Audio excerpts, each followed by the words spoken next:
Gaming Glitch Central, there's more that goes into it than just the frame rate. It depends on other things.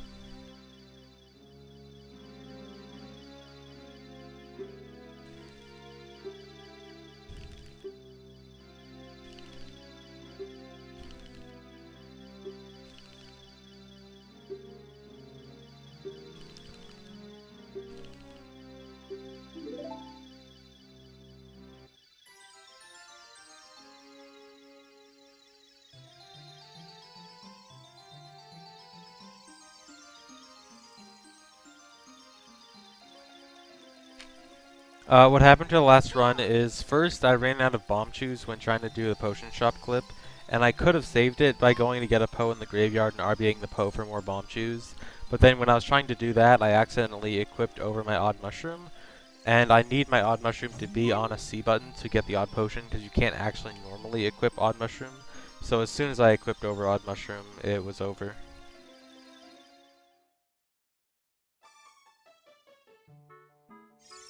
And there's just no saving it from there unless I reset and go back to my last save, which was probably like 20 minutes before that.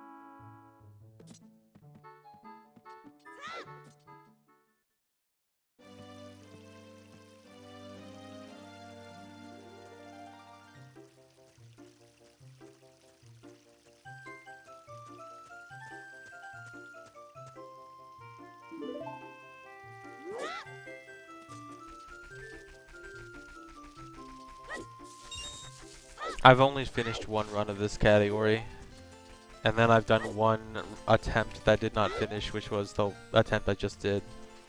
So this is my third total attempt.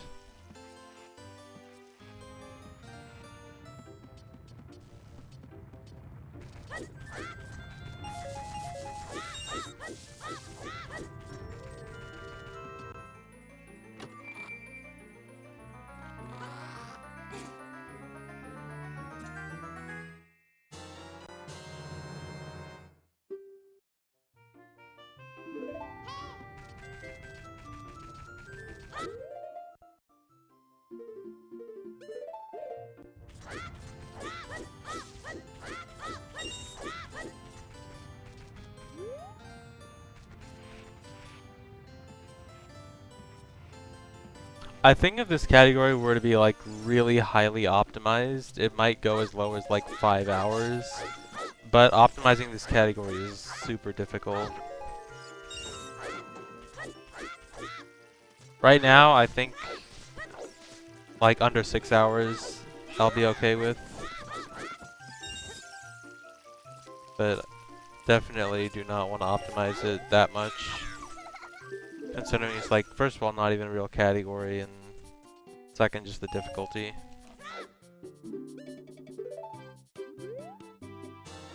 I really just want to get like a semi-decent run of this as a demonstration, really.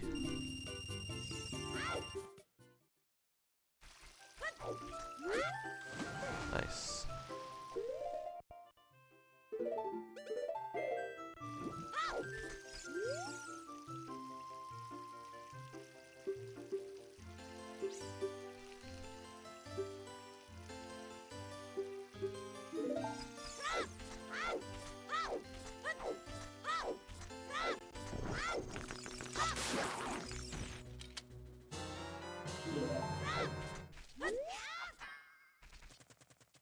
Yes, maps and compasses do count in this. This is a challenge that's been around for several years, but I'm the first person to speedrun it.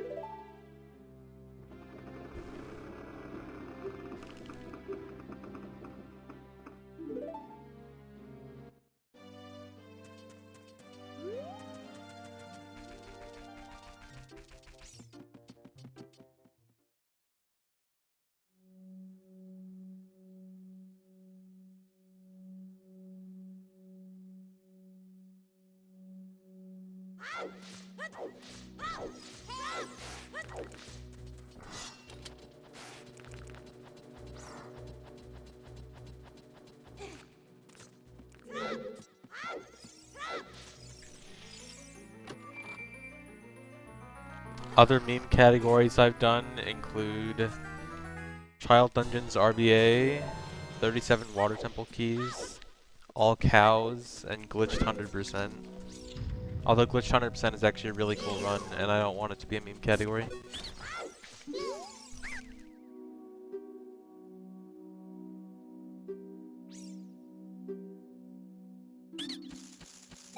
Thanks, Agate4.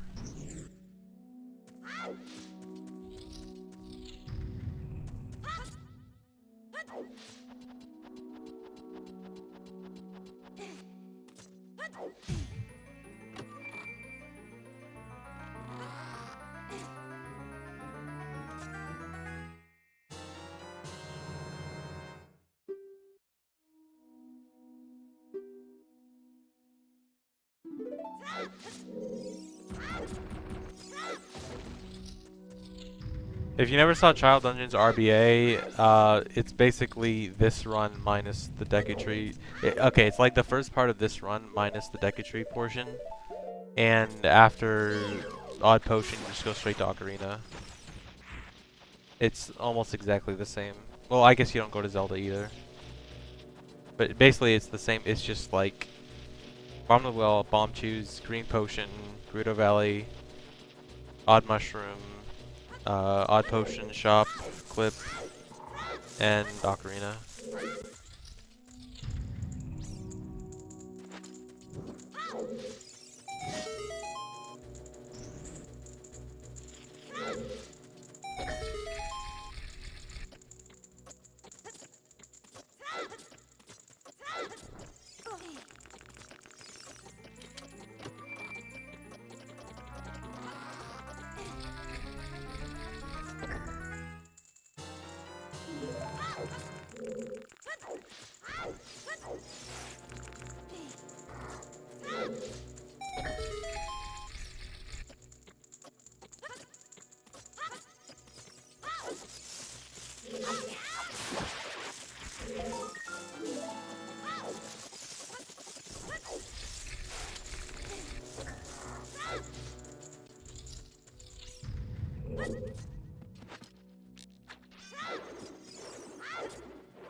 Safety save.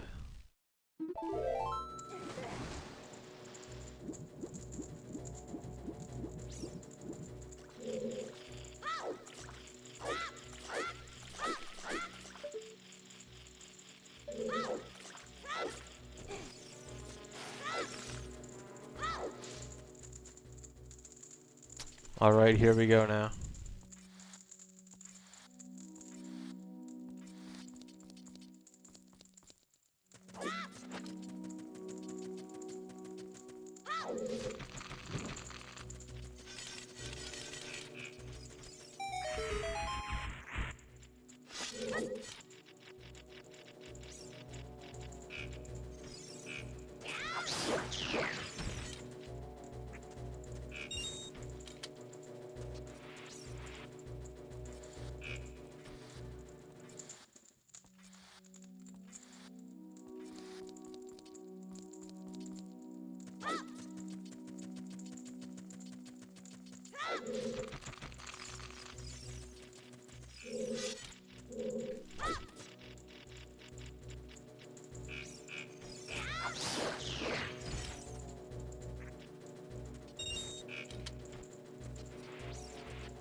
What I'm doing is I need to have a Deku Nut or Deku Seed drop very close to the crawl space, but not immediately in front of it, so that I can grab the seed drop or nut drop as soon as I come out of the crawl space, and then an enemy will be able to hit me, and I'll be able to move around while still having the thing over my head, and then I can do a glitch.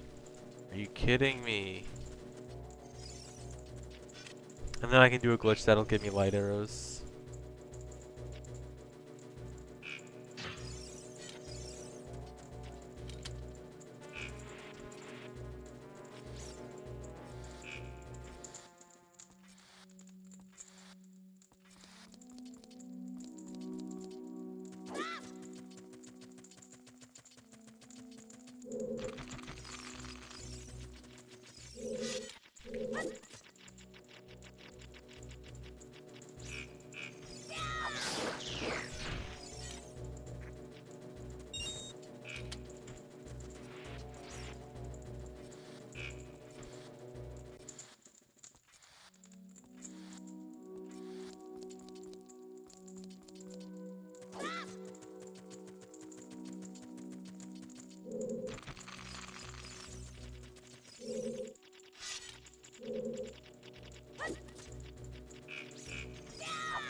Okay. Please don't be bad. Are you kidding me? Alright, well now I have to do it with seeds.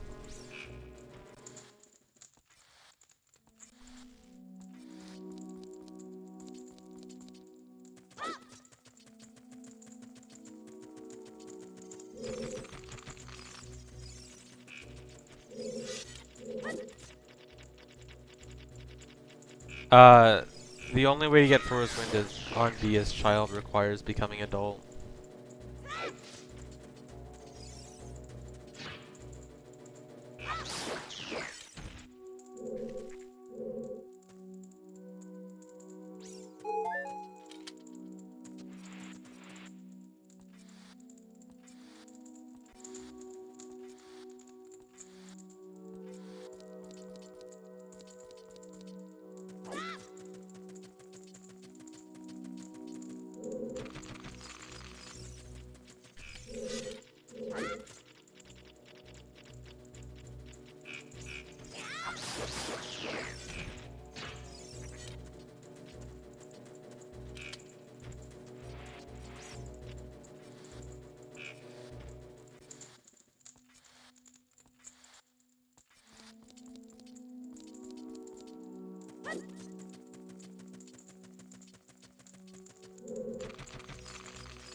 The number of drops that go directly in front of the crawl space is really annoying.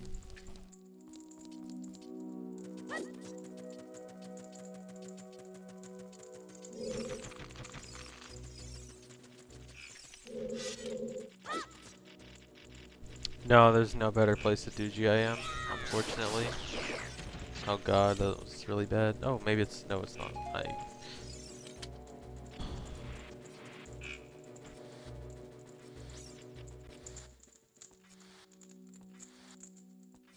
Last thing is, it's a really long process. I can't really describe it. There's a video somewhere of getting Item zombie is child.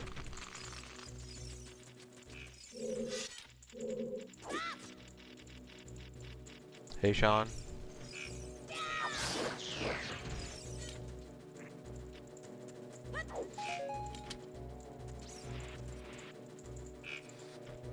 Okay, you know what? If it doesn't work this time, I'm gonna reset just so I can get back the option of using Deku Nuts. You get long shot in this run. You can get hook shot, but we skip hook shot because we can get long shot.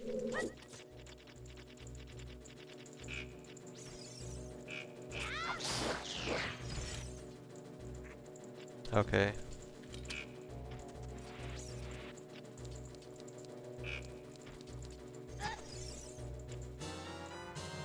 Okay, here we go. Again, this was... One more time was the last... It's the time that I said I was gonna reset after it. And then it worked.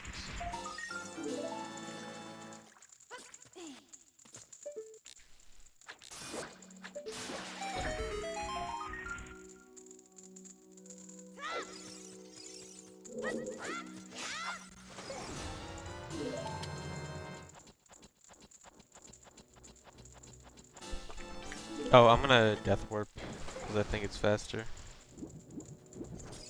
Maybe. Oh my god. Now it's not.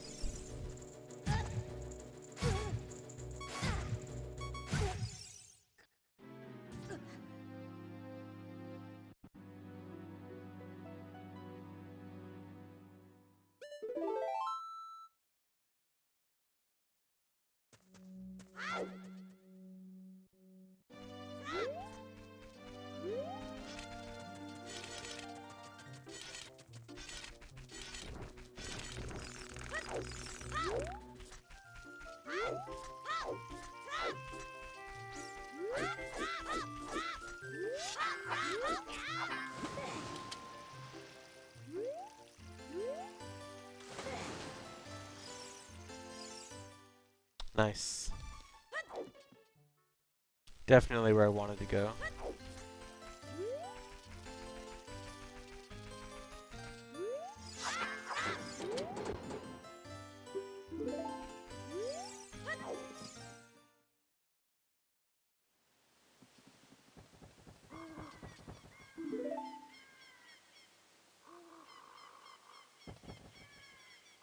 No, the reason I death warp there isn't just because of, like, going up the vines. It's because I get Navi back.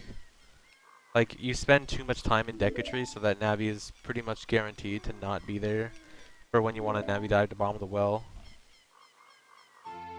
And by dying, it triggers Navi to come back, so I should have Navi for Navi dive.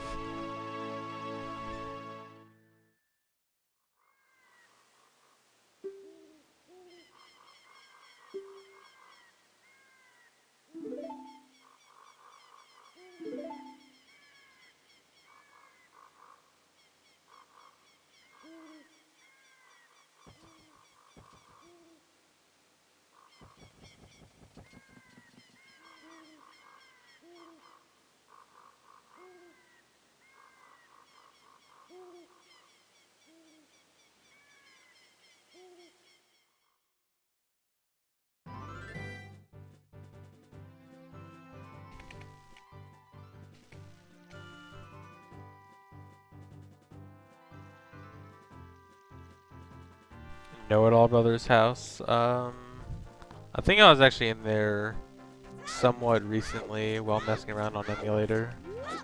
On console, probably not in several years. Actually, no, that's not true.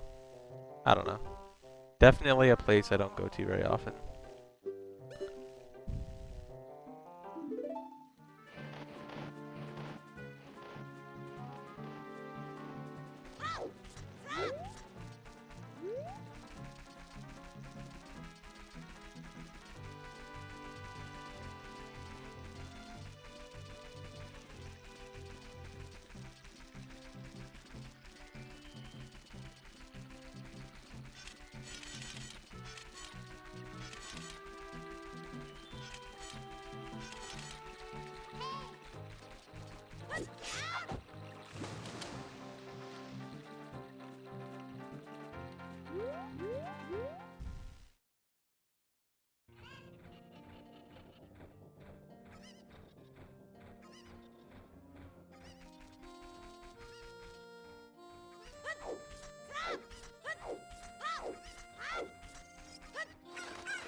Oh, what am I doing?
Legacella, there's a list of everything you can and can't get in the paste bin in the title.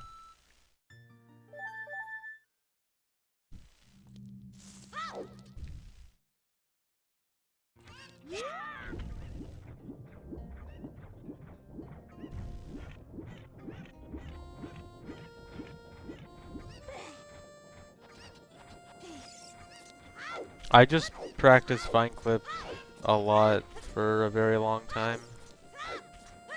Actually, the only reason I'm really that good at it is like a long, long time ago, back in like 2011 or something when I was running MST, I was just really stubborn about not buffering Vine Clip, and actually, I didn't really get it that consistently back then. I got it like still better than anyone else, but I still had a lot of runs die to it. But I just never wanted to buffer it, and then when it came back into 100%, I just had to like super grind it out, and I figured out more like reliable cues for it, and now I just understand it really well.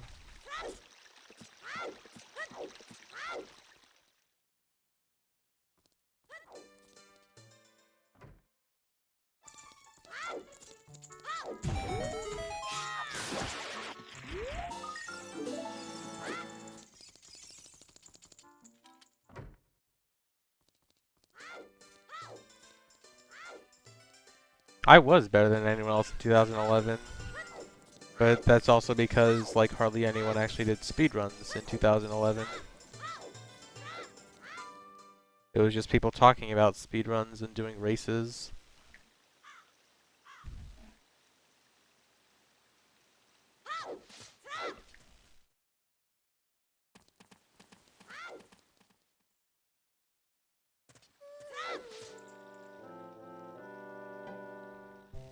Yeah, I was definitely 8 in 2011.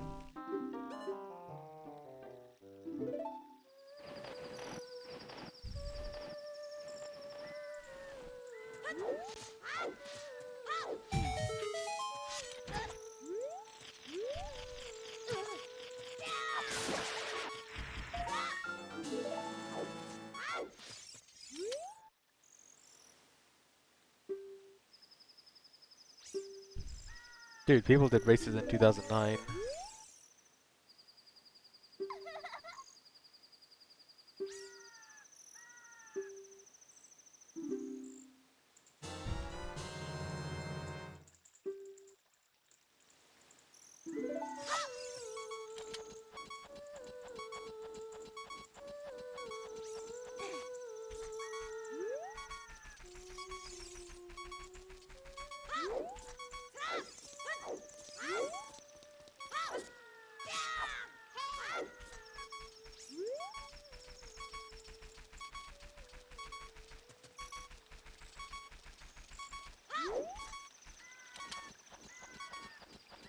Dude, P at Super Slide is easy. That's not something you should be impressed by. Do you know how long it took me to convince people that P at Super Slide is easy? Like, there were people still in 2014 that refused to do P at Super Slide when it saved time in MST. I think there might still be people that do, or wait, is it still using MST? I don't know. The point is, it was easy and people still didn't do it.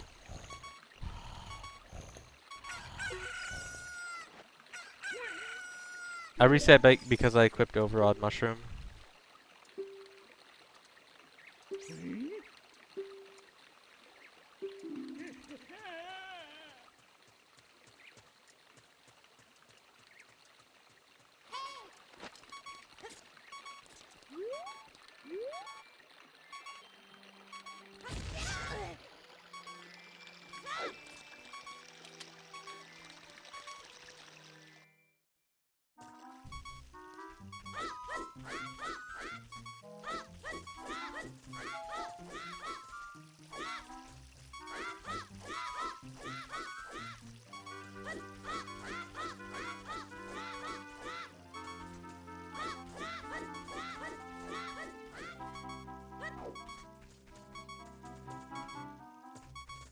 I'm not risking it, I don't care. We're going slow. Hello, Melissa. Am I even gonna make this? I might not even make this. I'm gonna... Oh, safety. Panic safety. Alright, that was some pretty bad guards.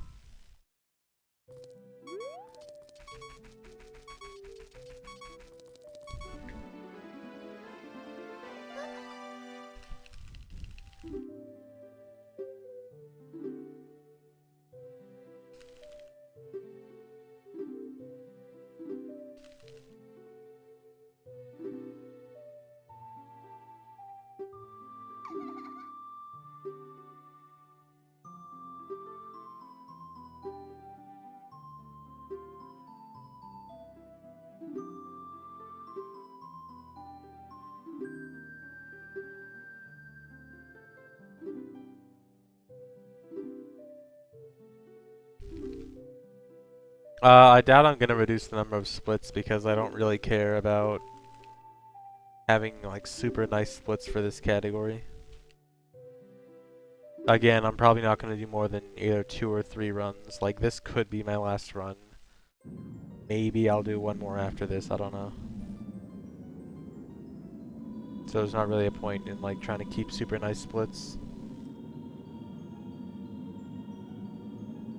I don't know if there's anything that's really like worth getting rid of at this point. All the splits are pretty reasonable, I think.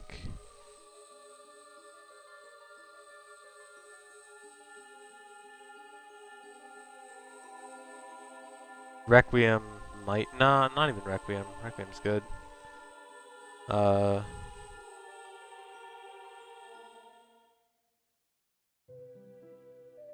Yeah, they're all fine. I don't see a reason to get rid of any of them.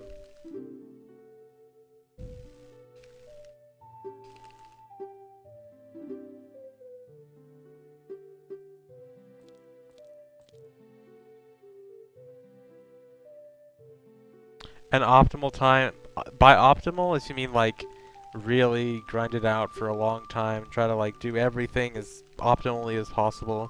Like this honestly could probably get close to 5 hours, but this is not something that I want to grind out and try to like super optimize. This is just something I want to do a few runs of. Under 6 hours will be okay. Maybe not 5 hours, like 5:20 probably.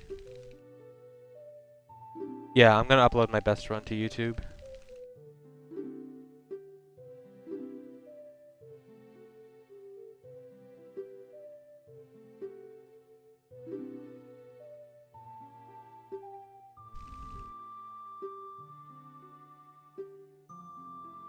It takes longer than 100% because a lot of the stuff you have to do so much slower. Like all of the dungeons are significantly slower as child than adult.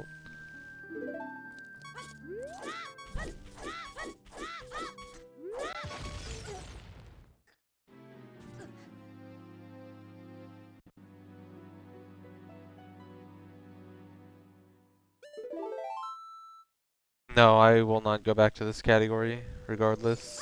This is not like something I'm doing for competition. This is only something I'm doing because I think it's cool.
I have done speedruns of other Zelda games, but Ocarina of Time is the main one I do, and I don't plan on doing any others anytime soon.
I don't like the angle.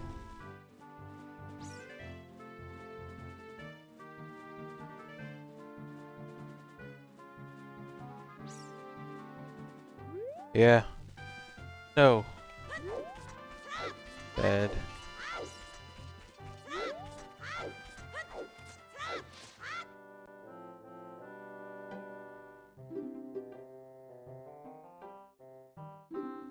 Non-Zelda games I like watching. I like Metroid Prime 1 and 2, Portal, Mario 64, and Sunshine.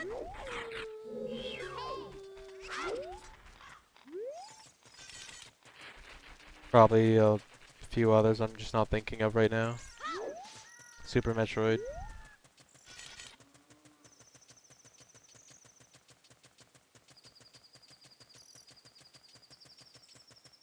If it was a 3D Zelda challenge right now, SVA would destroy me. But I'm sure like if I practice all the others enough, we'd be pretty close.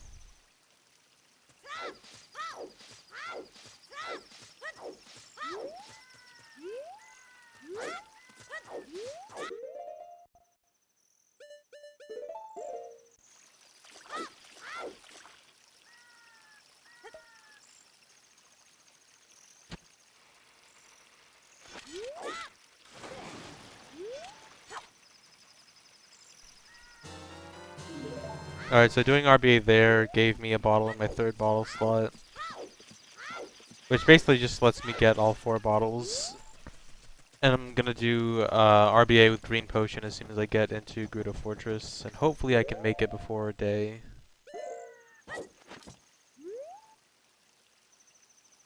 I don't know about this.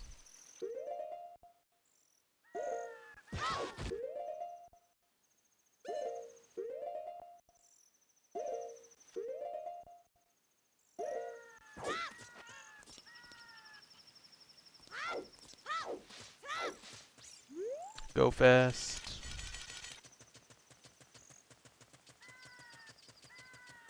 Nope. Dang. Getting in here during the day just means that I have a slightly higher chance of getting caught.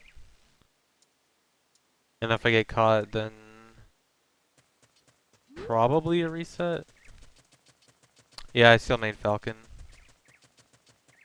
No one really feels as fun as Falcon.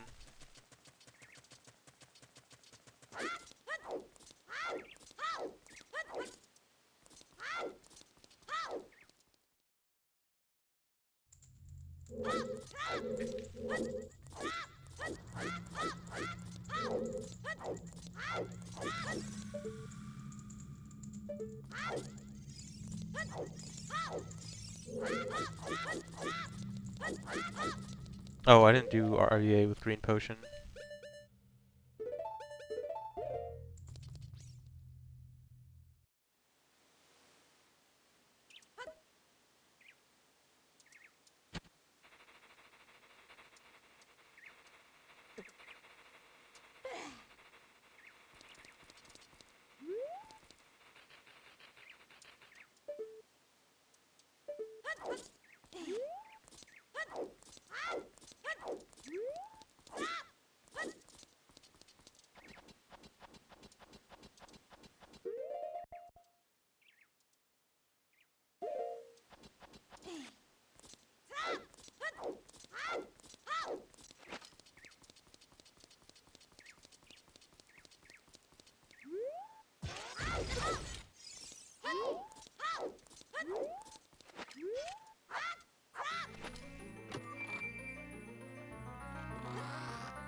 Alright, so by having a bottle in my adult trade item slot and a bottle with the same contents on my C buttons, I can have the odd mushroom equipped, because you normally can't equip it as child.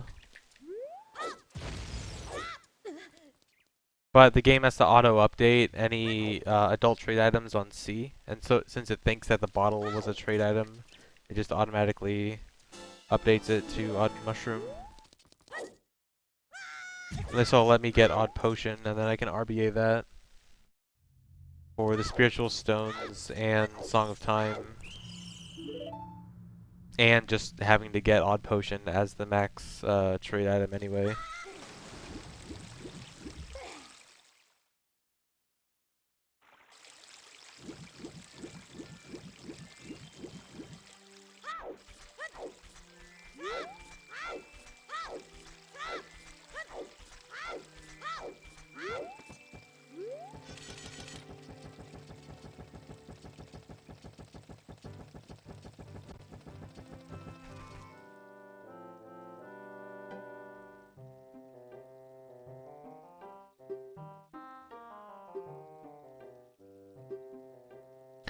The numbers on the left are the times of my last run. So like my last run at all these points got to there at that time, and I want to be there faster.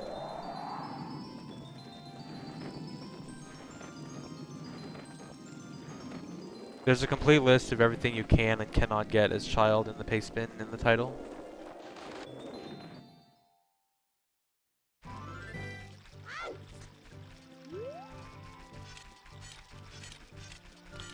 Well, Falm, it is the only tournament I've ever been to, so it is both the best and worst.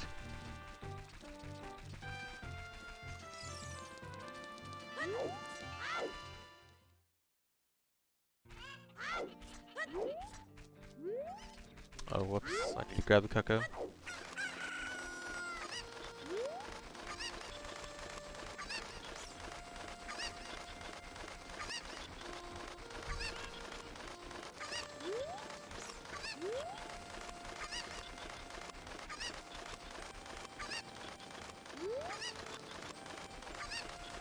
Why is the odd mushroom in that chest? No one knows. That is one of the biggest mysteries of OOT.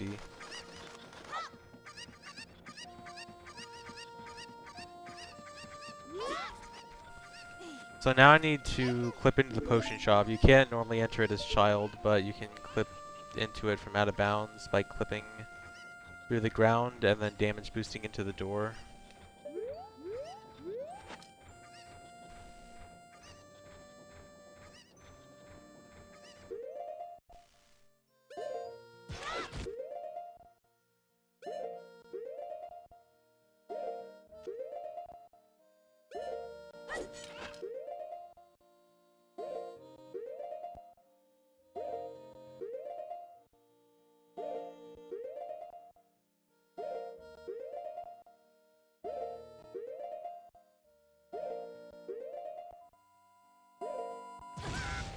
There we go.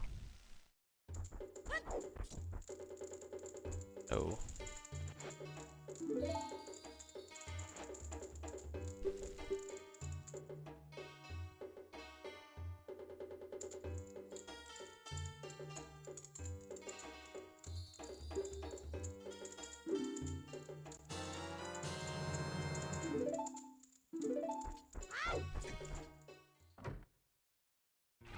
No, it has nothing to do with the value being different. Well, I mean, obviously the value is different when you're a child, but it doesn't make sense why it was changed specifically to Odd Mushroom. So anyway, now that I have the Odd Mushroom, I can RBA it for the Spiritual Stones and Song of Time. Now, it may not seem like it's very important to RBA for Spiritual Stones, since I gotta beat the 3 dungeons anyway. But it makes, by having the 3 Spiritual Stones, it makes the Running Man up here in Hyrule Field. And you need to sell the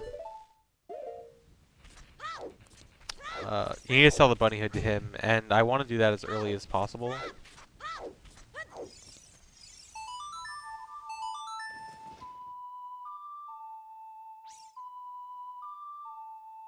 And so it makes it makes the route nicer to do that. Well, actually, it would interfere with some Deku Tree Rung Warp stuff also.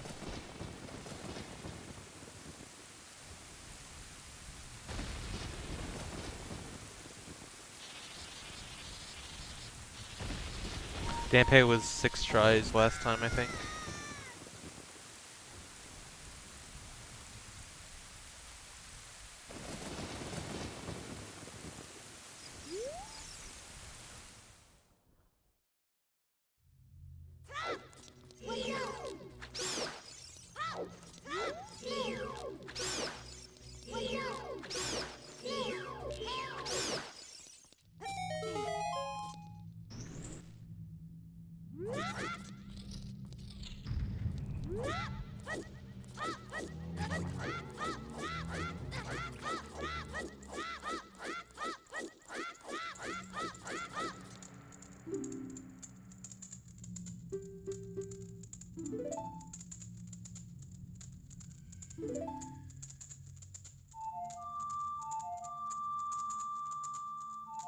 Garag.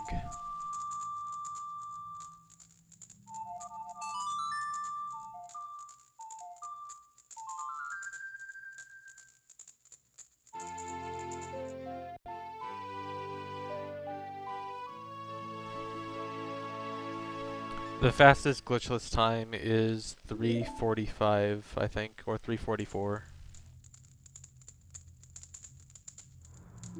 Hello.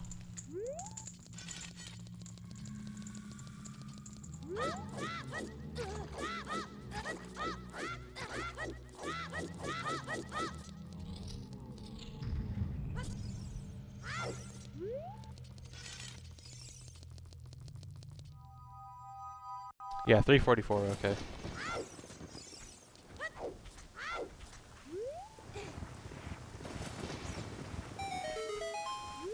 I did drink green potion, right? Yeah, okay.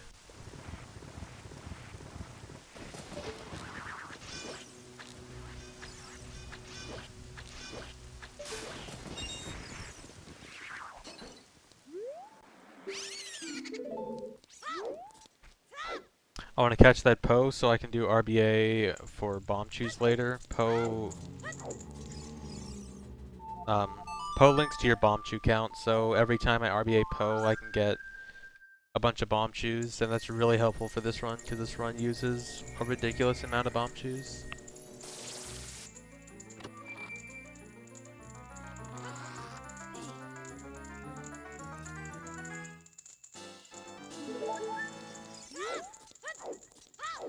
Yeah, 100% glitchless is, I think, 557.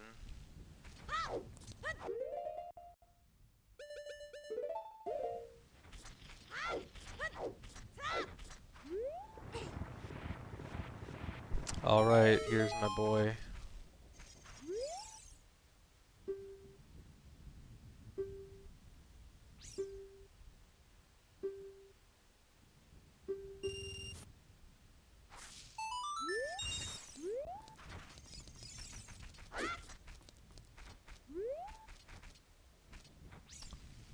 Check out this optimization, RBAing the Poe and getting the Skulltula at the same time.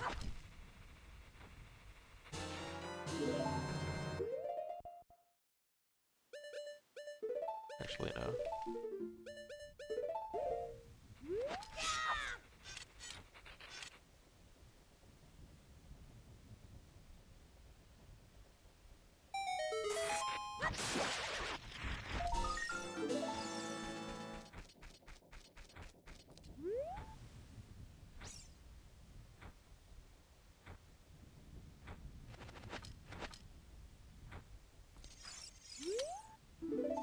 He gives you different text with Keaton Mask.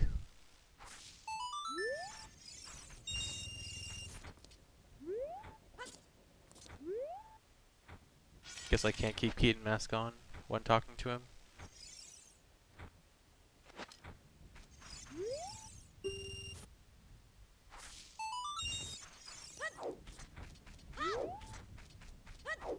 Alright, well, place your bets.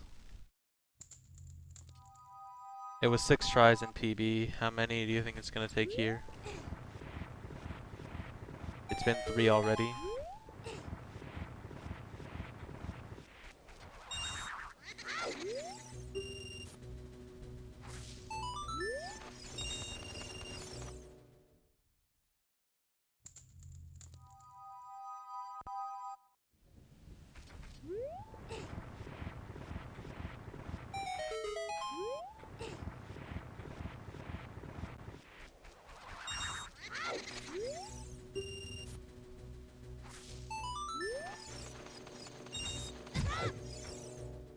Alright, I'm actually going to get this Hylian shield for safety.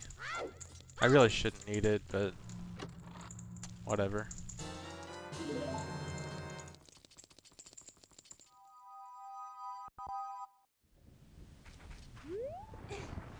Since Todongo's Cavern is coming up, I want to make sure I don't get my shield burned.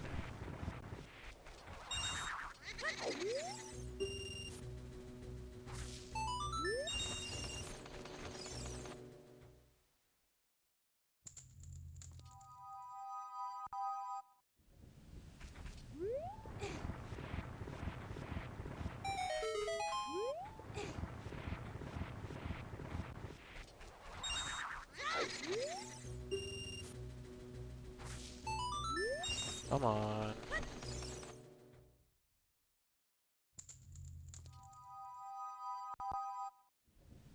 I do need it for Spirit Temple boss key, but the thing about the Highland Shield is getting it now can only be for safety, not actually for completion. Because when I RBA the Zora Mask later on, it's going to delete my Highland Shield. So I have to get the Highland Shield after RBAing Zora Mask.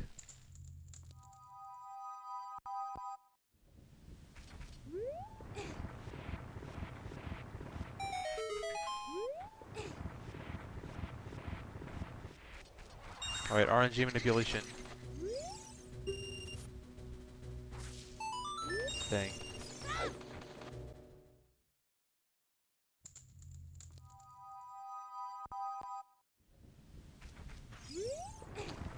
I think Dampé has 4 tries in the Hundo record. I'm trying to get the heart piece. This guy has a 10% chance of digging up a heart piece. And you just have to hope you get it fast.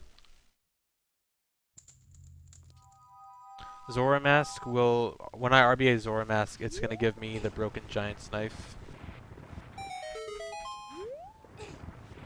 As well as Kokiri Sword and Deku Shield, but those obviously aren't really important, since I already would have those.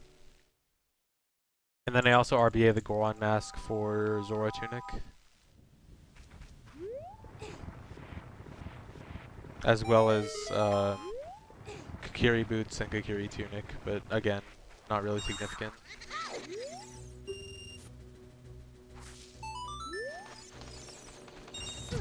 Alright, if I don't get it next try, then I'm gonna be behind. Actually, no, I'm gonna be behind no matter what.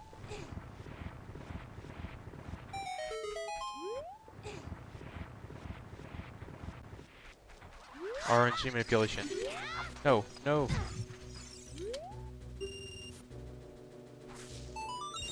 Dang.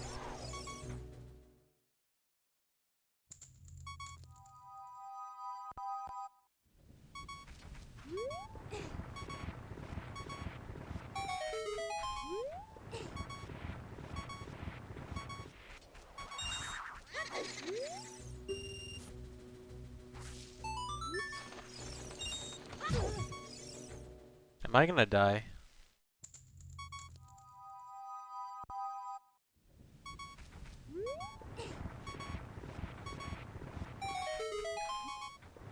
I wonder if a death would... It wouldn't even cost that much time, would it, actually?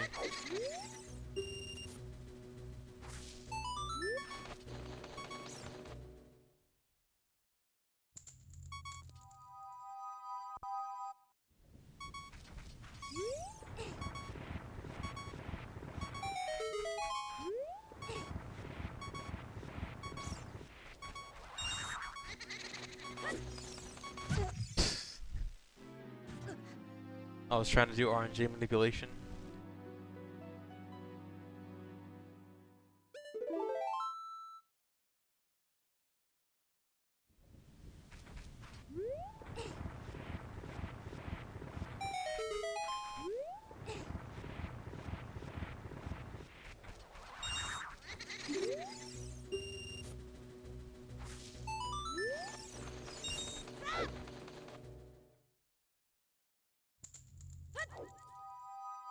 You know, if I get it within the next few tries, I could be ahead by the next split. If this doesn't go on that much longer.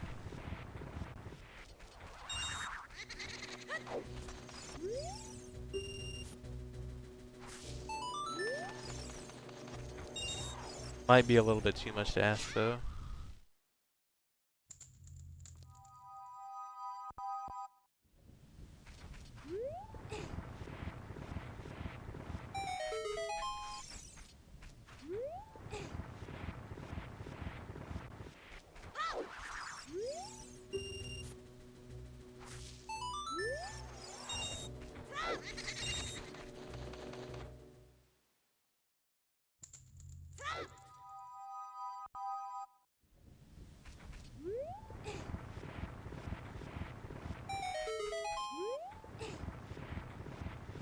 Molotov has had a 50-something once.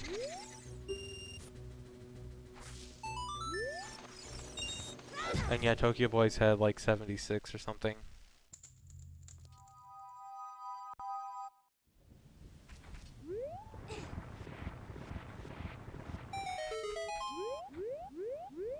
Cool. I'm just not gonna pull it. RNG manipulation. Come on.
I'm trying to get a heart piece. He has a 10% chance of digging one up.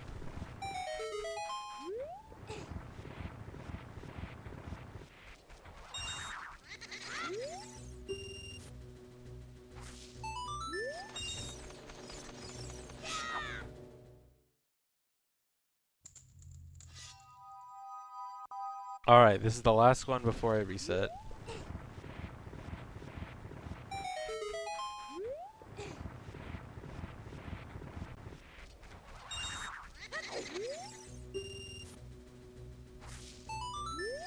Okay, this one is the last one before I reset.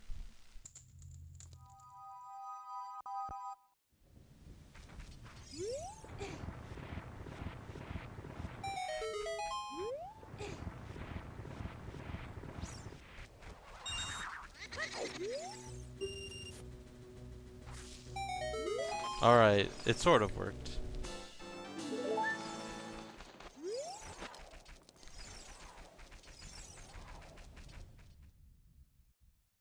It's fine, I can make that time up very, very easily.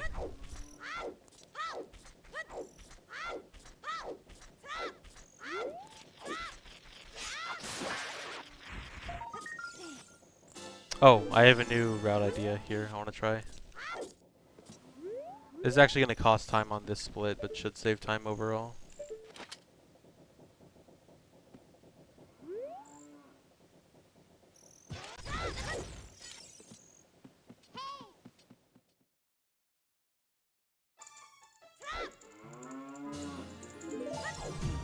I guess Remy might be the strat.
You get 79 gold skulltulas in X% child.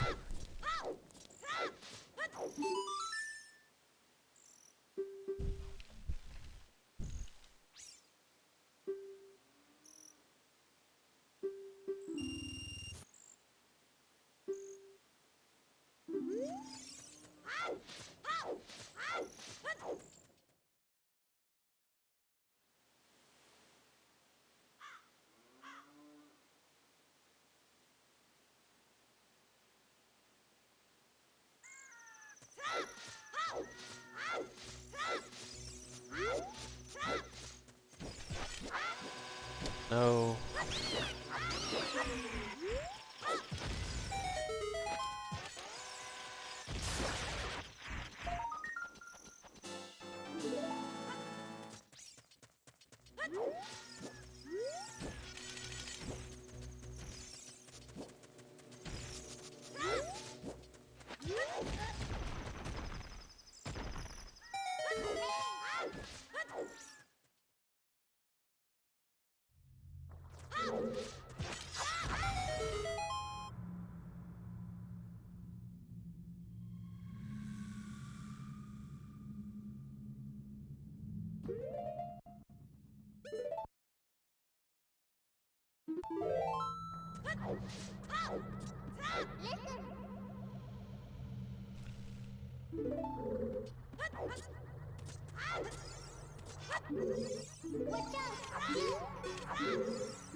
Really? 11 should always work.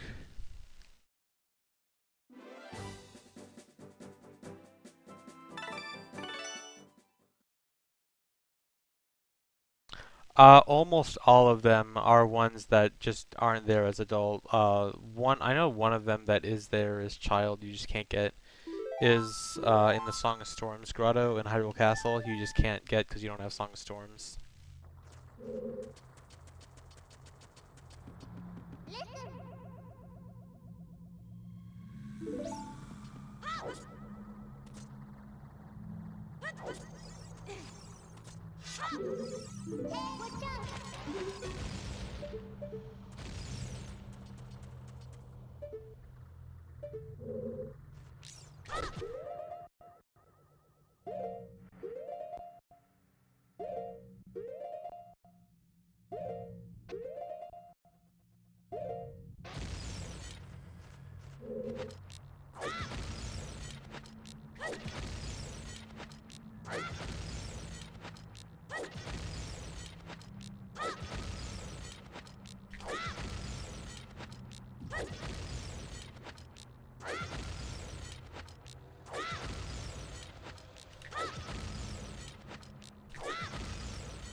I guess I can do one extra for safety.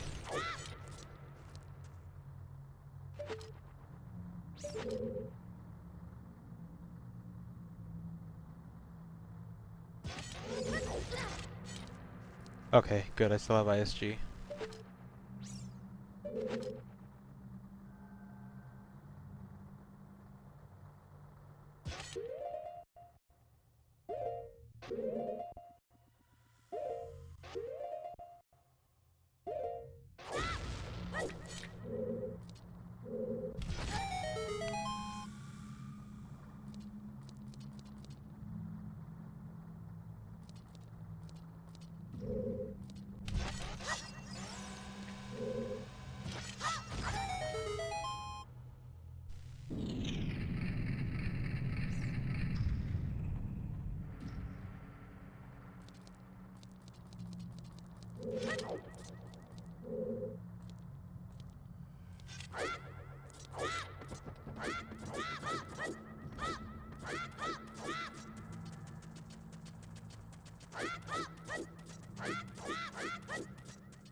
Alright, really don't like my chew count, but whatever.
So the big reason I wanted to hover up Dodongo's Cavern is because when I enter this room from the upper side, from the reverse side, I can get up here really quickly and easily.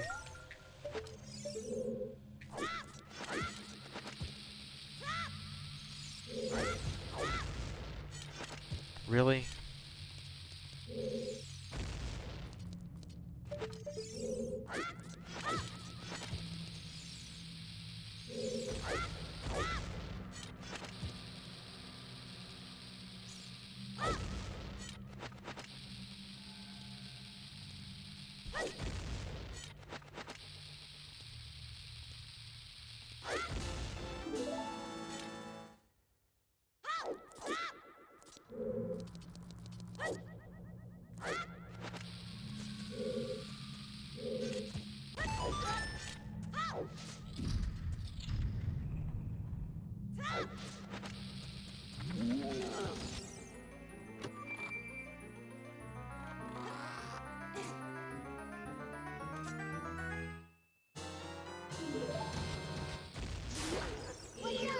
Please give me a bomb drop. Nothing. That's bad.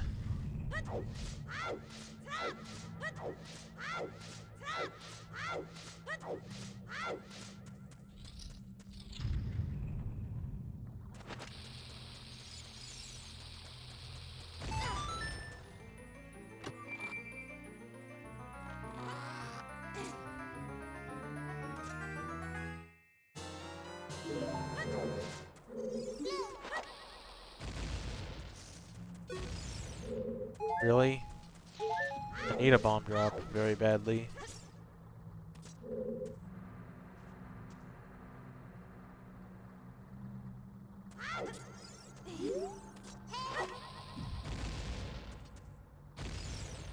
Hello?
Okay, I think that's good for now.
Alright, looks like I didn't actually need the Highland Shield.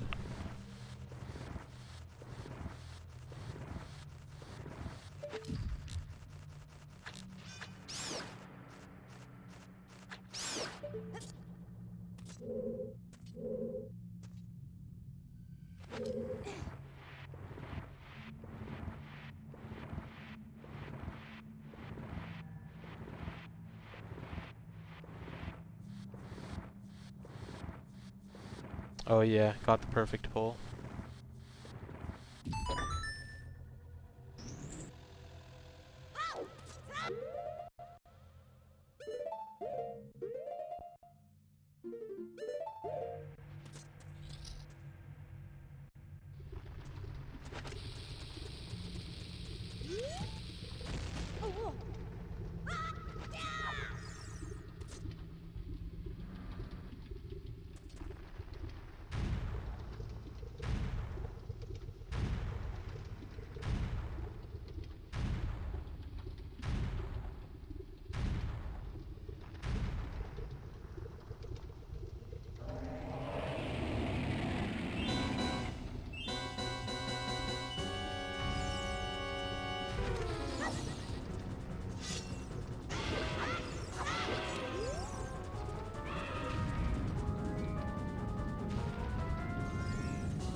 Hey guys, how about you change the subject? Please stop talking about this.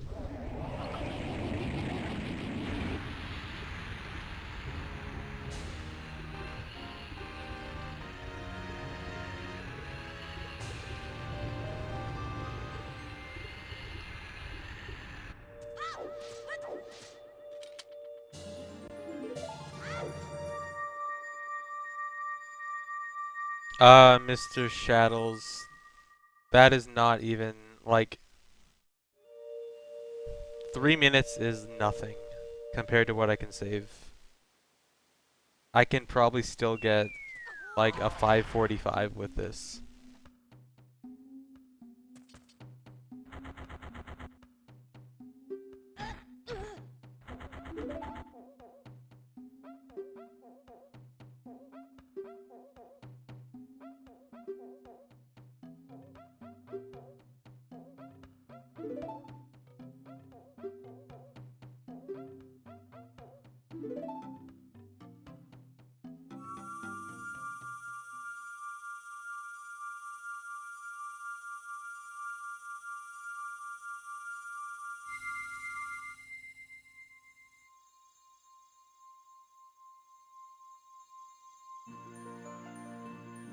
I did get both the map and compass, right?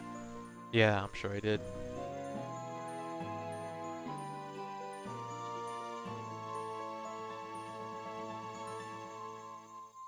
TP is a good game. Speaking of TP, hello, Adam.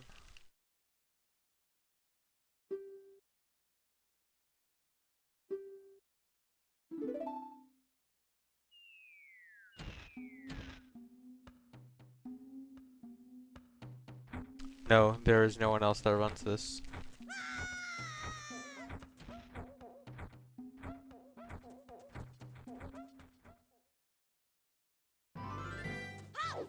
I don't want to check my Skulltula account real quick, just make sure I'm good. 17, yep. Not missing any Skulltulas so far.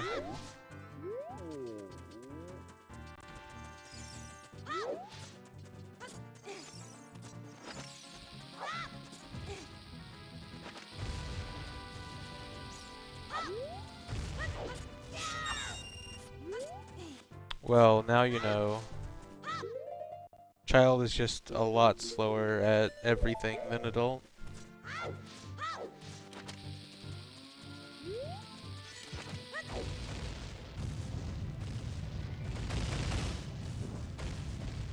Especially Water and Fire Temple.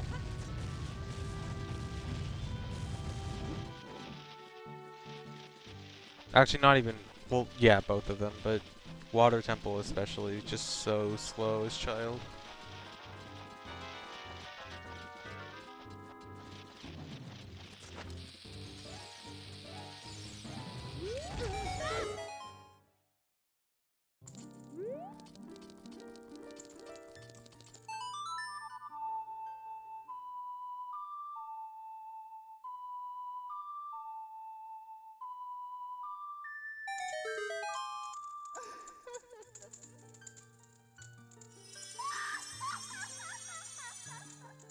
Hey, Tofu.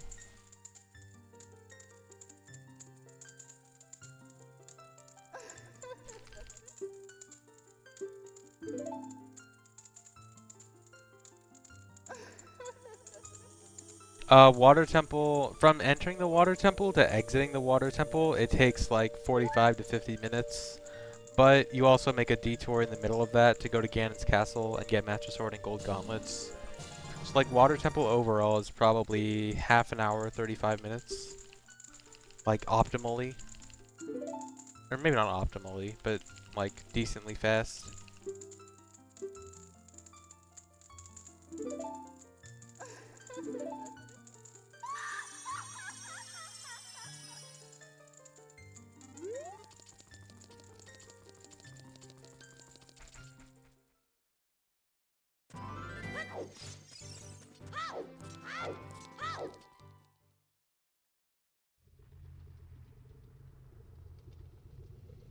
Yes, I do have reduced stream delay on. Come on.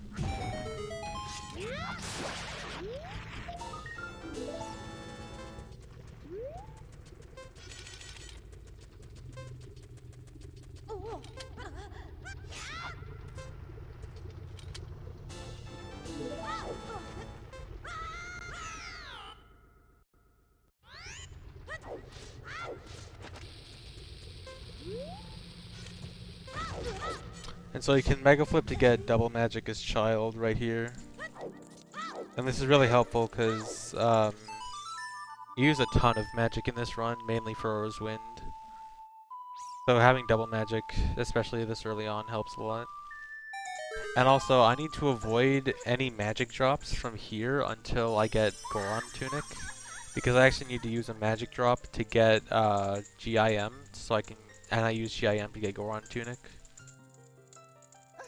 Luckily, there's not too much I need to avoid. There's like the only real portion of the run where there's any worry of a magic drop is Jabu.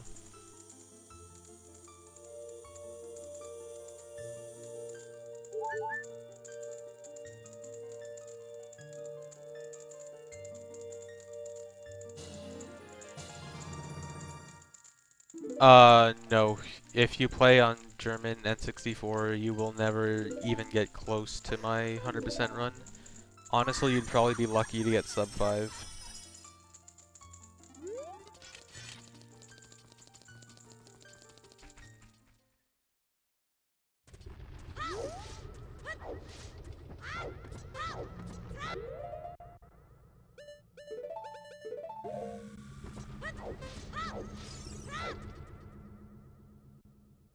If you've seen any recent any percent runs, GIM is that glitch that's used to get blue potion, except you can use it to get a few other different items. In this run, you use it in the Deku Tree to get light arrows, and in Bomb of the Well to get Goron Tunic.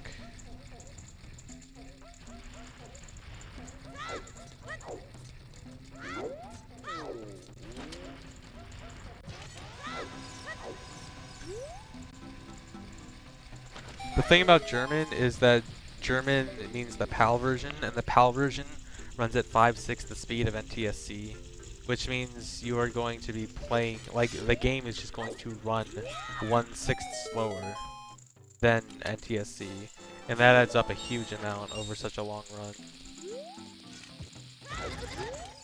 And then there's the text too, but the text isn't, I mean, it's definitely slower, but it's more the game speed than anything. Someone do the math and figure out what 424 on NTSC would be in PAL.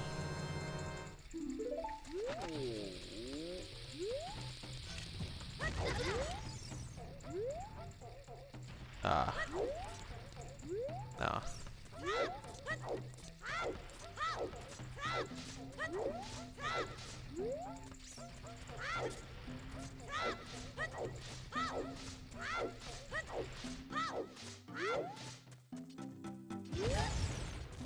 I'm actually gonna RBH shoes here.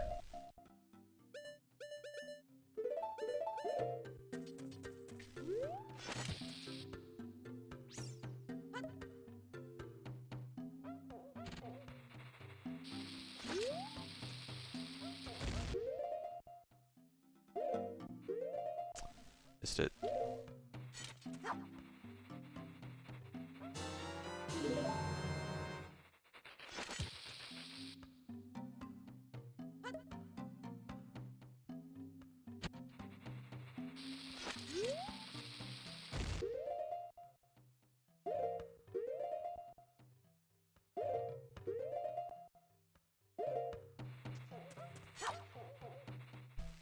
Alright.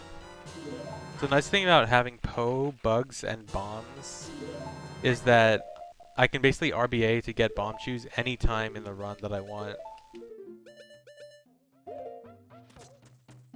And when I get milk, I can also do that with bombs. So because this run has such a high explosive count, like because you have to use bombs and bomb shoes everywhere, it's super helpful because I essentially have sort of infinite bombs and bomb shoes because I can just RBA them whenever I want. Now there are certain times where I actually need more than 29 bomb shoes, which is essentially, like, I can technically RBA 31 bomb shoes, but 29 is essentially the most I can RBA. And there's one place I need 45, so in that case I'd need to actually get more, but it's still, like, super helpful to be able to RBA them whenever I want.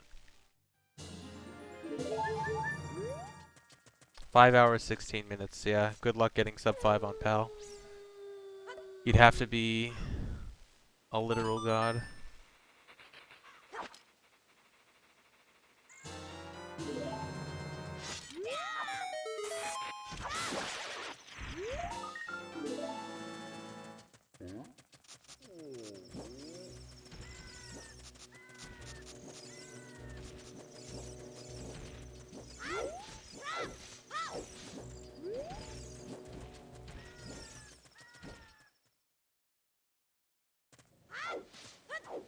Thanks for the sub, the Hylian.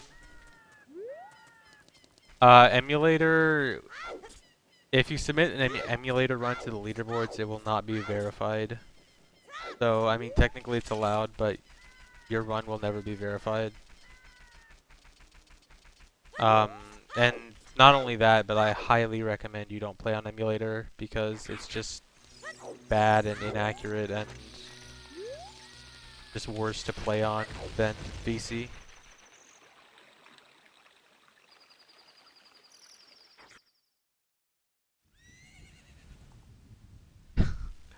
Well, thanks Melissa for subbing for the Hylian.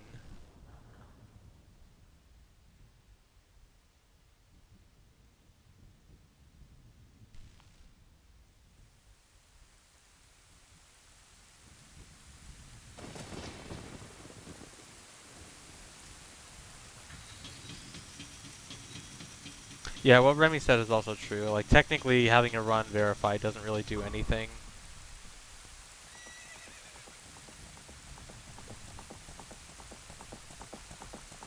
I still highly suggest that if you can get a console version, then you do. But if emulator is your only option, then it is fine.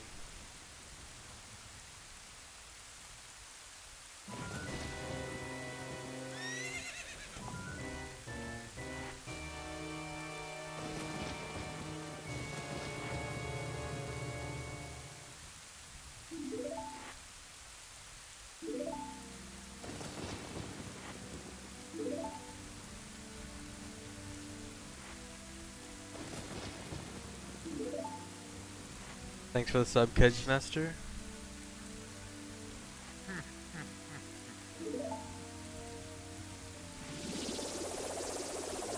Okay, yeah, learning is really good on emulator. Like, for learning and practice, I definitely suggest emulator.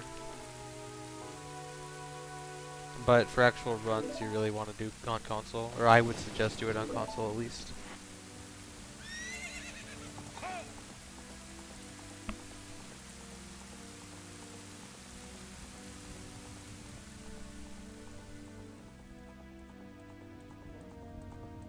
Oh yeah, if your only option is PAL and 64, then definitely use emulator. Like, I I am an emulator hater. I will almost always try to encourage people not to play on emulator. But if your only other option is PAL and 64, throw out your PAL and 64 and just play on emulator. Like, PAL and 64 is so bad. I'm very sorry for people in Europe that had to play on that when they were kids. Rolls are shorter in PAL because to compensate for the reduced frame rate, they wanted to make it look like rolls were the same. So they took out frames from the roll, so rolls are shorter. And rolls being shorter makes any trick involving rolls or setup involving rolls different. Not only that, but I'm pretty sure rolls in general are just slower because of it.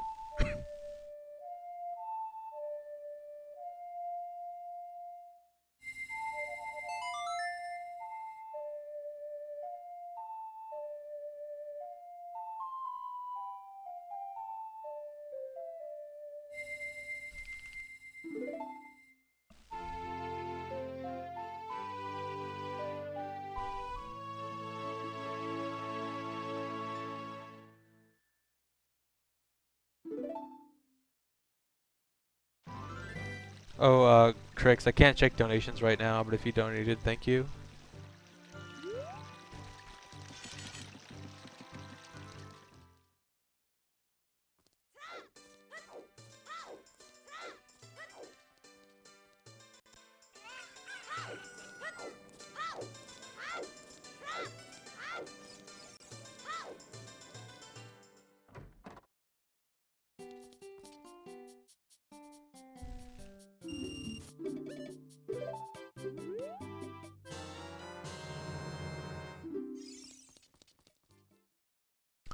The cutscene happened early because I RBA'd the spiritual stones when I RBA'd Odd Potion earlier in the run, and that gave me all 3 spiritual stones and the Song of Time.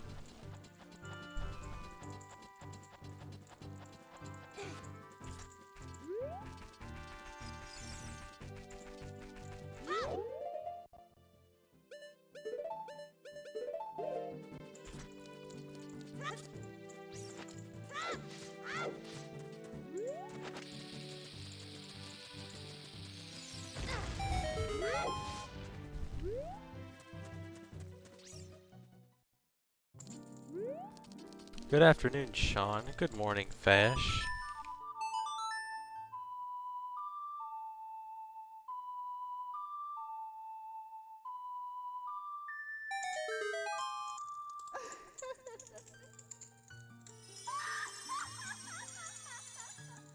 EQ, when I tried Hessing on PAL at AGDQ, it worked, but it was just a lot harder.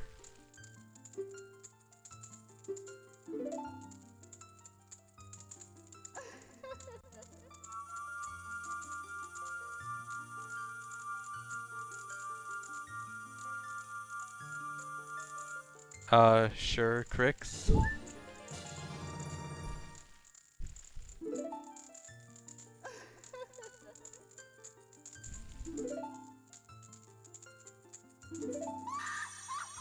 Sorry, King of Nowhere. I was looking away and didn't respond to it.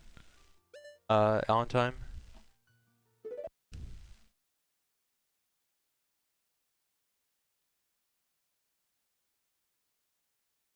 Oh wow. If you really donate $100, thank you so much.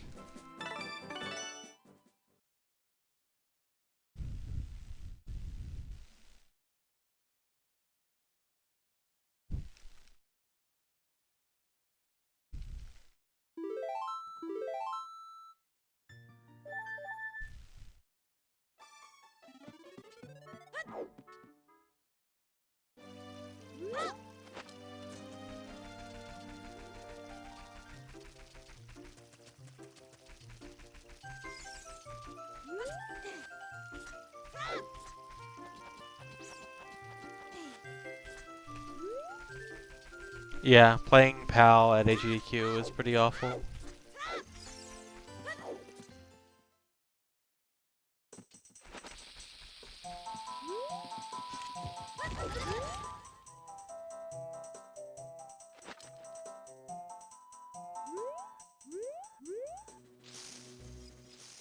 Aw, no hole in one.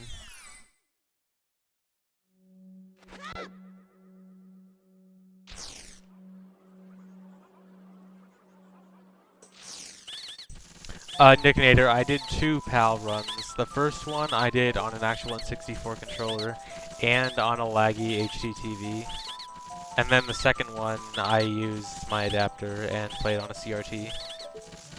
A black and white CRT that had the rupees cut off, or like the entire bottom of the screen cut off.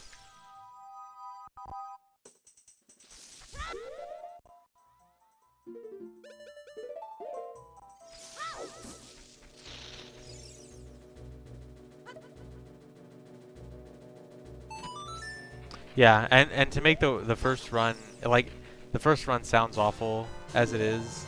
To make it worse, it crashed at the Ganon fight, and my time was going to be about a 59-minute run, and then it crashed at Ganon.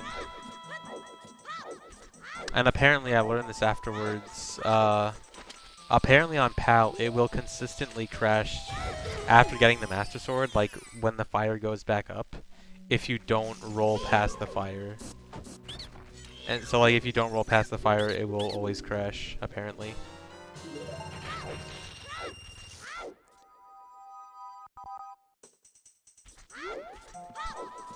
Inner Slice, I do play on a CRT. I did not dig it out of the trash. I got it from a Goodwill place that happened to have CRTs.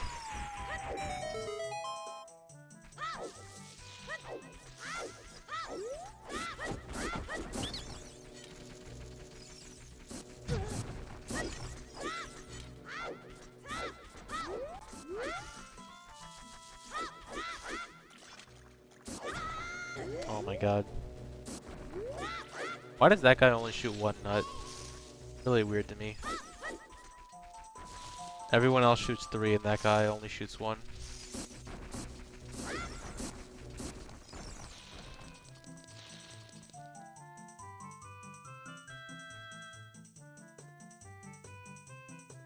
Wait, really, Sean? Is this recent?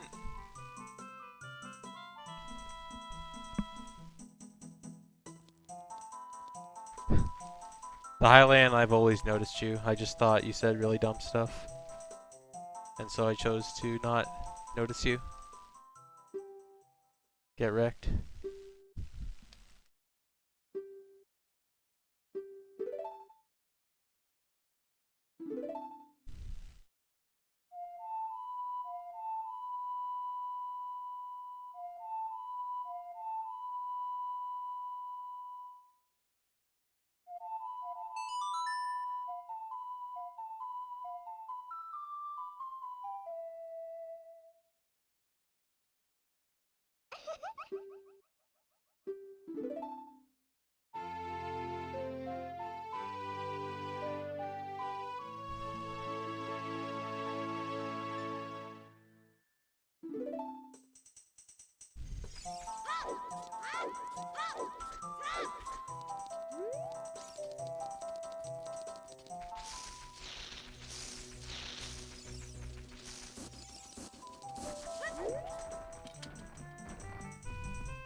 Yeah, CRTs have no input delay.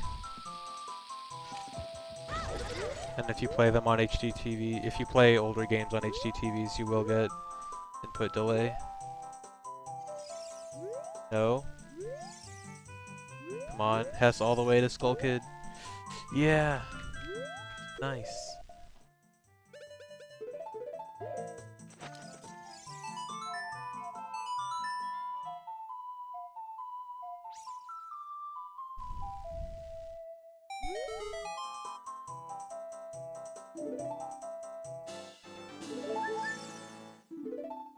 Volv. No, I don't, dude. Okay. Really, all my time loss is because of Dampe. Like, my run is probably better than my last run, or at least about the same. All my time loss is because of Dampe. Don't blame me.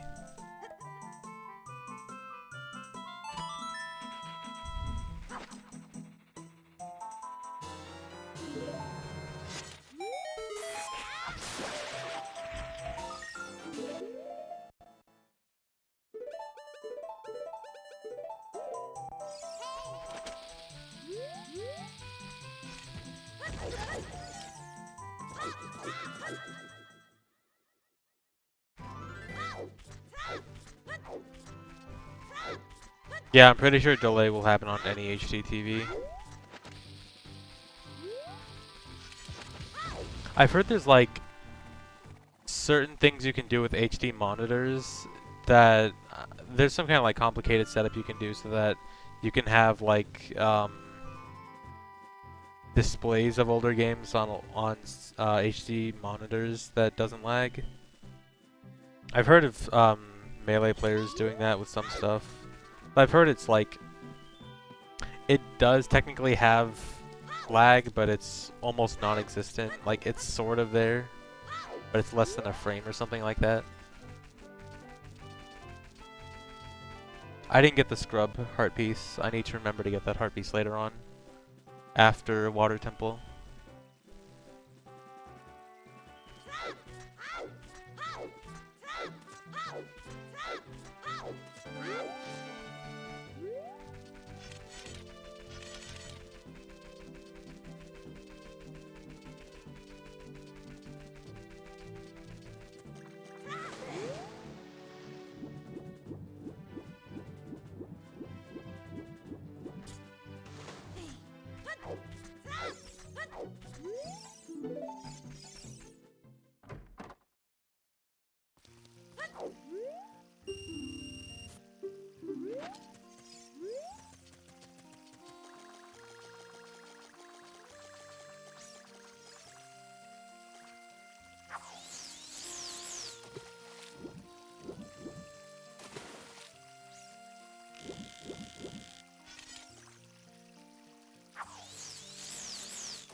Epic. I love fishing.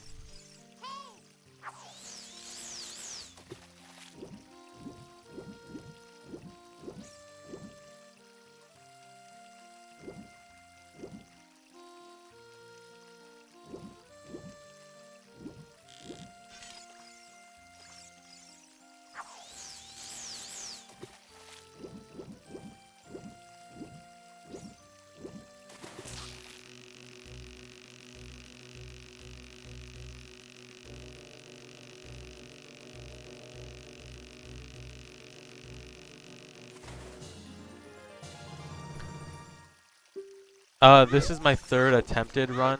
My first run finished, and my second run died pretty early on because I accidentally equipped Overodd Mushroom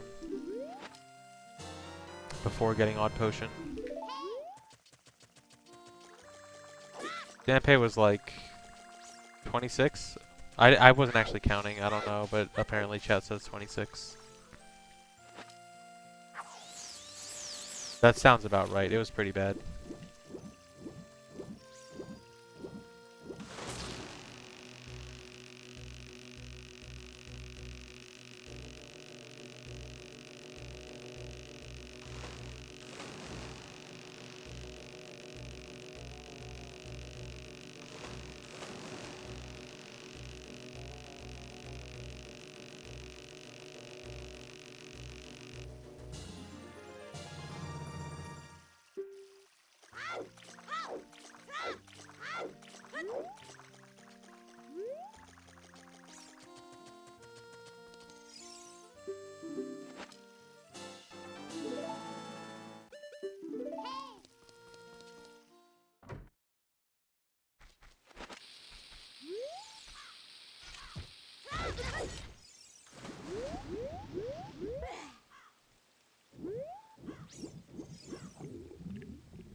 The way people find these glitches is just... There's a few different ways. First, a lot of stuff can just happen from an accident. And then we learn more stuff about the game from the accident. And then we can find ways to apply this new knowledge in ways to do something faster or skip something or do a new glitch. And sometimes it's just creative thinking of exploiting the game's mechanics in a certain way. It's really just learning about the game and then applying the knowledge to do some kind of glitch. Exactly, it is just like science. Like, really, there is no difference between science and finding glitches in OOT.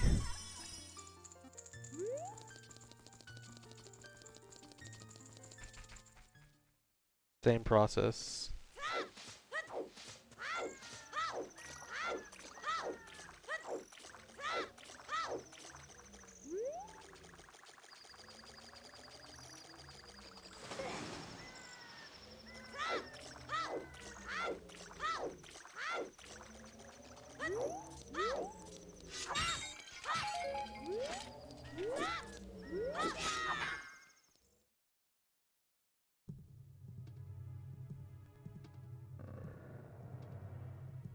Speed science. There you go.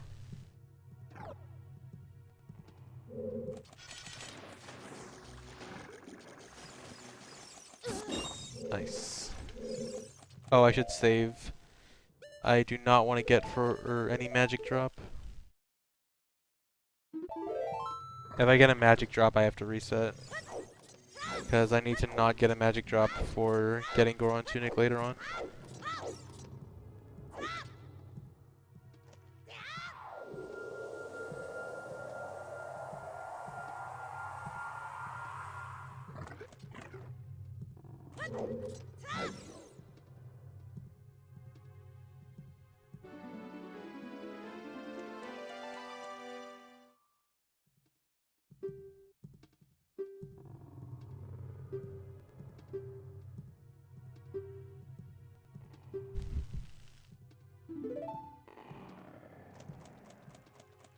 Yeah, man, religion really hates finding glitches in OOT.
The scariest part of this run is the second part of Fire Temple.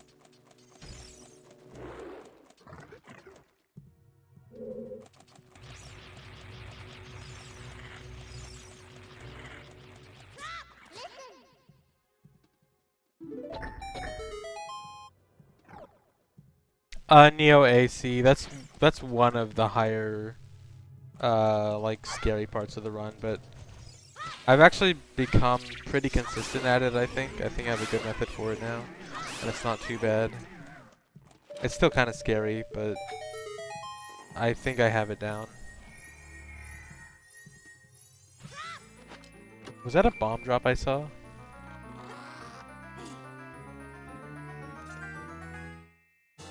No, I think that's a ruby. Yeah. Magic. Okay. Widow.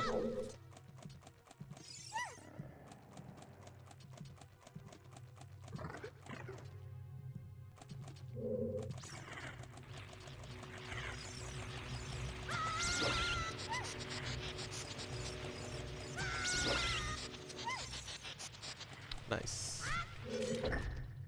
Optimal movement.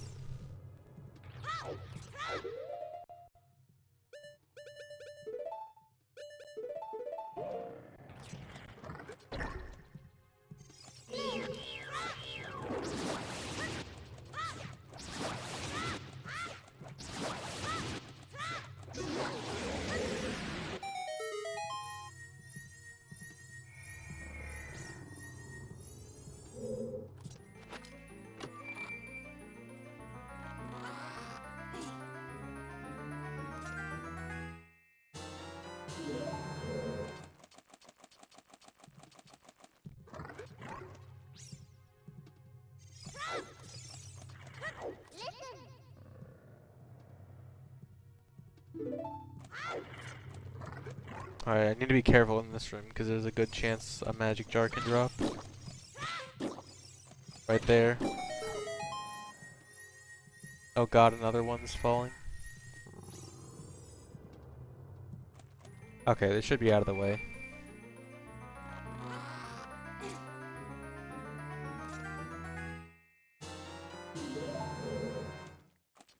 Yeah, alright. No worries.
I need my first magic jar pickup to not be until later in the run because I need to use it. I'll be doing a glitch with it to get the Goron tunic. And I can't do the trick until much later in the run after I've RBA'd the Goron and Zora mask. And that I can't do until, well, it's coming up soon, but I can't do it until a good way through the run.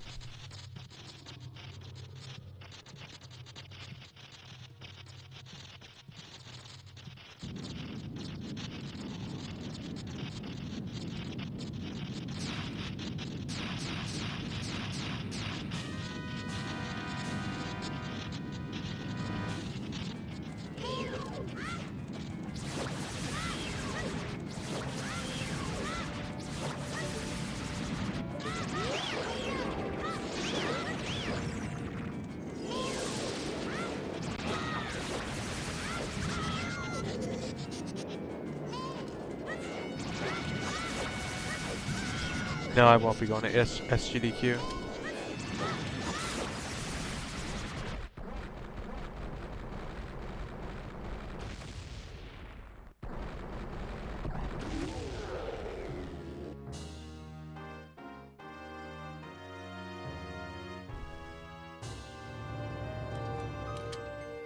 Alright, so since I already RBA'd the Zora Sapphire, I don't need to watch this cutscene. I'm just gonna save warp out.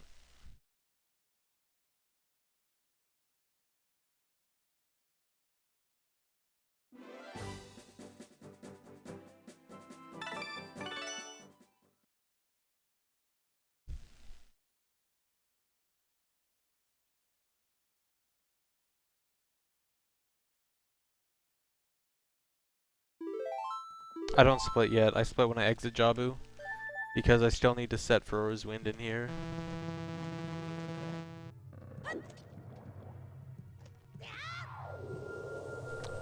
Yeah, Deku Nuts are a really underrated item. They're actually fairly useful.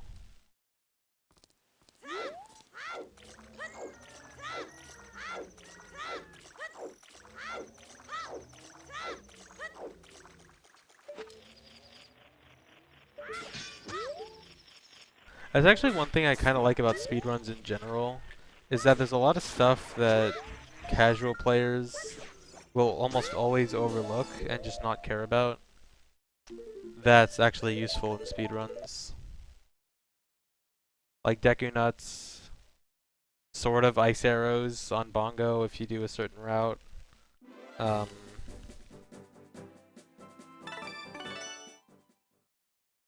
And there's even like stuff in grottos that casuals wouldn't care about but super useful to speedrunners, like the 20 bomb chest in the Death Mountain Crater grotto. I don't think any non-speedrunner understands how important that 20 bomb chest is in Death Mountain Crater. Like, that chest is so good.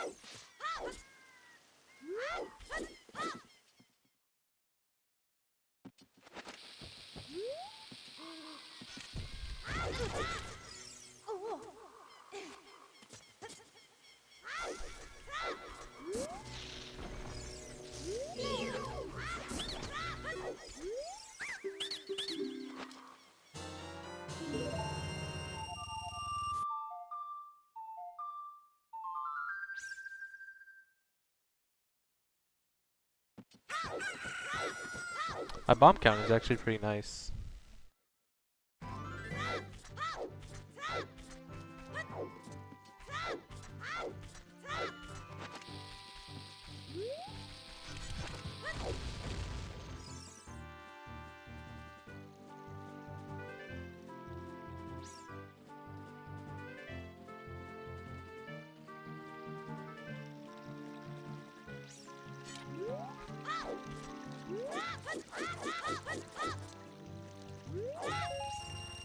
That's not what I wanted to do.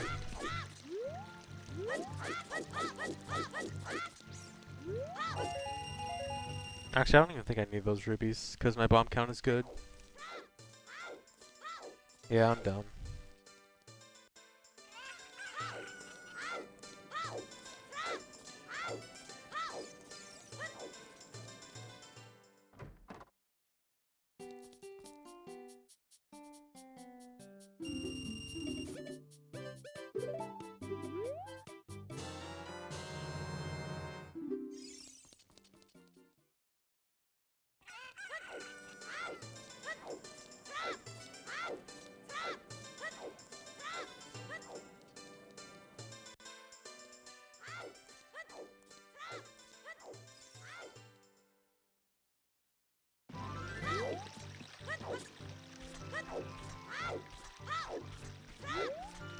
Oh, I just thought of another thing that's like super amazing in speedruns and no casual cares about for sure. The 5 rupee behind the counter in the Kikiri shop. Like, every speedrun rupee route for the beginning of the game, just to get the initial 40 rupees, uses that rupee. Like, and how often would a casual care about a 5 rupee there? Like, never. Casual doesn't care about the 5 rupee there. But it's so good for speedruns.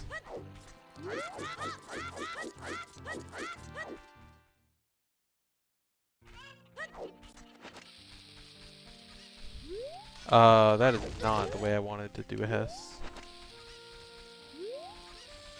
Don't...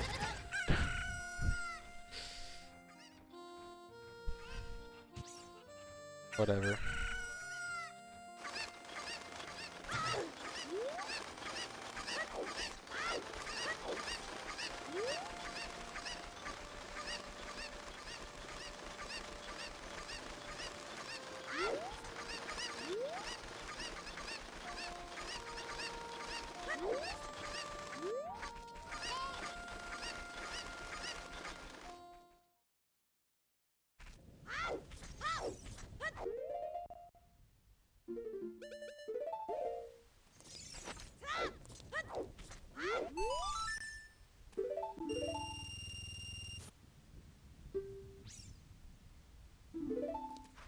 No, that wasn't failure entering the well. I was trying to Hess, and when I dropped the bomb to Hess, it landed, or the Cucko moved right next to it.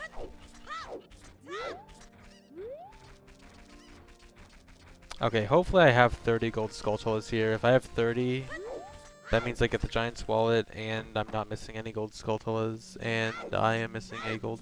Wait, no, I'm not. No, I'm not missing gold Skulltula. Okay. Yeah, okay, I'm good. It's all good.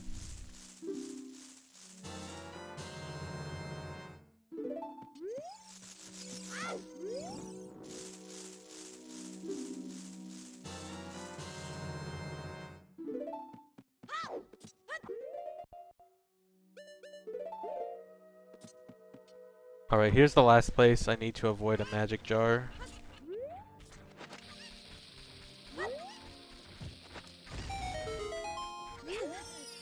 Need to kill these 2 redeads in here for some 200 rupee.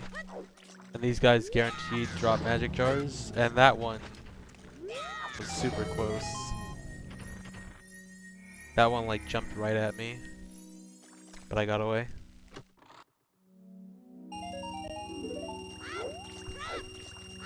The last thing was the Stone of Agony.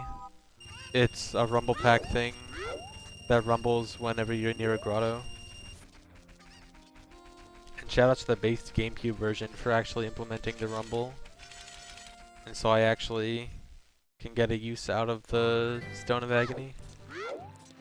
Not that I need it, but rumble's cool.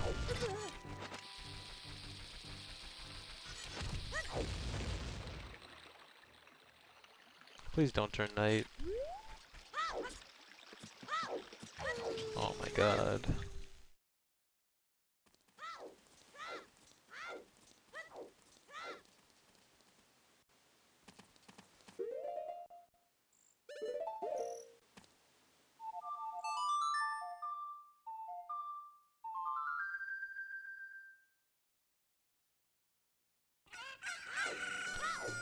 I need to use my first magic pickup to do a glitch to get Goron Tunic. And I can't do that until later on in the run.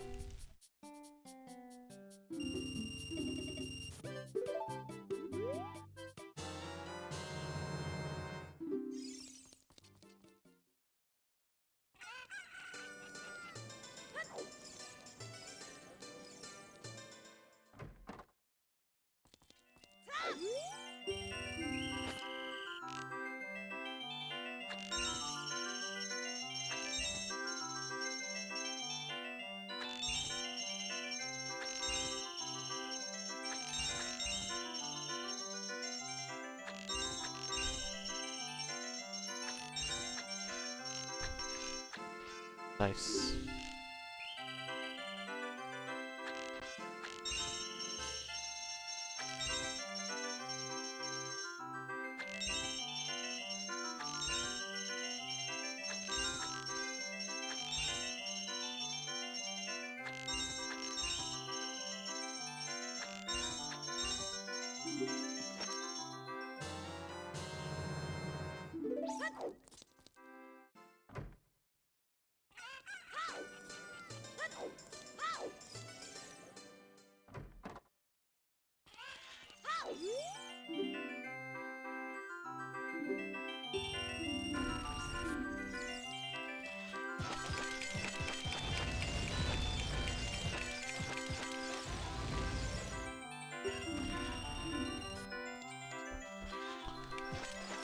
Alright, I got the worst starting item. That's cool.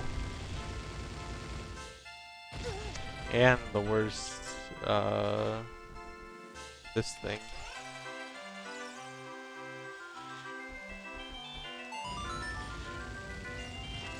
Although the worst starting item for Chew Bowling only costs like 20 seconds, so it's not really significant RNG.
Yeah, Dampé is the graveyard dude.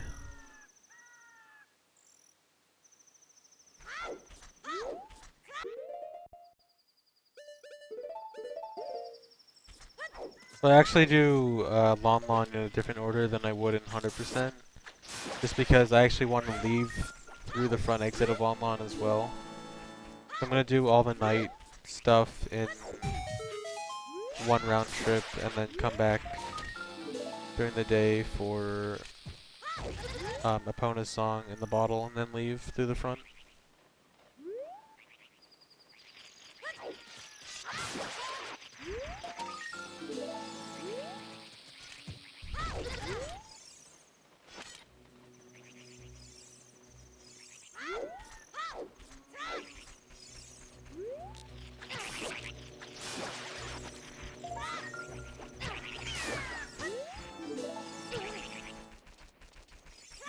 Oh my god, a magic drop.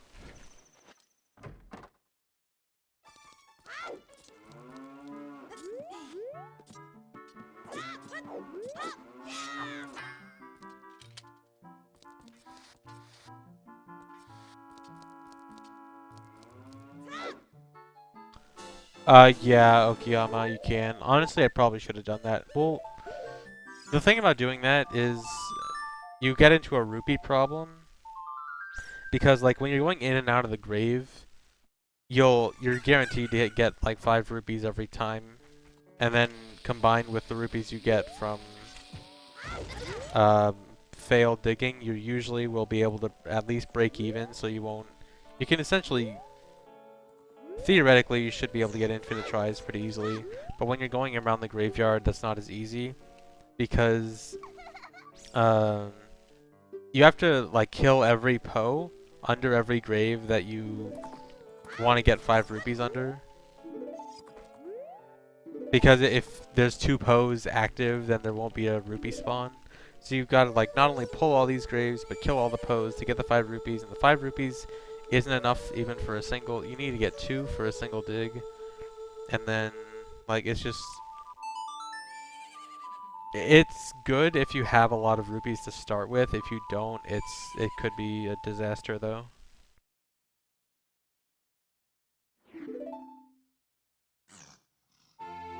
And I don't think I have enough rupees to start with in this run. I usually should start with like 70. And you really want at least over 100 to start with. I don't even have a good wallet for that.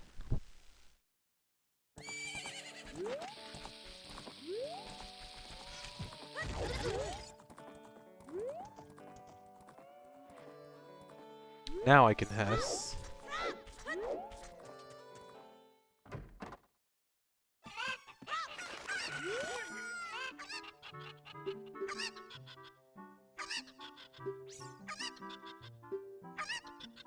Least favorite thing about OOT casually? Probably still the Ocarina game. That thing is just not good in any way.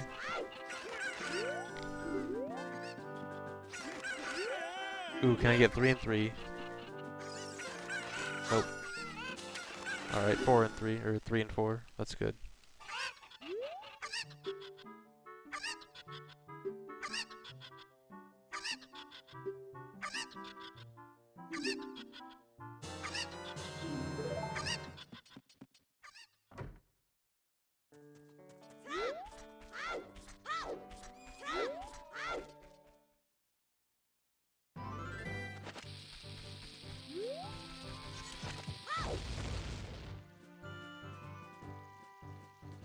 A PB is still extremely easy. Like 3 minutes behind is nothing in this run.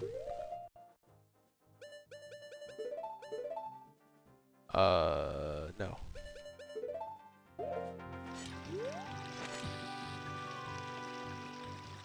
Alright, so now I gotta get Bottle on B because I'm gonna do RBA soon.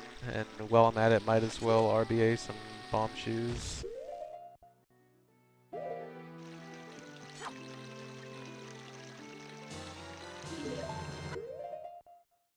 And dupe over my letter.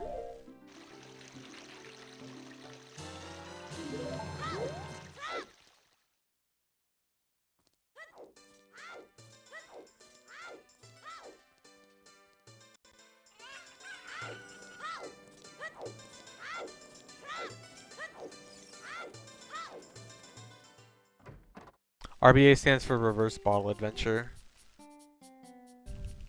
It's messing around with the bottle on my B button, and it does weird stuff to my inventory based on the item I have on C right. In that case, Poe linked to my bomb chew count, so that gave me 29 bomb chews because bug is a value of 29. And now I'm going to do RBA with Goron Mask. And so the Goron Mask modifies your boots and tunics.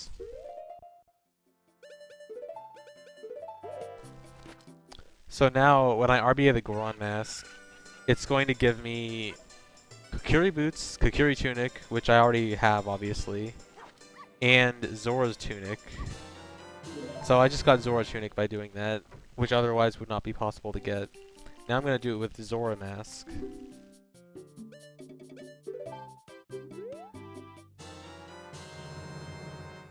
And doing it with Zora Mask is going to give me Kokiri Sword, Deku Shield, which again isn't very useful, but also the Broken Giant's Knife, which also would not be possible without RBA.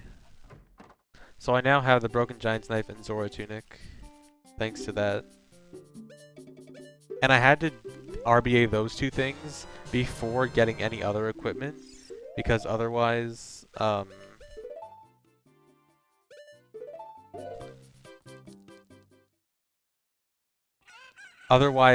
stuff gets deleted when I try to, um, like when you RBA that stuff, it gives you exactly those specific items. I am dumb.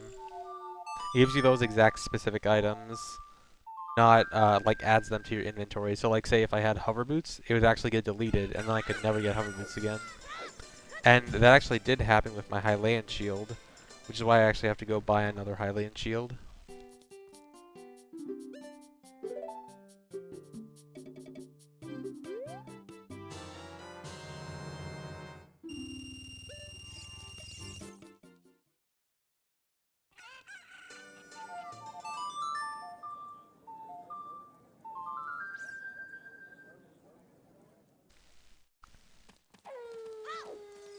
I should probably equip my sword too.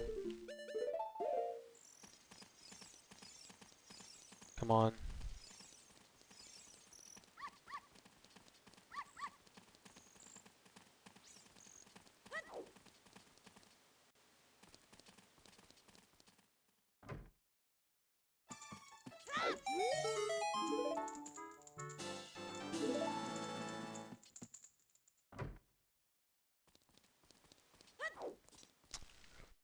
I also want to buy some bomb shoes, even though I can RBA bomb shoes basically whenever I want. My limit is 29/31, and for Water Temple coming up, I want to have basically max bomb shoes, so I want to buy those 20 bomb shoes there.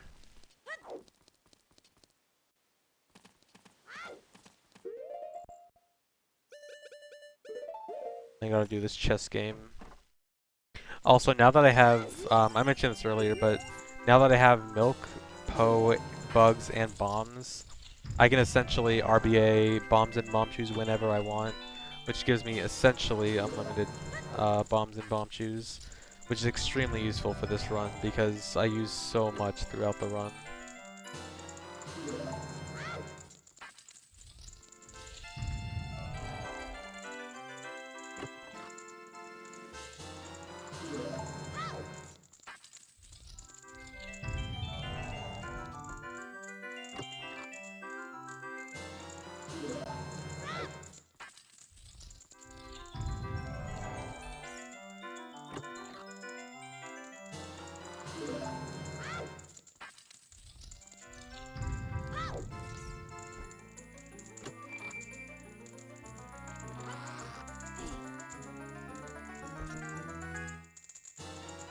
Heartbeat duping does not count in this.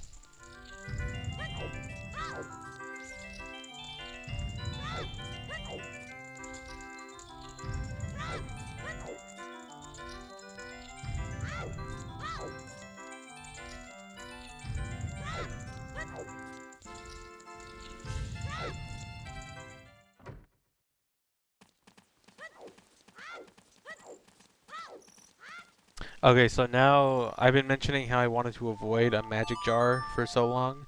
Now is the time where I'm going to actually go get the Goron tunic using the magic jar stuff. I need to go to bottom of the well now.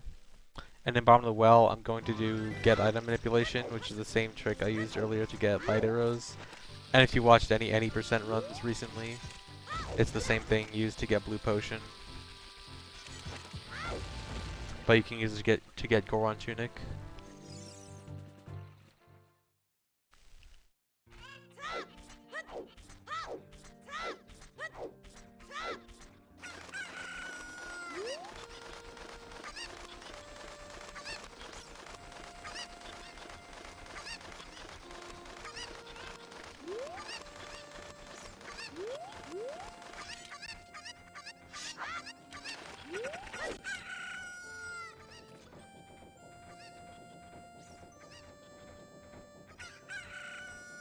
I didn't get a fairy. Never mind. Where's the closest gossip stone? I am dumb.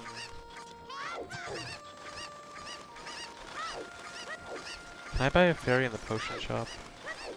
Oh. Dude, where's the nearest gossip stone?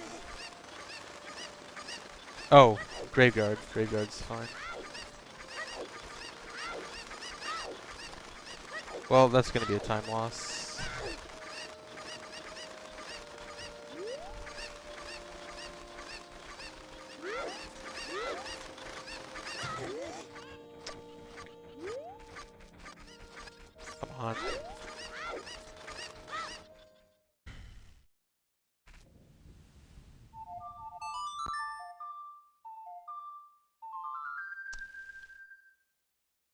I was supposed to buy a fairy back at the potion shop in Castletown. And I need a fairy for the get item manipulation trick.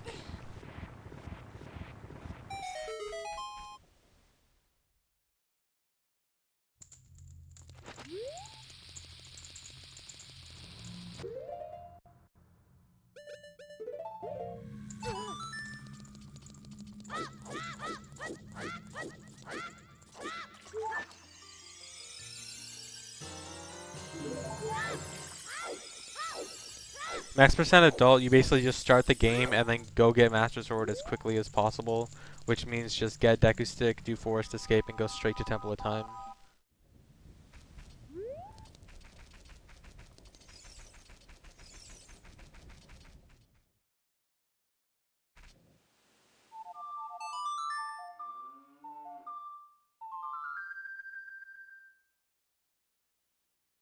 Well, actually, you can get Bottle in Max percent adult now. It was found to be possible with GIM. Why'd I equip Slingshot?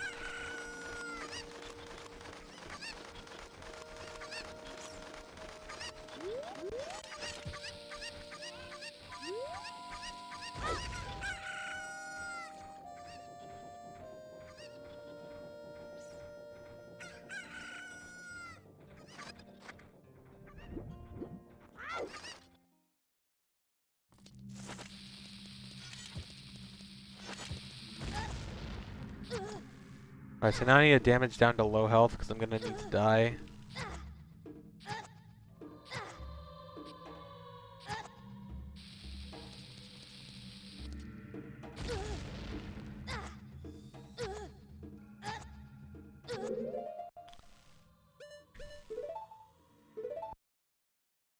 I need to save just in case because this is probably gonna take a few tries unless I get lucky.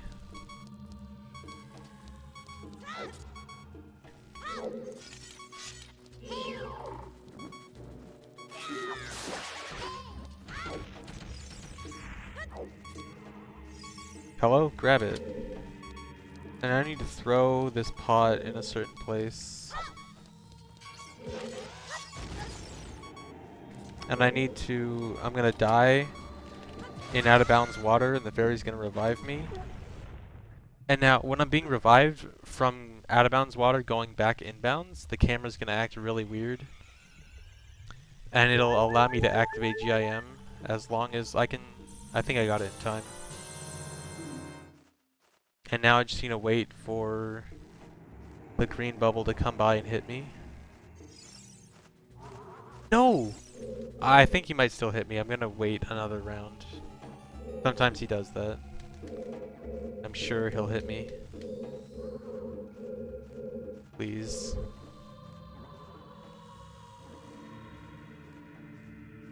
I was avoiding magic jars because I needed this to be my first one. Please hit me. Okay, there we go.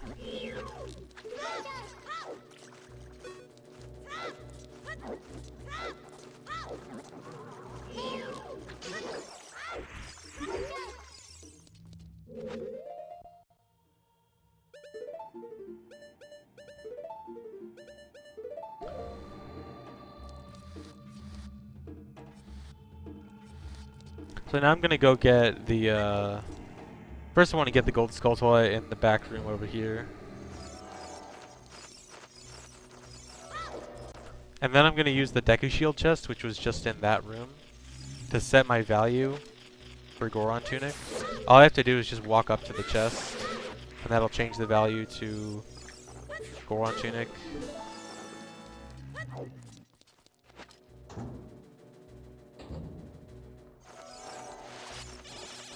Just gotta touch the chest and run out of here. And now, the next time I enter water, I should get the Goron Tunic.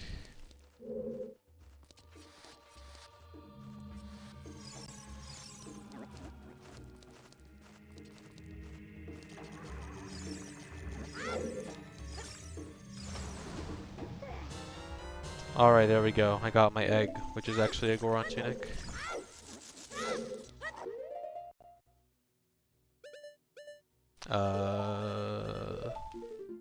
See right here. Now I just gotta finish off Bomb of the Well.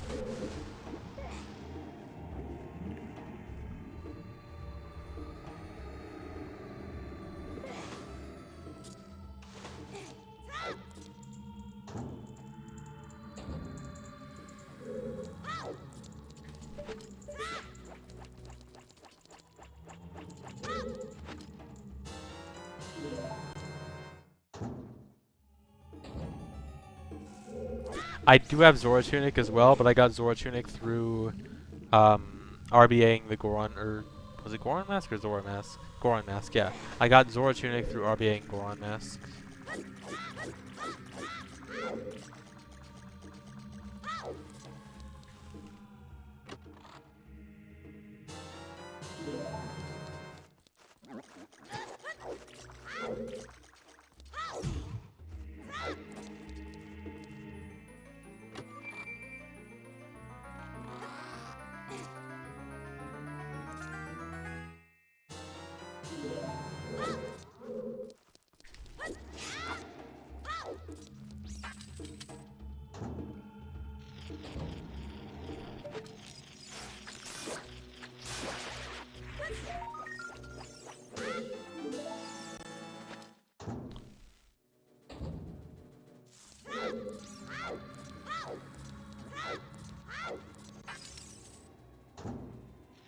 Yeah, blue is my best split color.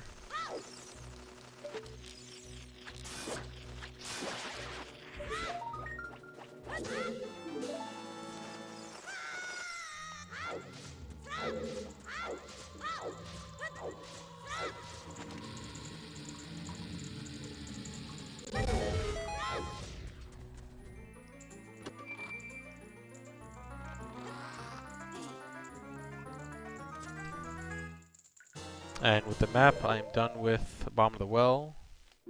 Just need to Feroz Wind out of here. Back to Jabu. And now it's time to go to Ice Cavern.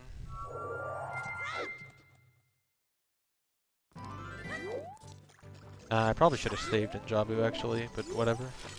Just don't be bad.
Yeah, Geocob, it's more that I want to save bombs. Or, actually, it used to be that I want to save bombs. I don't know if I want to save bombs anymore.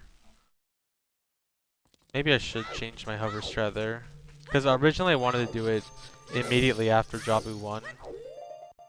And then I put it off, and then didn't consider changing my bomb usage. And like before Jabu 1, I definitely had to conserve bombs, but maybe I don't anymore. So getting magic drops is fine now, and probably good because I need a lot of magic in this run.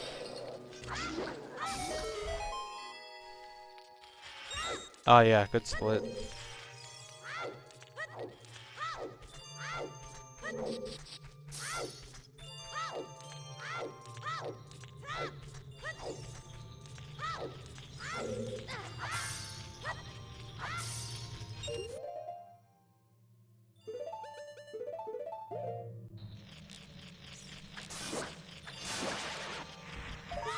Hey, I'm missing less splits than yesterday. Or, not yesterday, 2 days ago.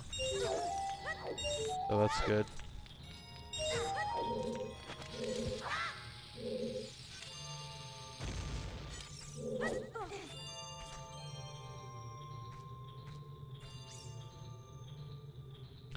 So, I can't ground jump up this wall, but I can jump and target it as soon as I jump to change my direction. So I can actually grab the top of it. I have to do this twice because I had to get that rupee.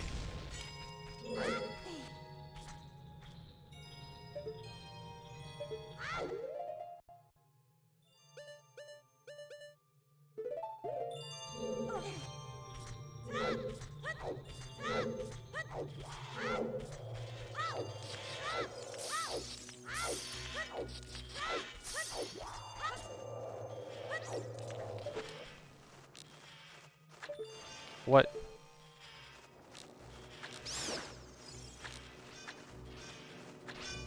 What?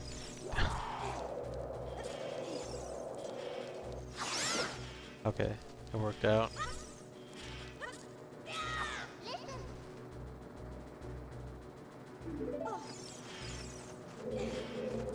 Nice dodge strat.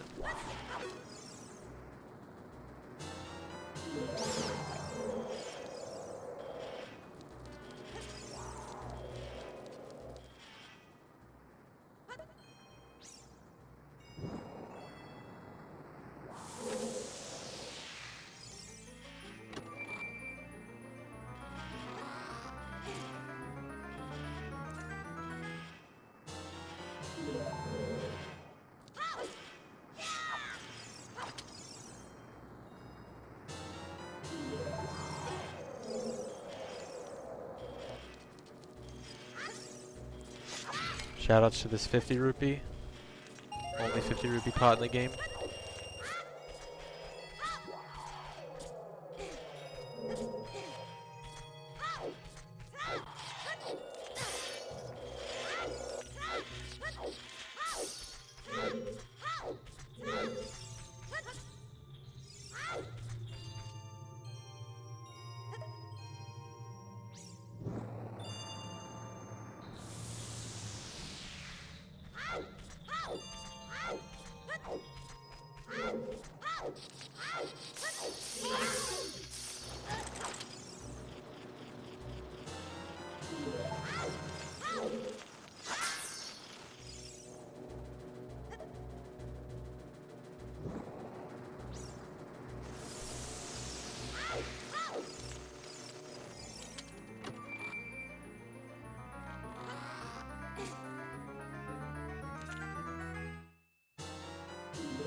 Actually, you could become an adult in 7 minutes. Actually, under 7 minutes. Oh my god.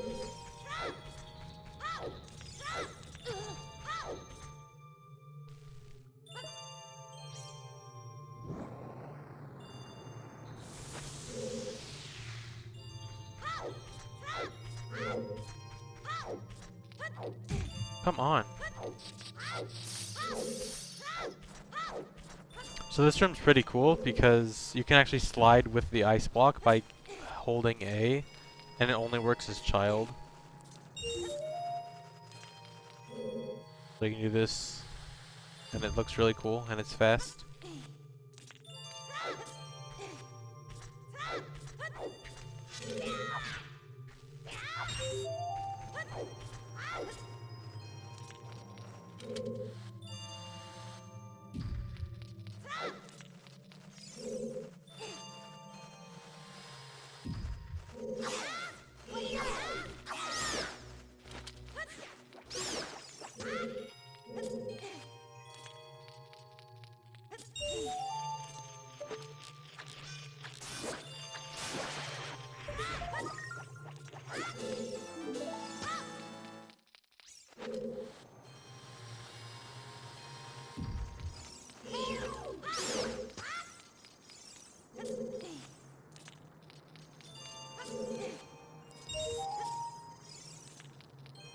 Uh,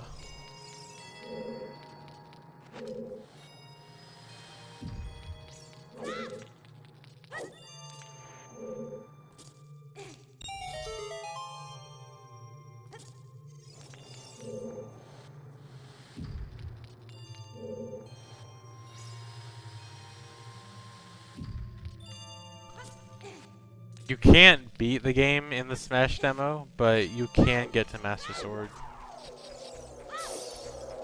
And that used to be a challenge people used to do. It's super easy now, so I don't think anyone cares about it anymore. But back in the day, it was a neat challenge.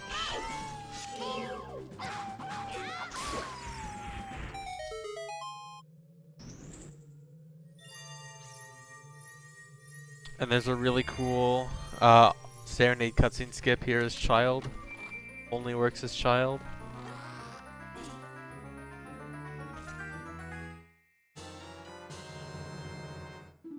Oh. The cutscene just doesn't trigger.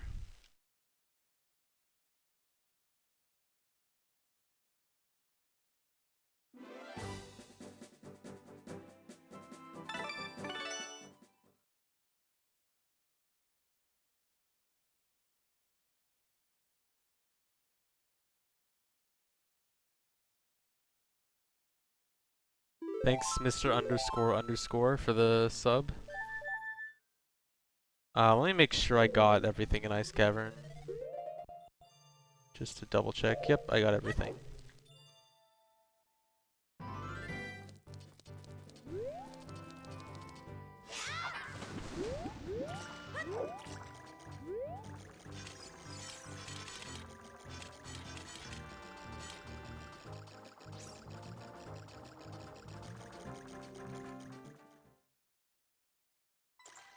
So now I've got to get past King Zora, and you can get past him with a weird clip, which is very similar to a weird shot.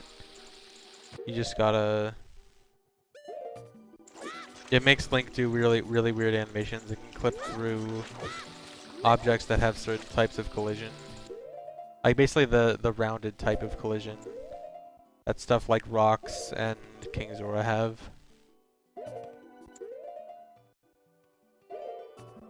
Come on.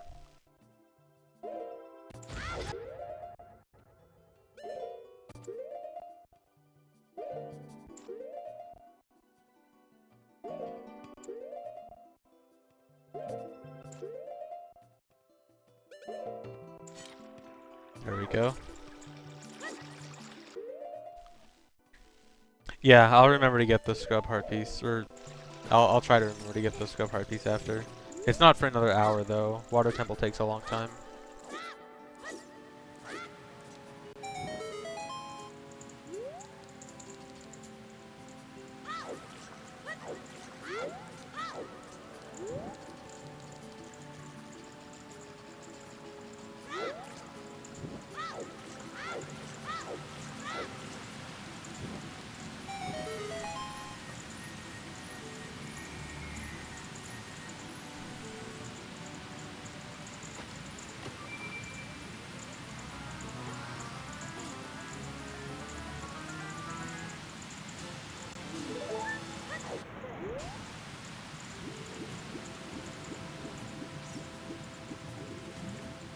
So now I just need to do a little bit of cleanup, get a few things in Lake Hylia, and then we can go to the Water Temple, which is really fun in this category.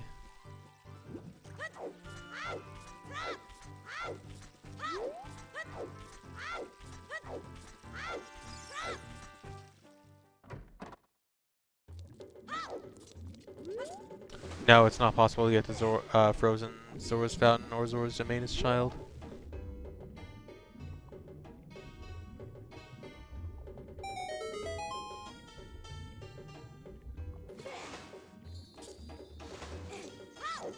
If it was, you can get another heart piece and another gold Skulltula.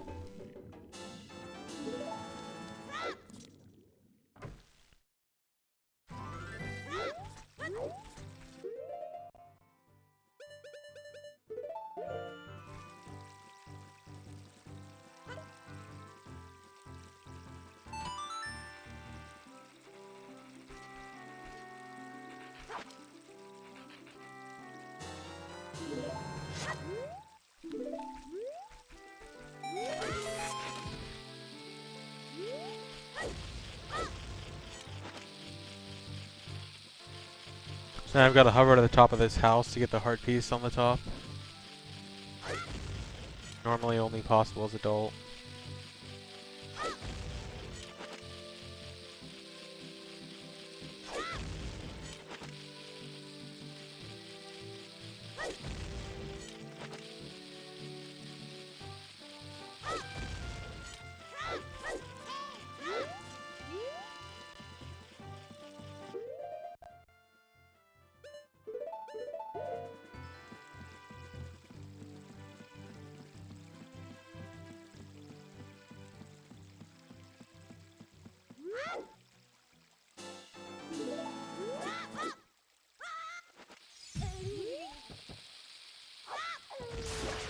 That was perfect timing. I swear I did not route it in so that the timing would be that perfect. Just happened to be that way.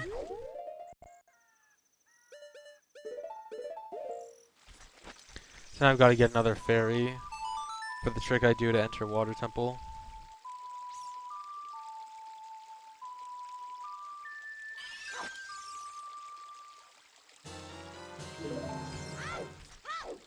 And now, the reason I didn't get that Skulltula earlier is because I wanted to take damage from it.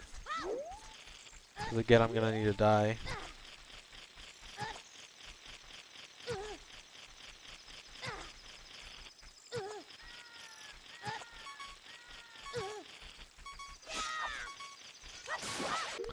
And I also want to RBA my bombs before I enter. I gotta do this.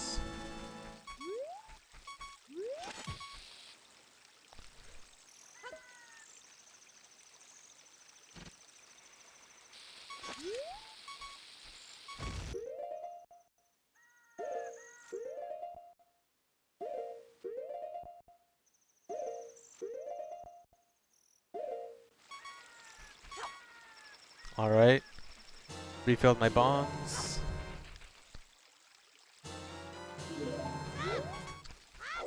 And now I can go enter Water Temple.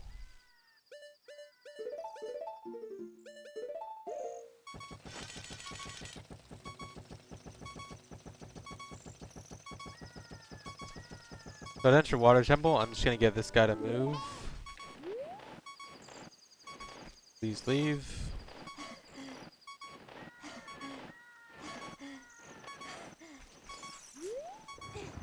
And I'm gonna kill myself right as I fall into this grotto.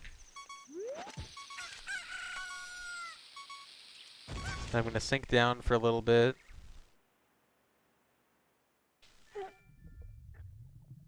Release R and get revived by a fairy. And now I'm super low under the water, out of bounds. And from here I can just swim directly to Water Temple.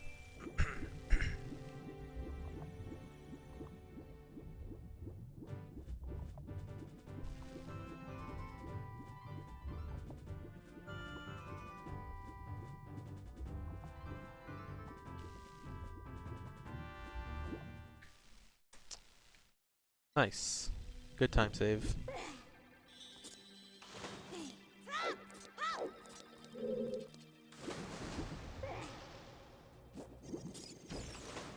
So now in Water Temple, obviously I can't use Iron Boots. So what I need to do to sink down to the bottom is I need to lure this enemy over here. And I want him to hit me as soon as I use Furrow's Wind, and then I sink all the way to the bottom. And then I can swim over to Rudo.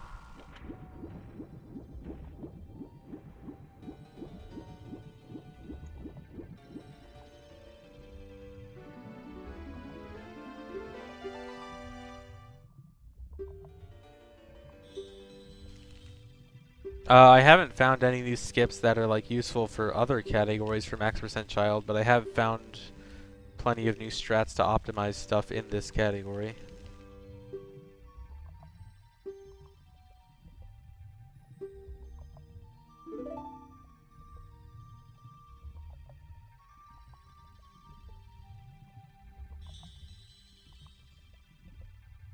EQ, yeah, I'm not entirely sure. I guess it's just the way Child shields, and I guess the amount of knockback the bomb gives Link. Something related to that. Yeah.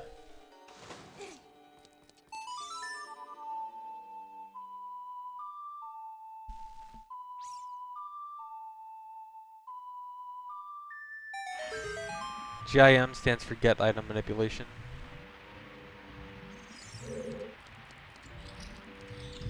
So now to get the map, Din's Fire is the easiest way to kill these guys as child. Your normal sword won't work on them because they have defense. I think stick would work, but it's like, it's just easier to use Din's and faster. I think it's the only, no, one of the only 2 uses for Din's Fire in the run, I think.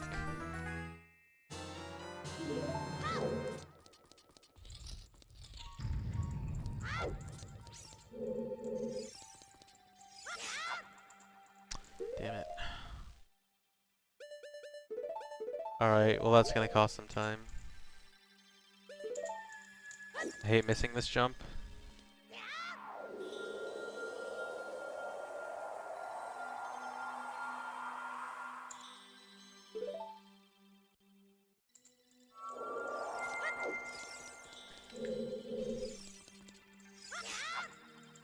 What?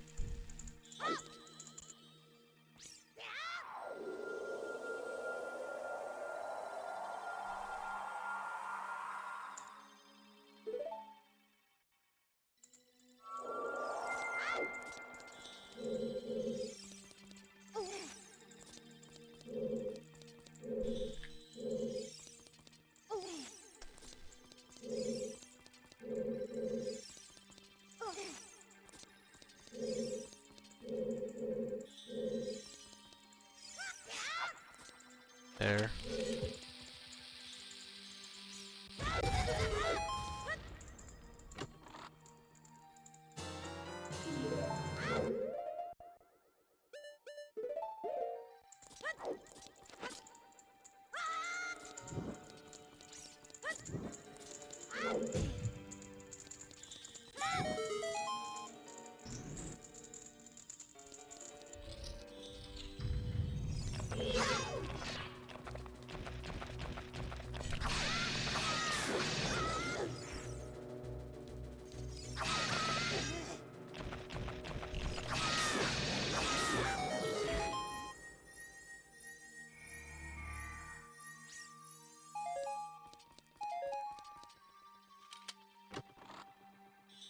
Oops.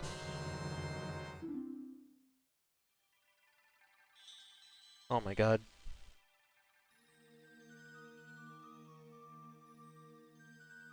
Okay. I messed everything up.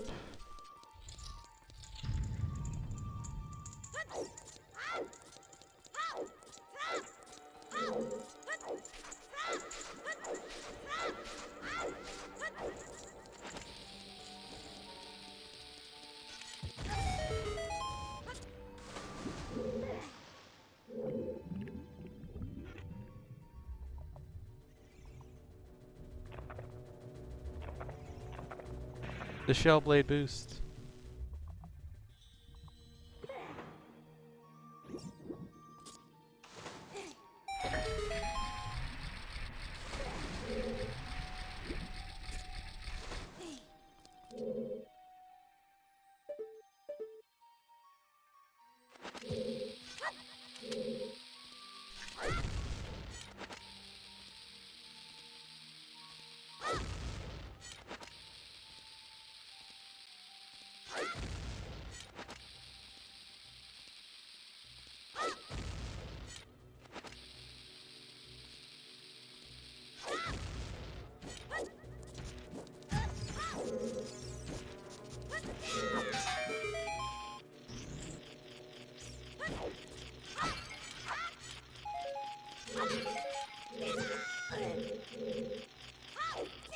Hello?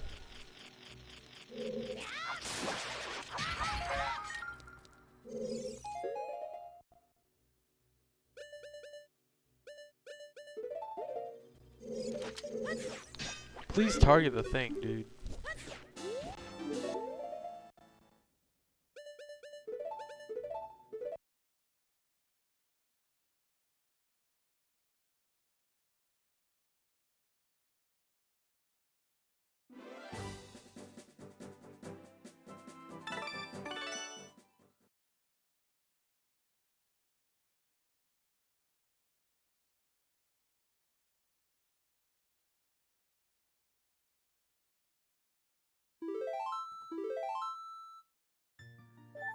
No, max percent will not help me with anything in 100%.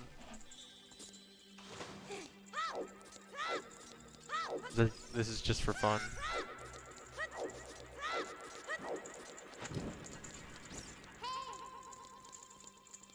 Please jump. Hello? Okay, so I want to enter this room and just set Frodo's Wind in it. There's a Skulltula at the top of the room that I could get right now, but it would require a really big hover.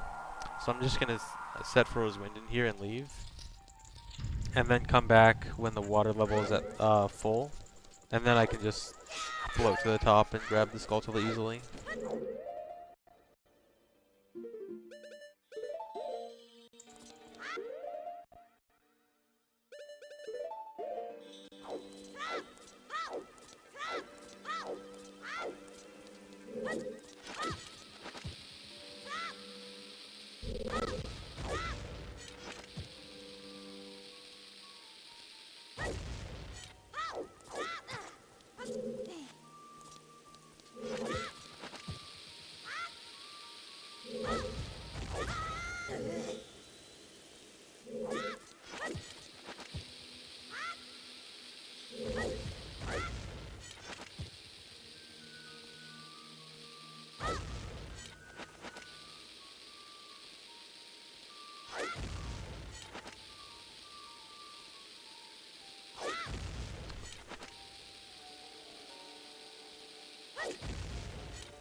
It's unlikely that RBA made VC faster. It technically hasn't been timed just because it's kind of really hard to time because you have to time an entire run of both.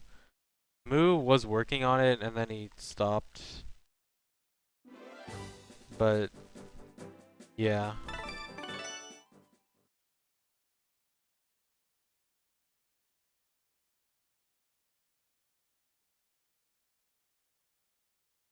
Linkus, 6 heart pieces, 2 heart containers, and 21 gold Skulltulas.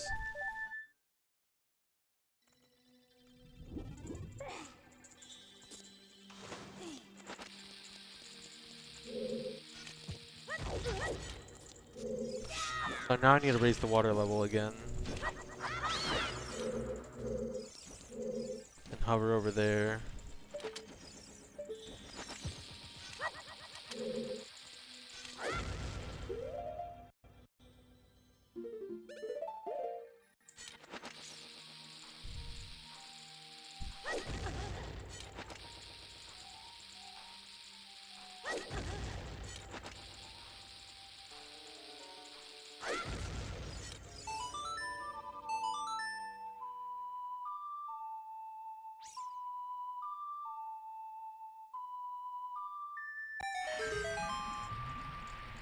Habs Monty just because we do. It makes it interesting, so we do it.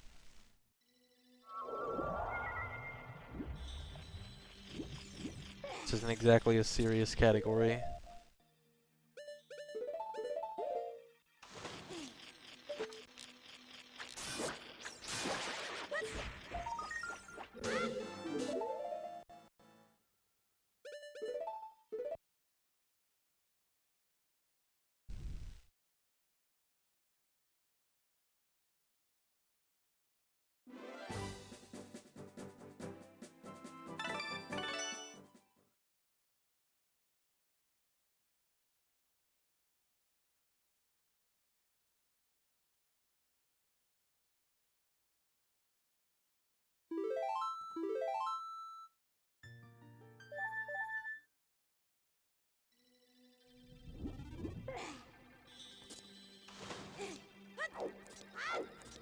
Okay, so this next room is really difficult. Basically, this next room is almost entirely slippery slopes, and then just moving platforms up and down that you're normally supposed to hookshot past.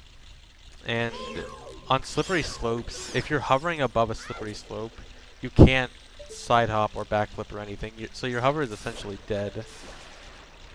which makes hovering through this room kind of awkward and difficult. And so for this one gold Skulltula, I can only do a single hover. And what I want to do is do this one hover, target this Chew so I can turn around and try to boomerang it from here. This could take a few tries. Alright, only 2. That's good. That's pretty good. Whatever.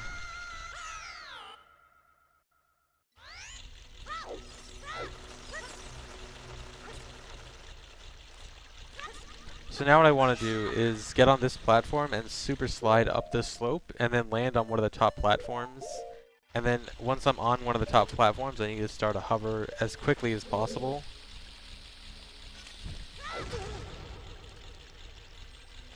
And then when I start the hover, I can only hover when there's a platform below me.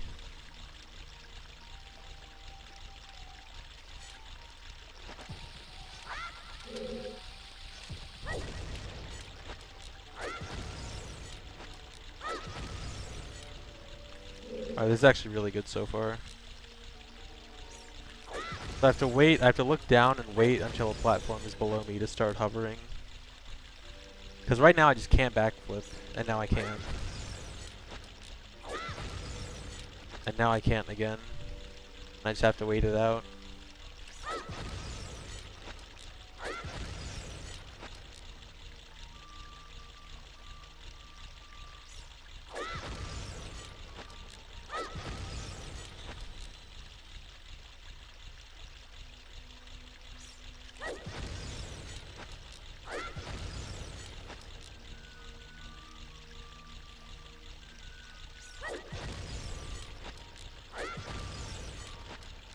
I think the next one should be good.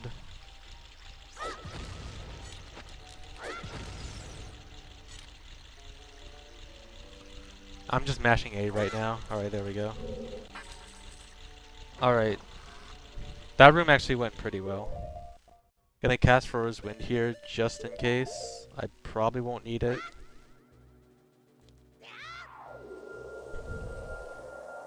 If something goes wrong in this room, I definitely want to have Froze Wind here.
Alright, and the Dark Link fight is really easy.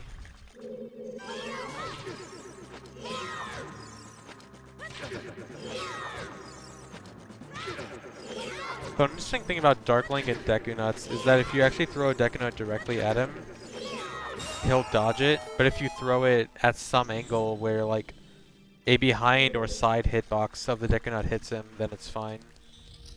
So you just can't throw it directly at him. It has to be diagonal or behind or something like that.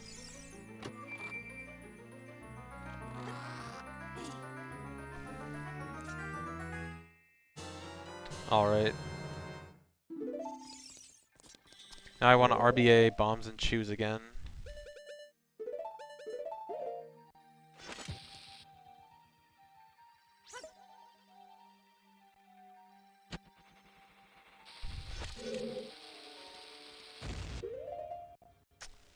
Missed it.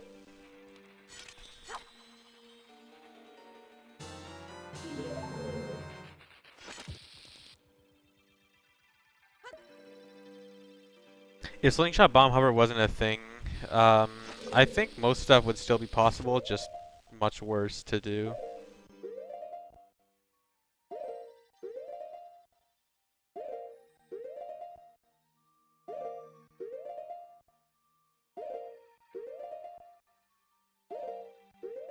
Come on, I hate doing this. It's not even gonna work.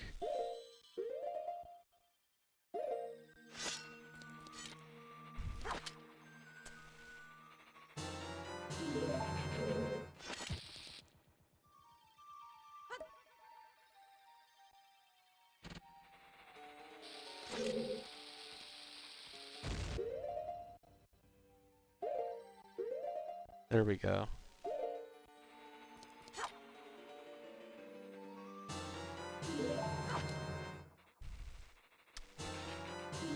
Got my bombs and bomb shoes there. Or my bombs there. This will give me bomb shoes.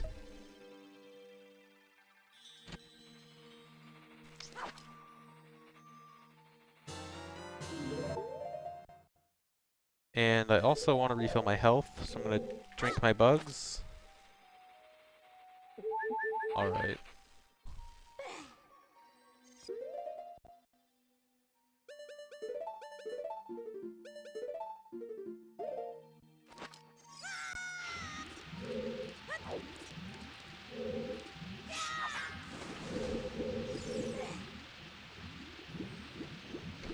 So now, this gold skulltula right over there. This guy is kind of tough because I need to hover over this room. And this room also has slippery slopes. Those, the area surrounding the whirlpools, those are all slippery slopes. So I can't hover over the slippery slopes, as I mentioned earlier. So what I need to do is hover, like, from the side of the slope, and then inside the center of the whirlpool, and then outside again. So it's a little tricky.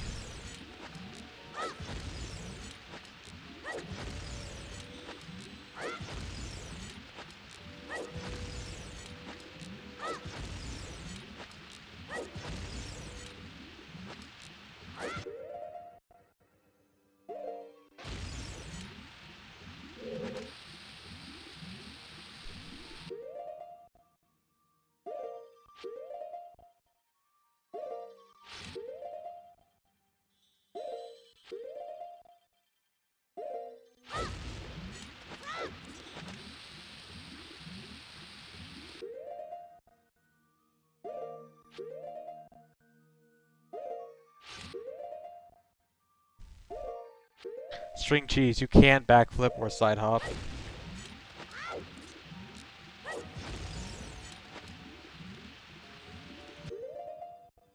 Alright, this should be good.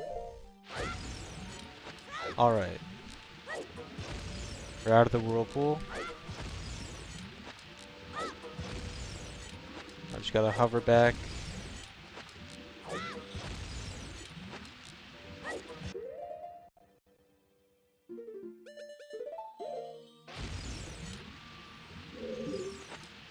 Alright, that was really good. That was actually really, really fast.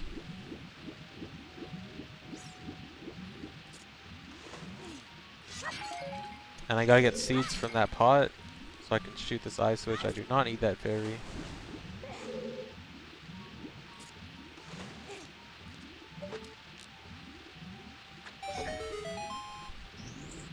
I'm using the slingshot to stop my momentum after backflipping, because if you just backflip with a bomb or bomb shoe hover, you go too far back for the bomb to hit you unless you time a bomb hovers really precisely, like how I was pause buffering it earlier.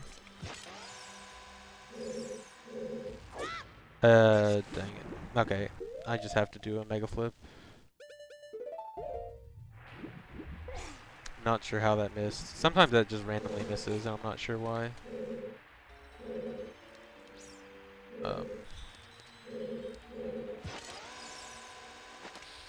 This should be good. This is cooler anyway. I didn't make it. Can I still make it like this?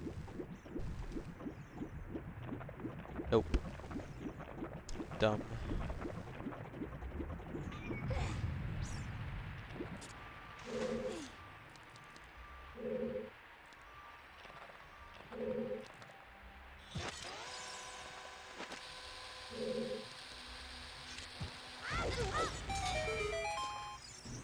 Really? Wait, no. Oh my god. That is so dumb.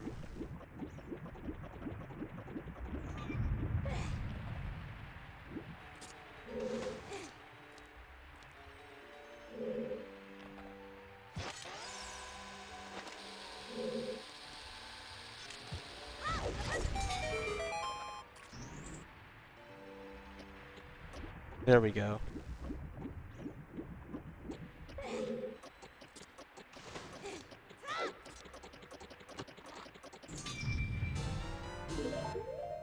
Alright.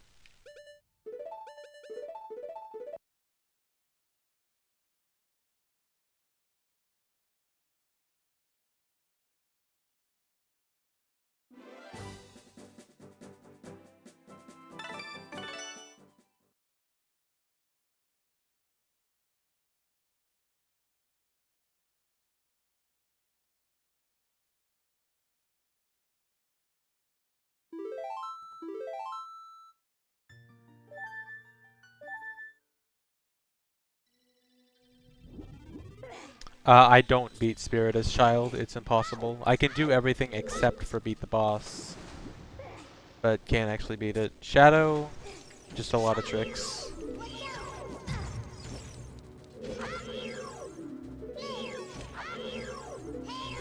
So now I gotta dive back to the bottom again, and whoops. Okay. And lower the water level again, so I can go get the boss key and the last gold Skulltula.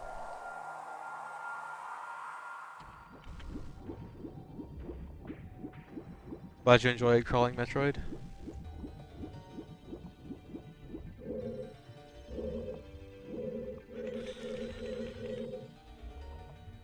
Hey, Lewis.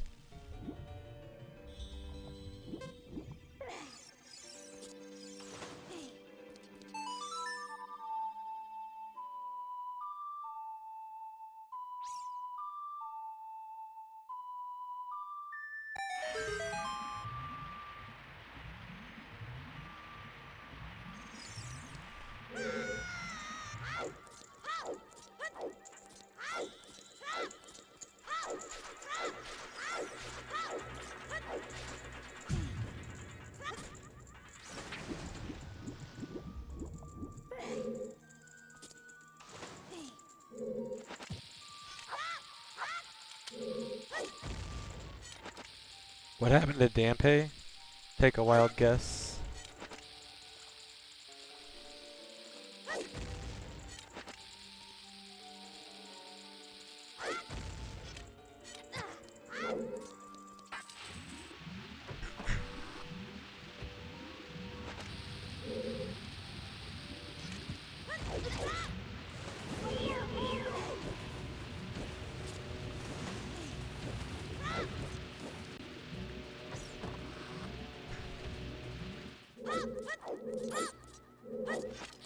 Easy mega flip over this room.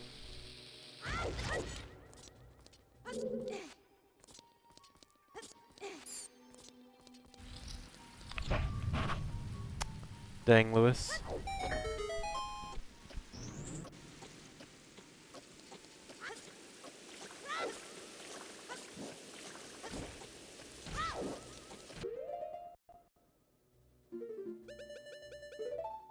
No.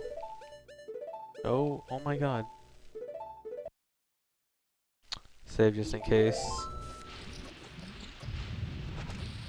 Alright, so for this next trick, I need to hover onto this gold Skulltula. So I need to do a mega flip with ISG onto the gold Skulltula. Kill it while I'm still hovering. And then drop down by taking out my sword so that I have enough downwards momentum so that when I enter the water, I can enter this hole to the left. Which I can't do just by like jumping in the water or anything or diving. I can't dive because I don't have enough time because the water's running so fast. And I have to sit through this text box so this boulder doesn't hit me. And take out a bomb and do a side hop hover. And alright. That's the only way to get under that little thing there, is to dive by taking out your sword. Only way to go low enough in the water to get under there as Child.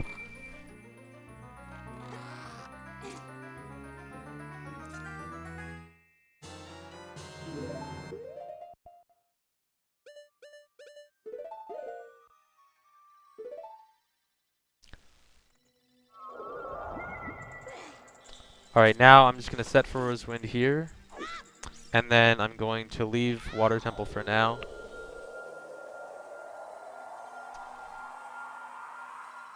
I will come back and finish it. Dang, I wanted to get a super swim there. Oh well. We gotta leave. Gonna go to Deku Tree now, and then Ganon's Castle, then come back.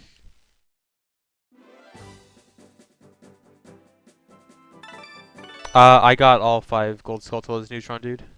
If you mean the one in the central tower, I got that one by setting for Rosewind in the central tower, and then raising the water level to the highest and warping back in.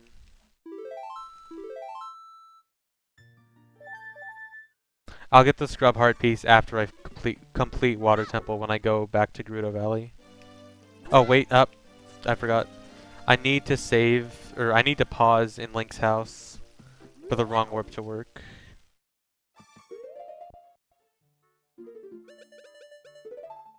Alright.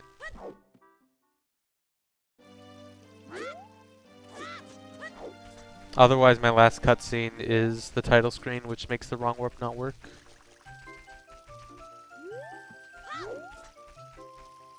And for some reason, pausing in there just clears it and makes it workable.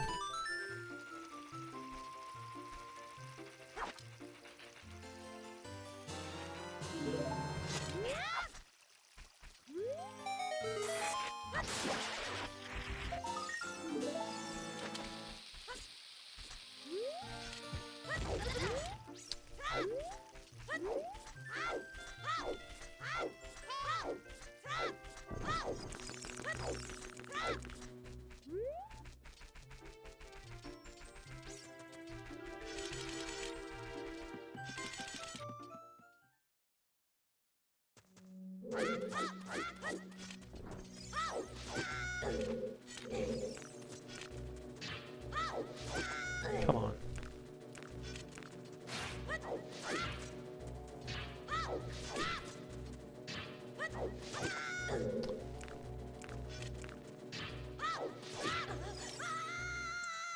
Yeah, blue is my best split color.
Green splits just means I save time and am ahead.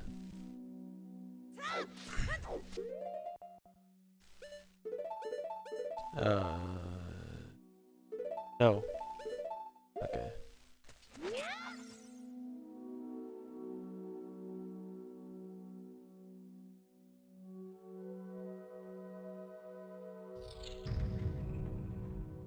You'll see how I get Master Sword.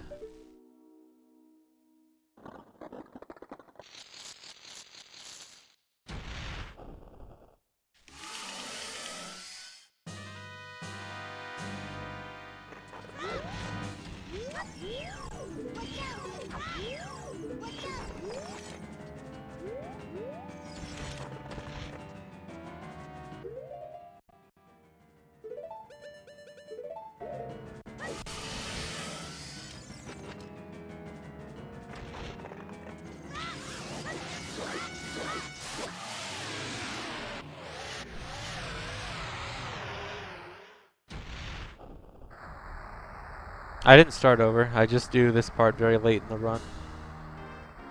Check out the timer.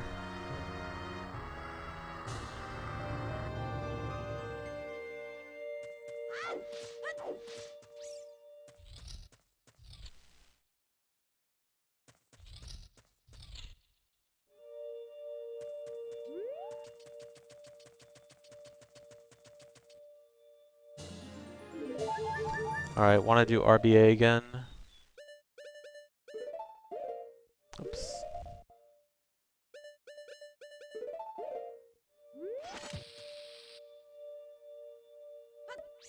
Gotta get more bombs and bomb chews again.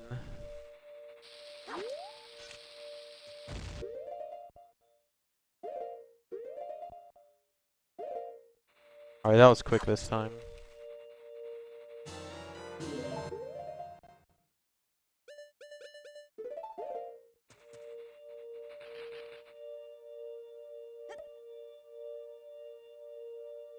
You can't get the Forest Temple Compass because it requires shooting an actual bow, and Child cannot shoot the bow.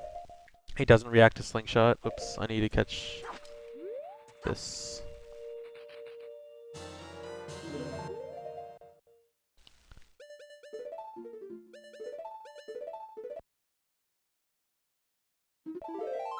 Safety save.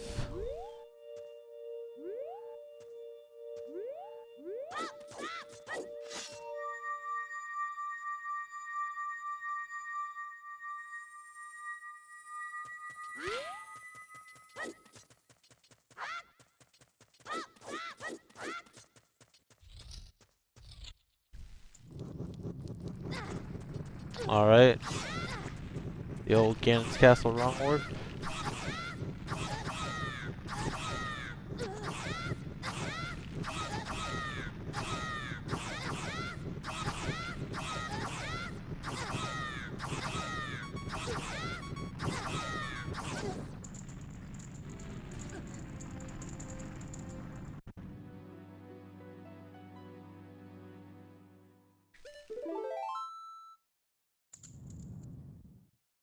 Alright, and I have the Master Sword. So when you die in the castle escape, the game automatically puts Master Sword on your B button and in your inventory.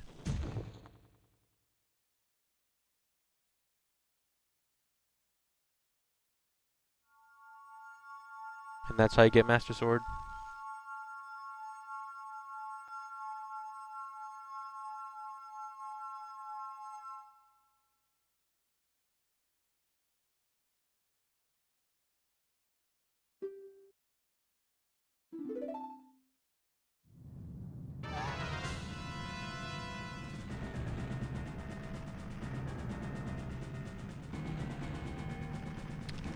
I assume the reason it gives you Master Sword is in case you die to Ganon without your sword. Like after Ganon knocks it away but before you get it back. And they wanted like a safety check for that and just had it for the entire collapse.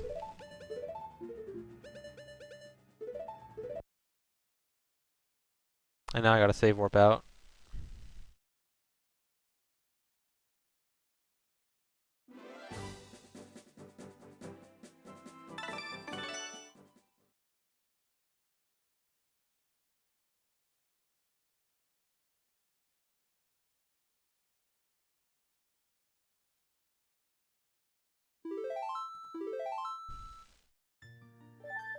So now I need to go get gold gauntlets, which are in the Shadow Trial. And to get gold gauntlets, I need to do a big hover and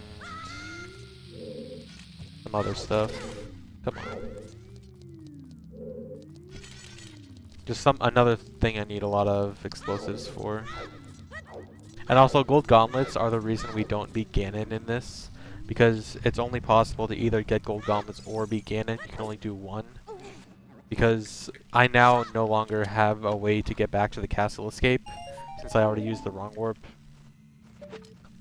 And if you were to go beat Ganon, you couldn't save warp and go get gold gauntlets. So we can only get one, and we choose gold gauntlets for more completion.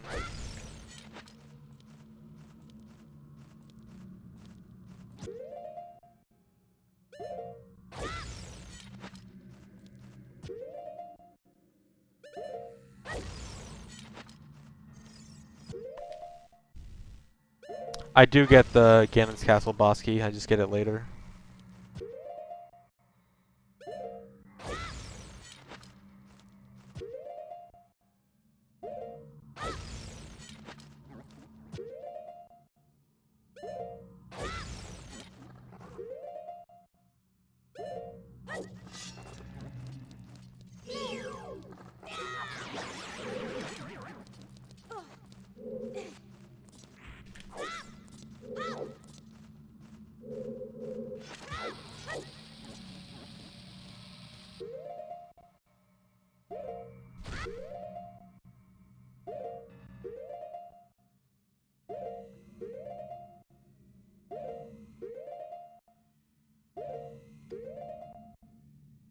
I think I failed this already.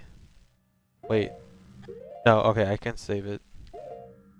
I did fail the mega flip, but at least I didn't fall in the void.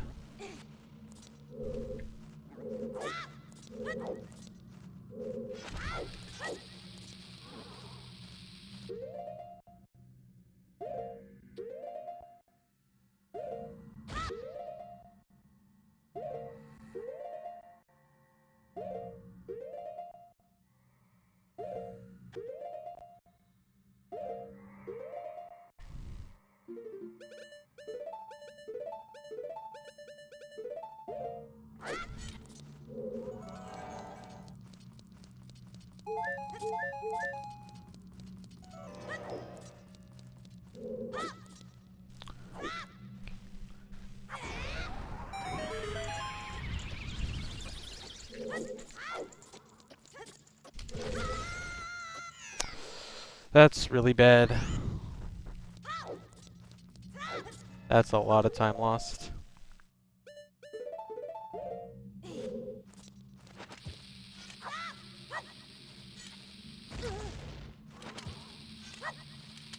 My PB did this part really well.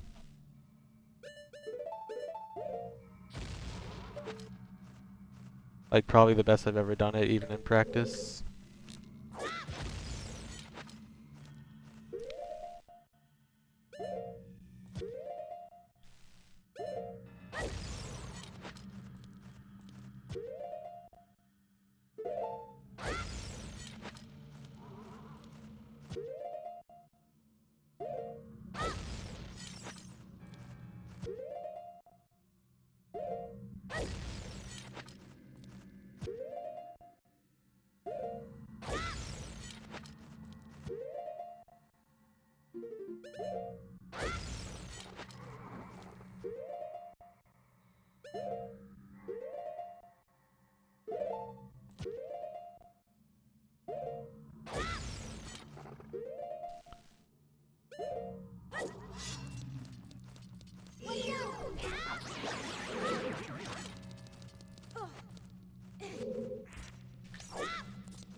Dead. Oh my god, I'm just gonna reset to get my bomb shoes back.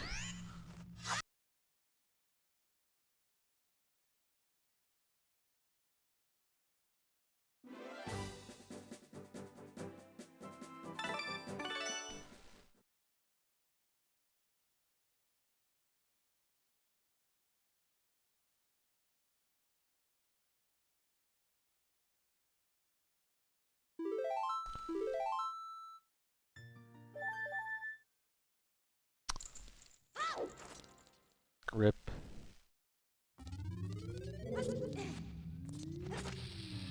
This is a really hard section. I'm honestly surprised my PB got it as well as it did. Cool, Hess.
Yeah, this is much easier than side flip hovering. Please? I can't do this. There we go.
Nope, not going for it.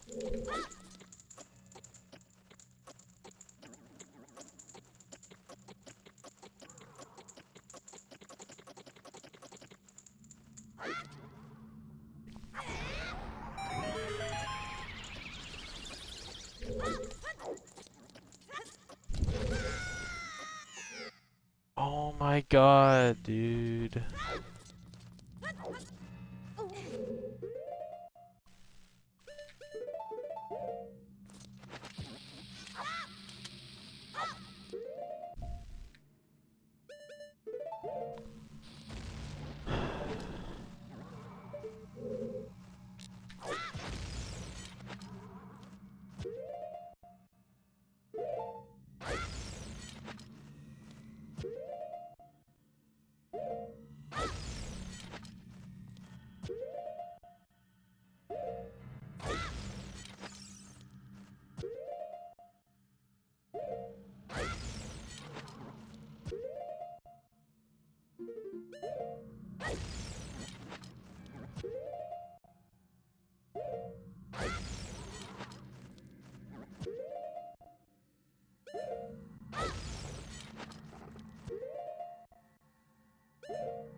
I actually just got an idea for an easier method of this, but I'm not sure if it's gonna work. I don't want to try it mid-run.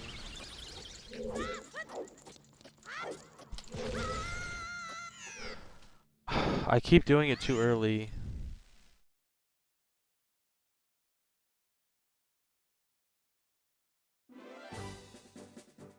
Yes, hovering is significantly harder in OOT than MM. In MM, a baby could do hovers. In OOT, your bombs explode really slowly, and a normal backflip is just going to get you too far away from the bomb so it doesn't hit your shield. In MM, the bomb explodes to its maximum radius instantly, so it'll basically always hit your shield if you're not a stupid amount of far away.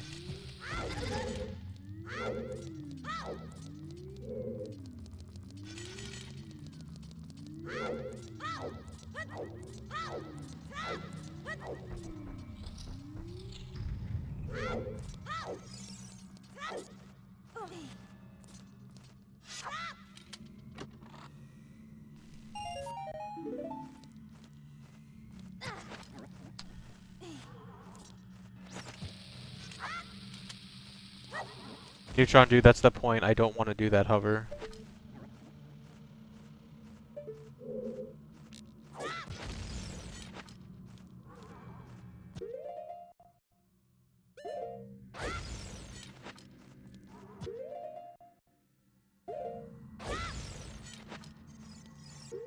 Alright, actually, I'm gonna try my new idea here. I can't do this.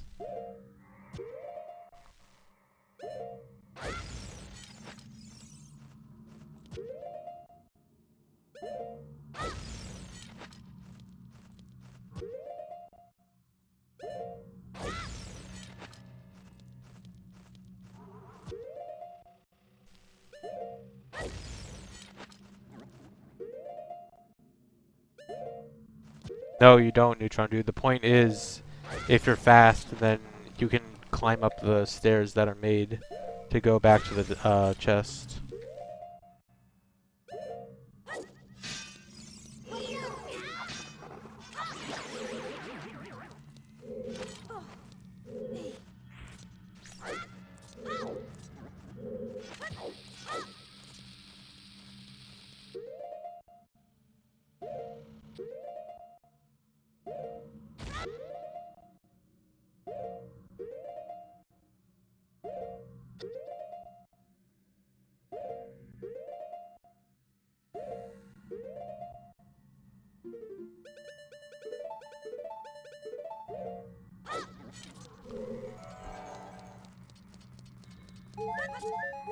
Alright, I'm just gonna try my new idea.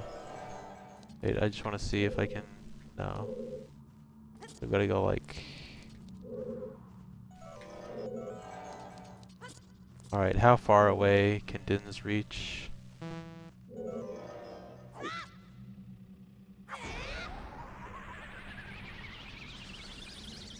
No?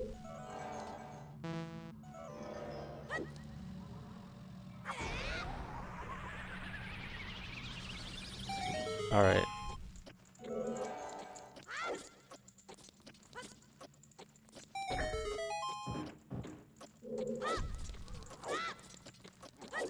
Okay, that is much easier.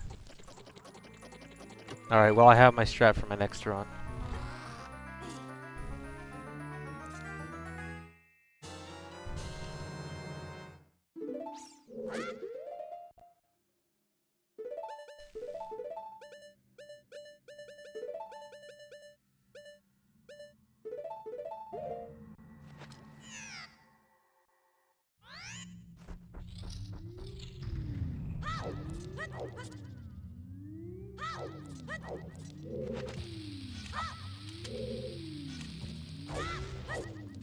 So trial skip only requires a single bomb as child, because for some reason child's feet like go higher than adults or something like that.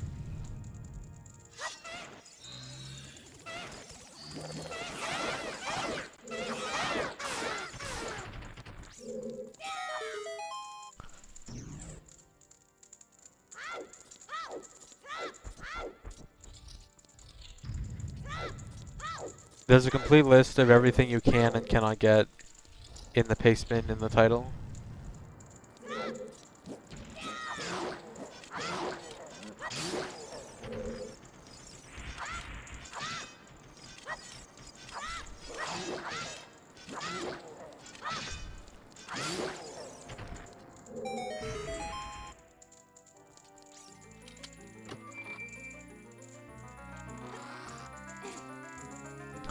No, JP Nod, because you can't use Furor's Wind in the main trials area. You can only use it in the tower. And so since I want to Furor's Wind back to Water Temple, it's best to end it where I can use Furor's Wind.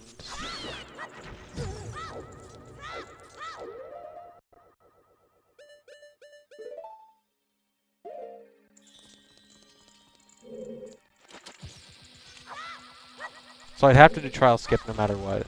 That's unavoidable. But I might as well do it the second time. Because otherwise, if I did it the first time, I'd have to save warp after getting the boss key.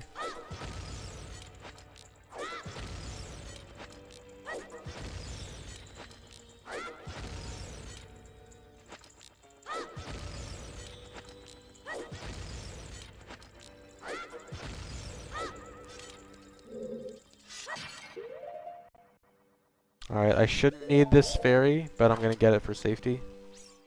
Because Morpha can be very difficult as child.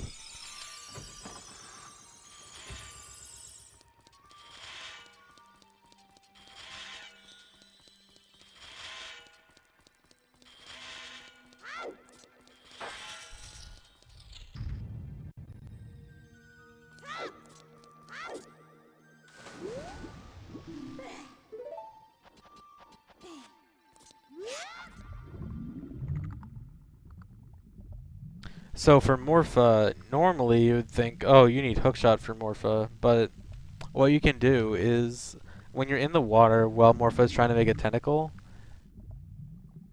Morpha will start jumping out of the water, and then you can quickly climb up one of the central pillars, and then attack Morpha and go back in the water and repeat. It's kind of difficult. It's a lot easier with Master Sword, which is the main reason I make that split in Water Temple. Like, I do the first part of Water Temple, leave, go get Master Sword, and come back. Because Morpho without Master Sword is awful.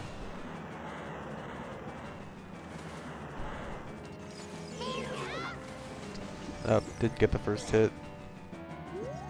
I usually don't get that, it's just a bonus if I can.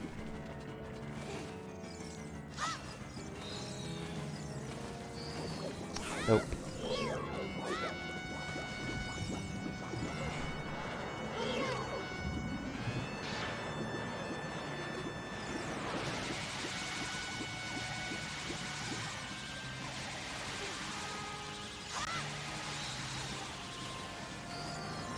What?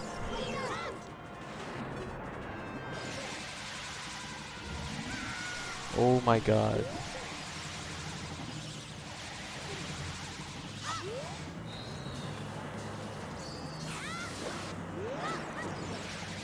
Alright, I got one hit. It's gonna take 5 charged Master Sword slings, or 5 charged spin attacks.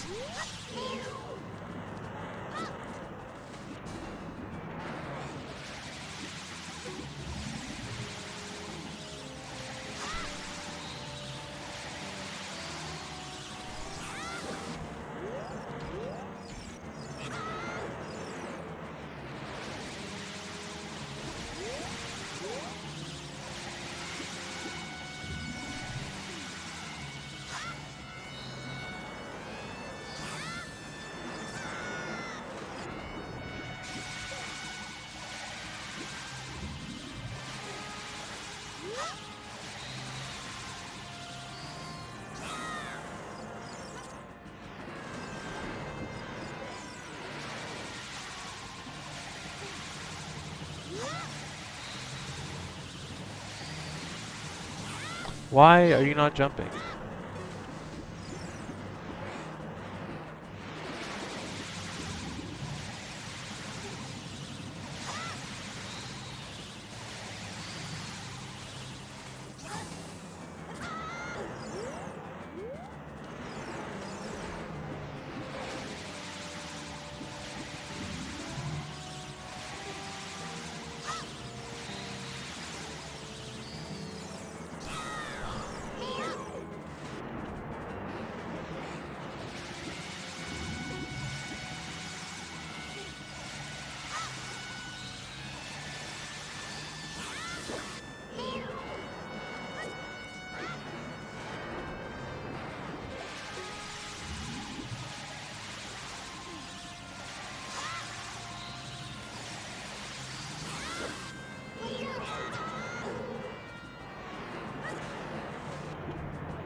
Okay.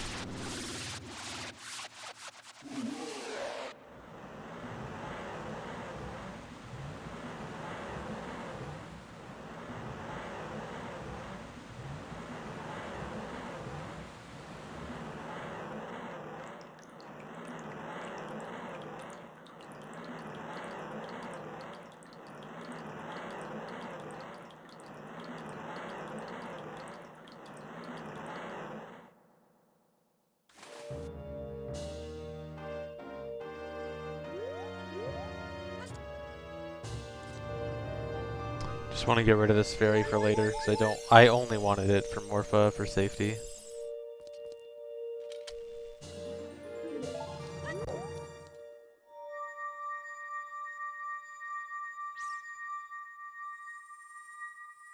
And that's Water Temple as child.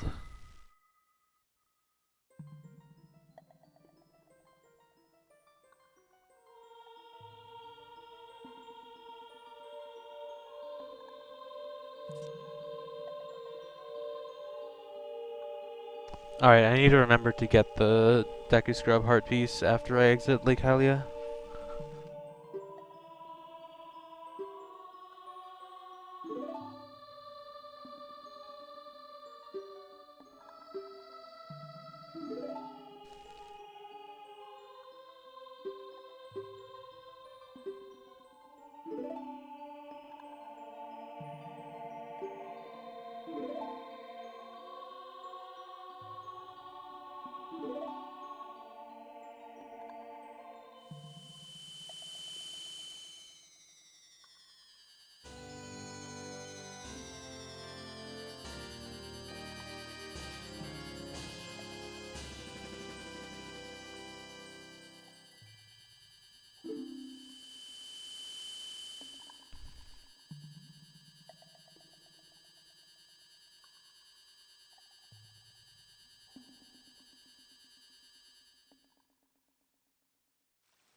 I like the Water Temple a lot.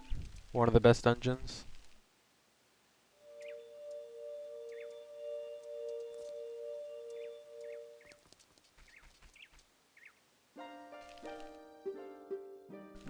You cannot RBA Biggoron Sword, you can RBA Broken Giant's Knife though. And you can also RBA Broken, which is basically an icon that looks like the Biggoron Sword / Giant's Knife, but is not selectable.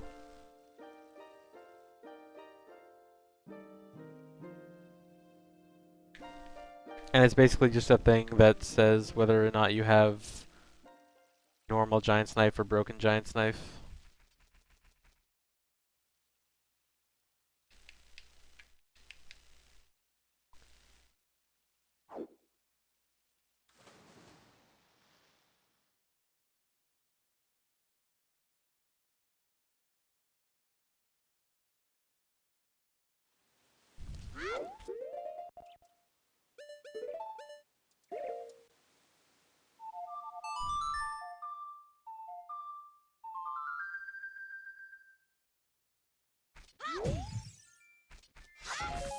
Nice. Nice. Nice. The first two nices were real, the last one was not.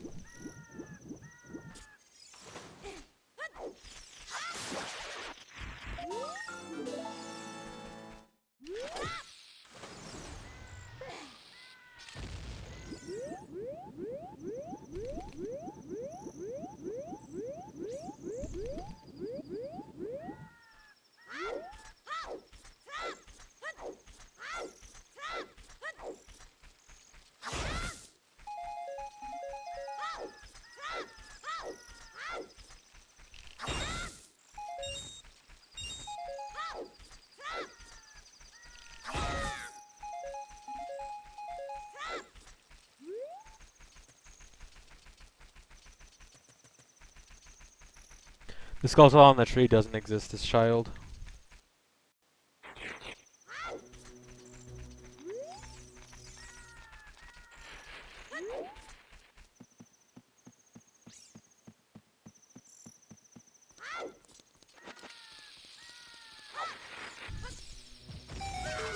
Nice.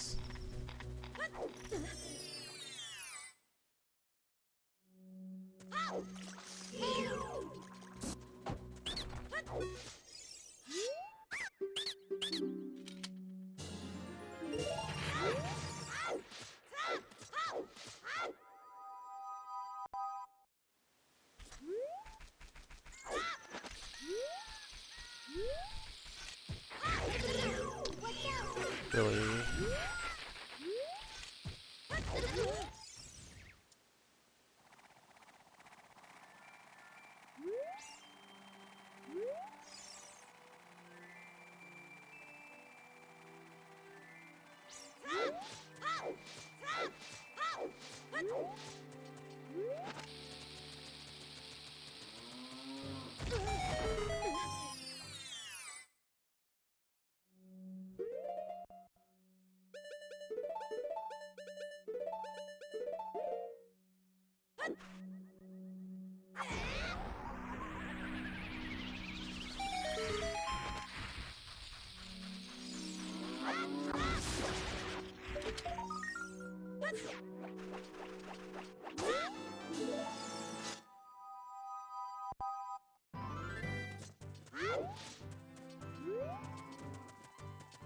The only warp song you can get is Requiem of the Spirit. All the other cutscenes just don't activate as child.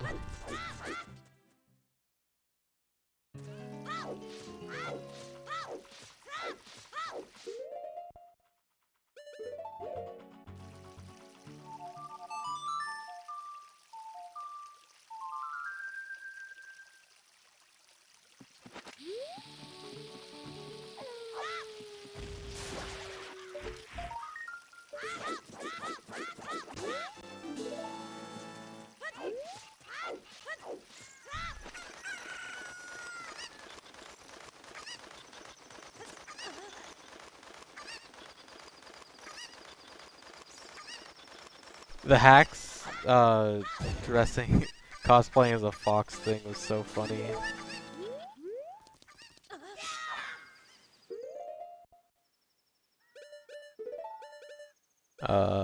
Yeah.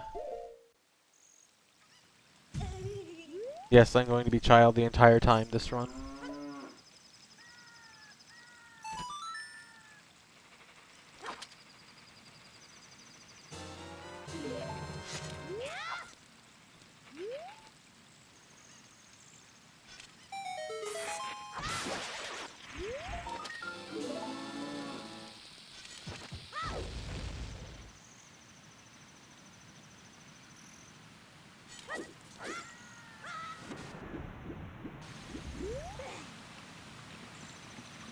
I will not be going to SGDQ, and don't ever expect to see this in a marathon.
Oh my god.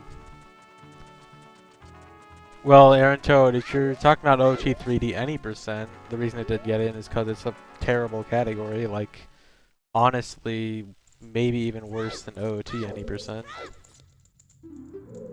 But as for like MST or all dungeons or something, that should definitely be in a marathon sometime soon.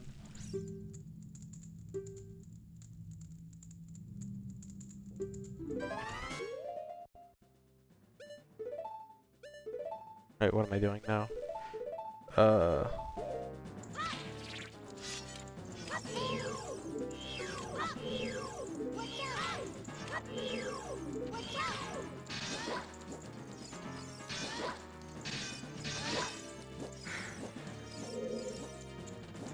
Please get out of the loading zone. Oh my god, dude.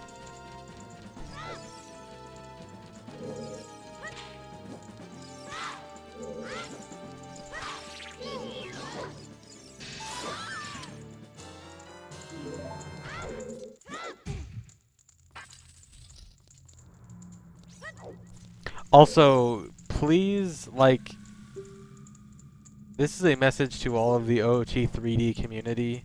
Please just flat out don't submit OOT 3D any percent, even if you think like, oh well, maybe it has a better shot at getting in or something. Like, don't risk OOT 3D any percent getting in a marathon. Just please tell no OOT 3D runner to ever submit any percent.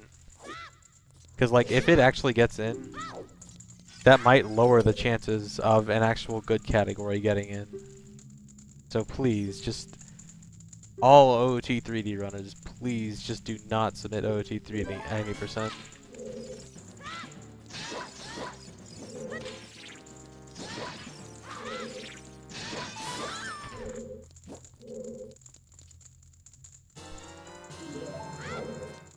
OT3, okay, here's a summary of OT3D any percent.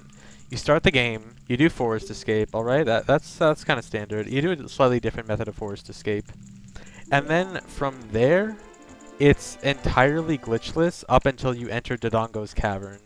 So it's, you know, you go to Hyrule Castle, you watch a bunch of cutscenes, you go to Kakariko, you watch a bunch of cutscenes, you get Saria's song, and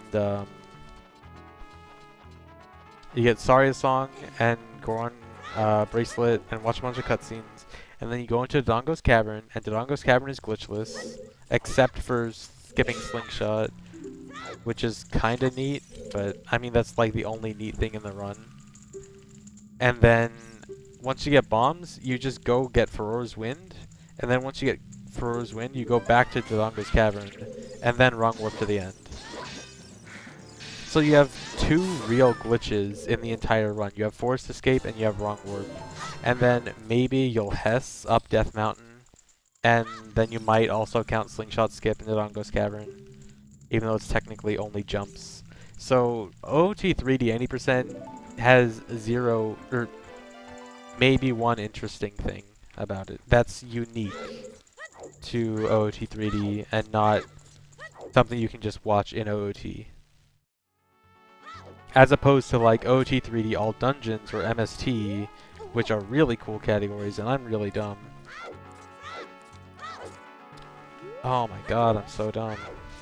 OOT 3D any percent, or no, OOT 3D All Dungeons or MST are really cool because they make heavy use of Death Hole Wrong Warping, which is like OOT 3D's shiny, pristine new glitch it gets to show off.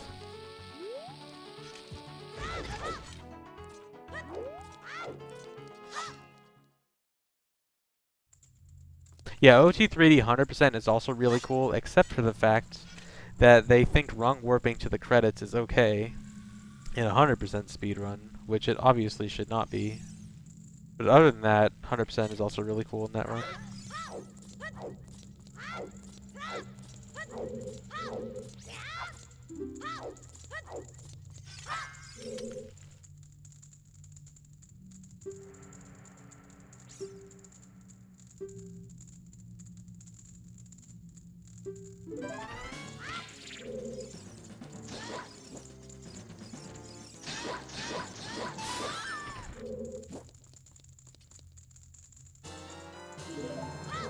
The guards outside don't exist as child because the Gerudo Fortress map is completely different as child than adult. It's like, it's a map we weren't actually supposed to get to normally, and so it has no guards. There's a heart piece above the jail. There's also the odd the chest that normally has a heart piece has the odd mushroom in it. Oh god, I think I'm gonna be behind.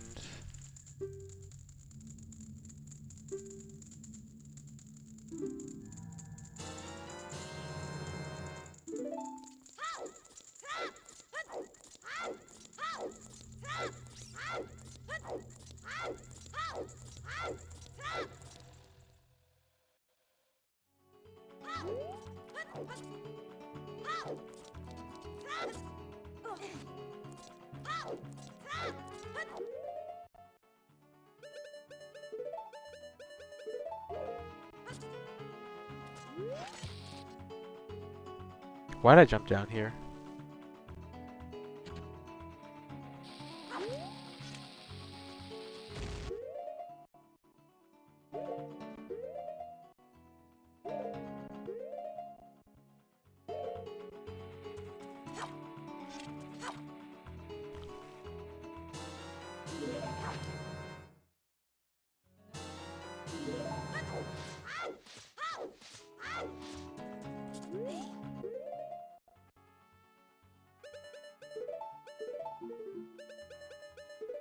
Bye-bye, Master Sword. Whoops. Bad.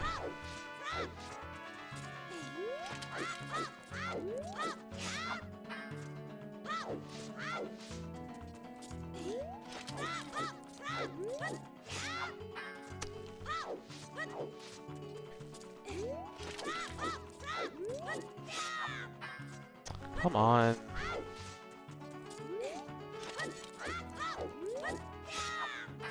There we go. I am gonna be behind.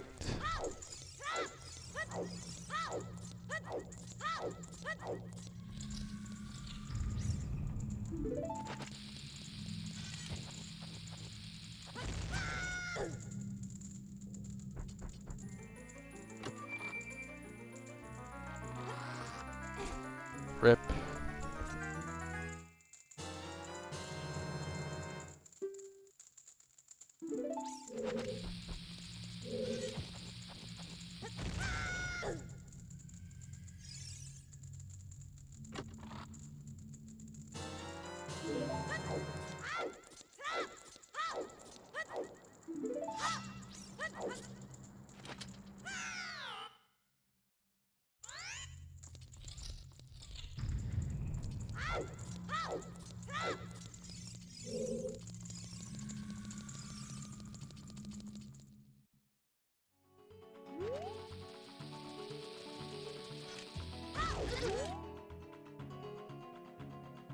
Come on.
Nice S.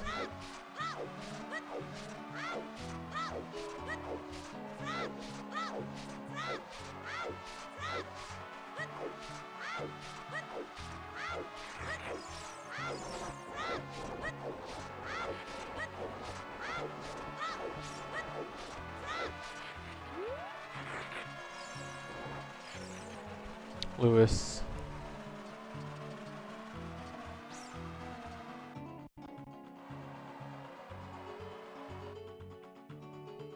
My favorite Zelda game is this one.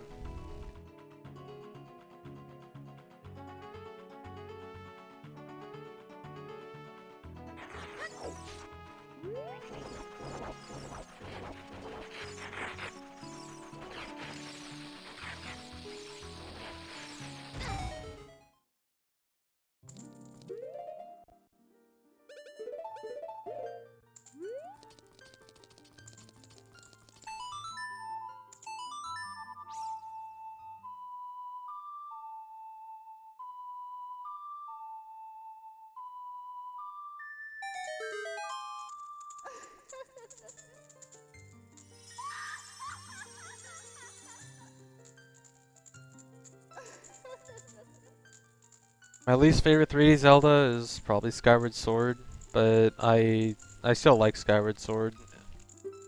It's still a good game, it's just the weakest of the 5, I think.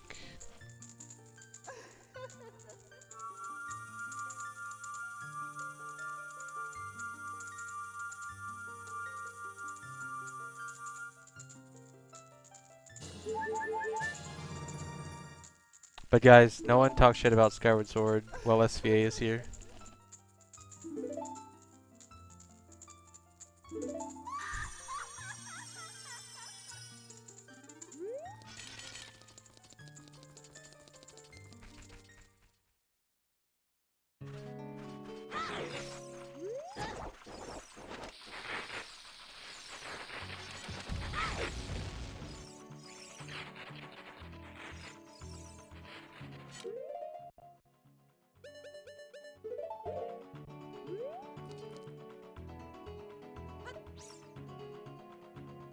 Yeah, I'm looking forward to Zelda Wii U.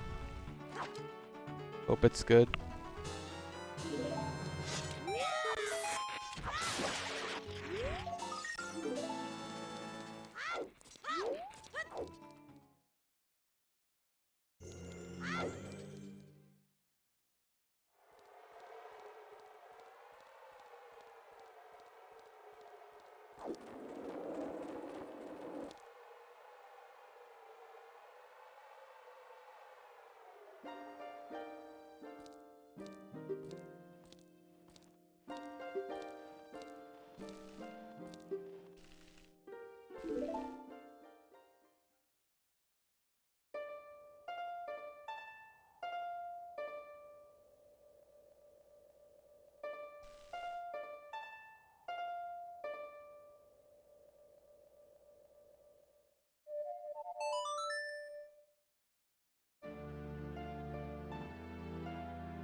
Lewis, did you say something earlier? Because I only saw that one line.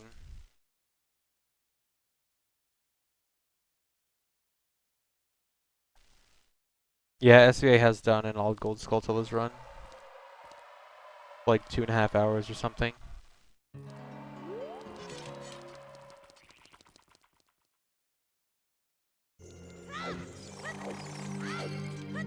But no, you probably shouldn't stay up until 4 AM. I'm probably gonna do another run. So this isn't like your last chance to watch.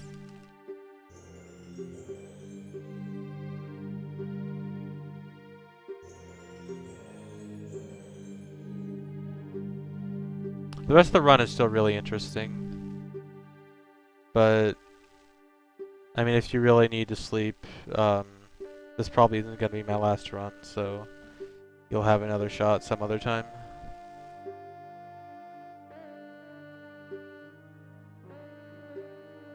I don't stream every day, but I stream fairly frequently sometimes.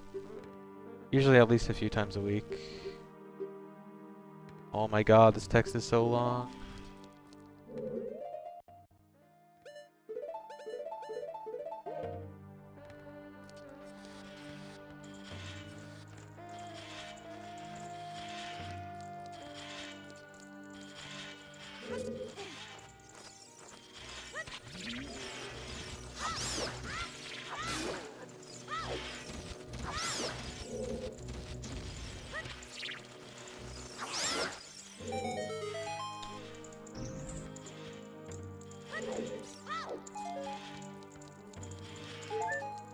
Wrong door.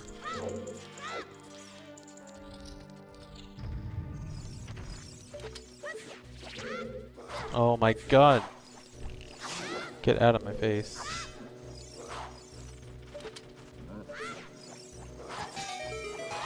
Epic.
Dude, Twitch chat does not know anything about what selling out means anymore. Selling out literally is meaningless at this point.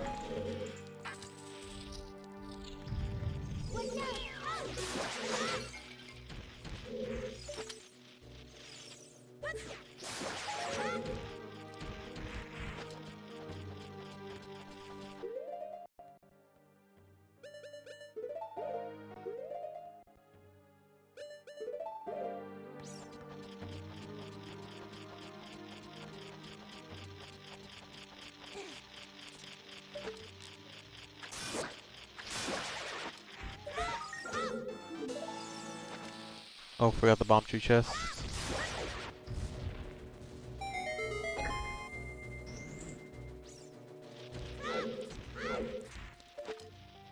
What am I doing?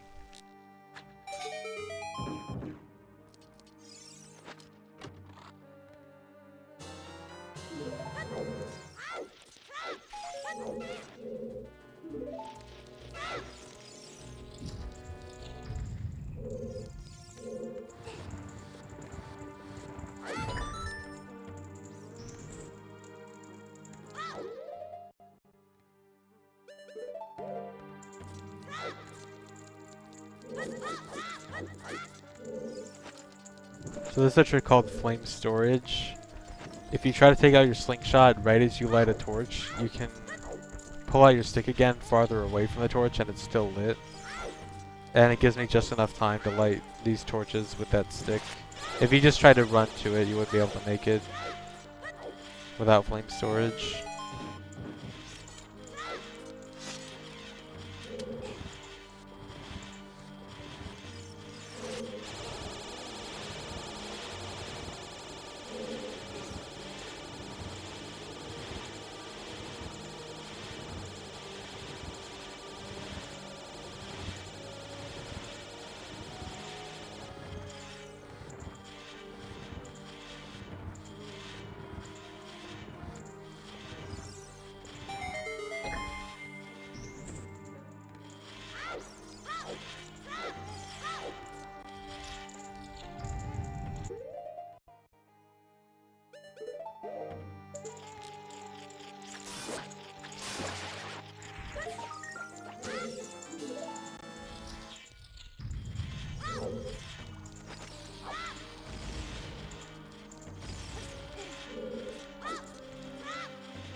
So I want to enter and exit this door here just to set for Wind, so that when I go to the lower adult side, I have a quicker way to get back to the upper adult side.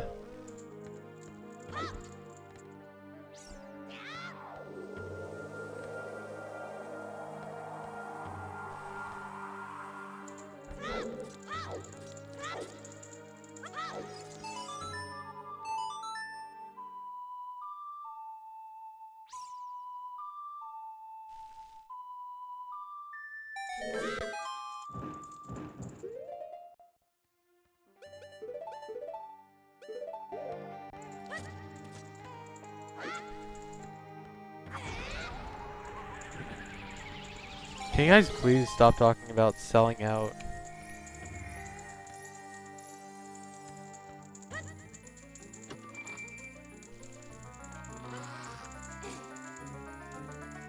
You can enter the boss room, but there's nothing there. Like, even the cutscene with the Nibiru Knuckle doesn't activate, so you can't fight the Iron Knuckle, which means you're just kind of stuck there and trapped.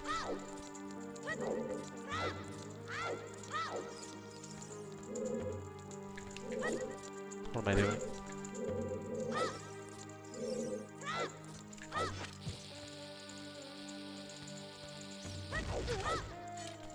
Nice mega flip.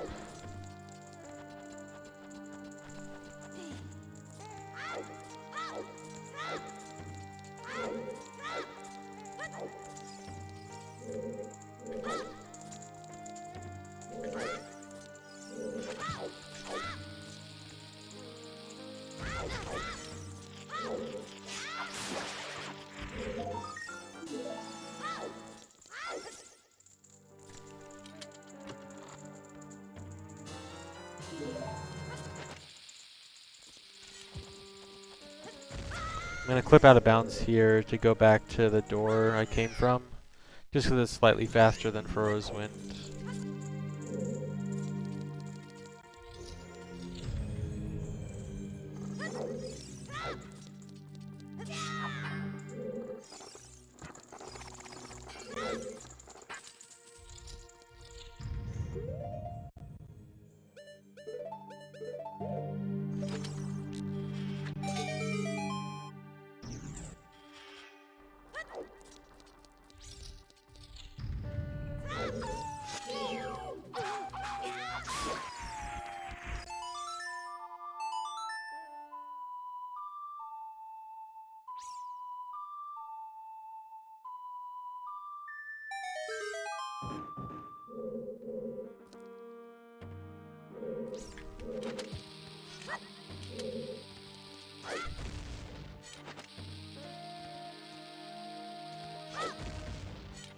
No, there's no way to normally equip adult items. There's a few workarounds you can do to make the game auto-equip certain things, like Master Sword from the Castle Collapse, and I don't need that last hover. And adult trade items, you can auto-equip the Odd Mushroom by having a bottle both in your adult trade item slot and a bottle with the same contents on your C buttons. But as for actually equipping them from the menu, there's no way.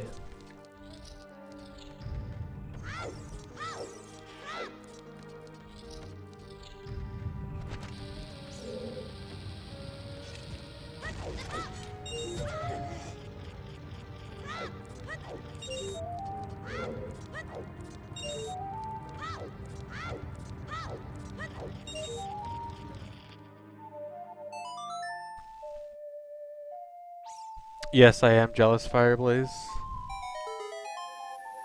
I'm really sad that OOT 3D basically has all the glitches that I wish OOT had. Or not all, but a lot.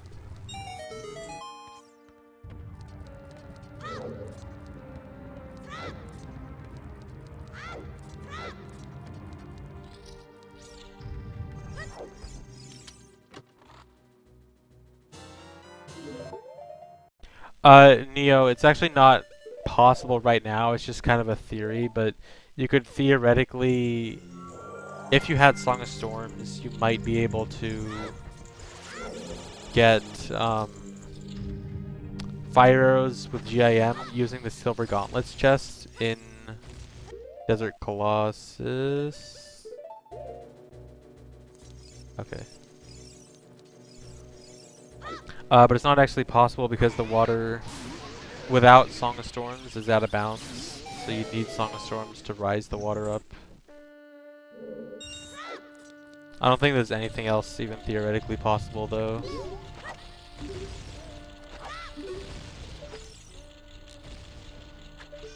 So.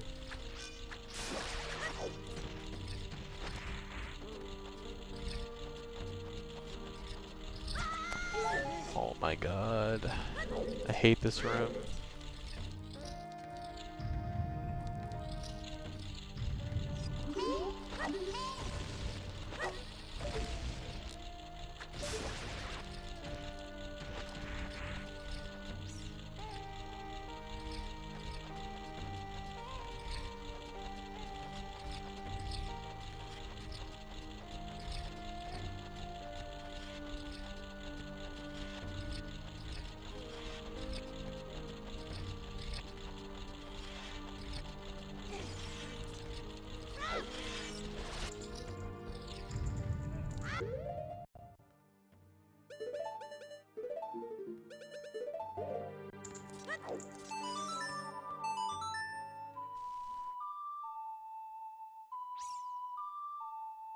No, I got hit by the walls moving. Like, if you're between two of the walls moving and it moves, then you get hit down. But it's really dumb because I'm used to only having to climb the top part. Like, I can hookshot to the middle and then just climb to the top from there. But the bottom part as child, well, not as child, but since you have to climb the bottom part as child, the bottom part actually moves slower than the upper part. And so I'm not used to it because normally for the upper part you just hold up and you should always get to the top. But you actually have to slow down for the bottom part, which it actually makes it harder.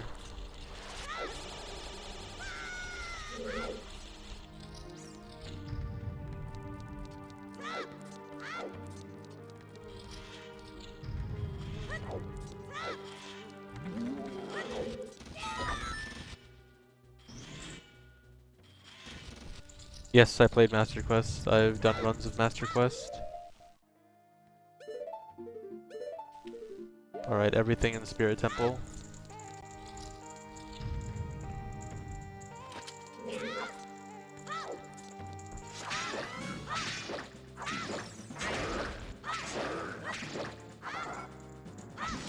But yeah, that room is really awful in Master Quest. Actually, when I was routing Master Quest all dungeons and Dungeon Skulltulas, and I had to come up with a strat for that room. That room probably took the longest out of any room to find a good strat for. I actually did end up coming up with something pretty decent though. I'm setting Furrow's Wind here just for safety, because I need to do a mega flip here, and if I miss this mega flip, I don't want to have to climb Spirit all over again.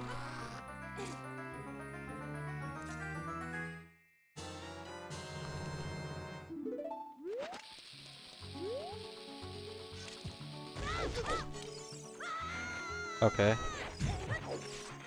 And that's why you set Furrow's Wind.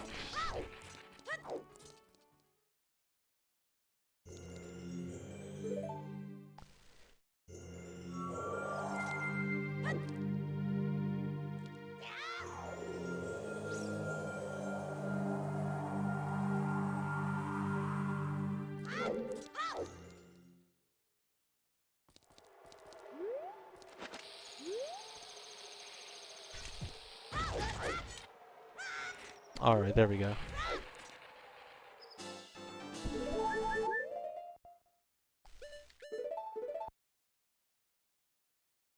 And that's it for the Spirit Temple section.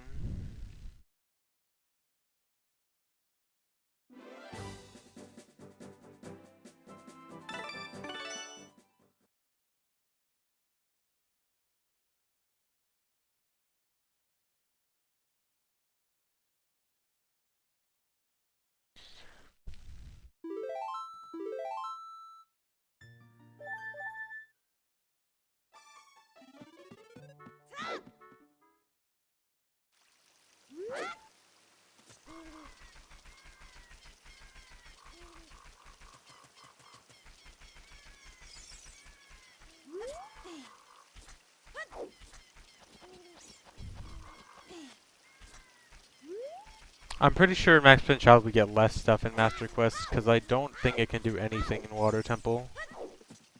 Or at least last I checked, it couldn't. I'm not sure if things have changed. Actually, no, it should be possible. I definitely think Water Temple should be hard. Oh, you definitely cannot get Long Shot. Long Shot actually requires Hook Shot in Master Quest. Yeah, I'm sure you could only get less stuff.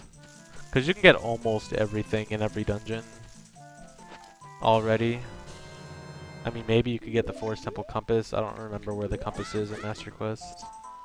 Anyway, best part of the runtime.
Okay.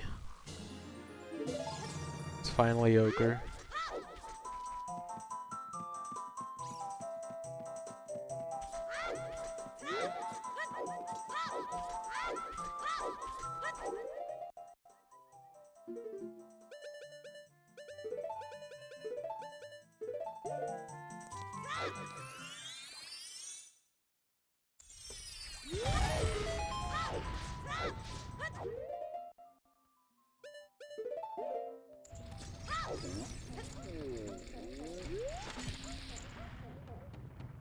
Gotta get some bombs back.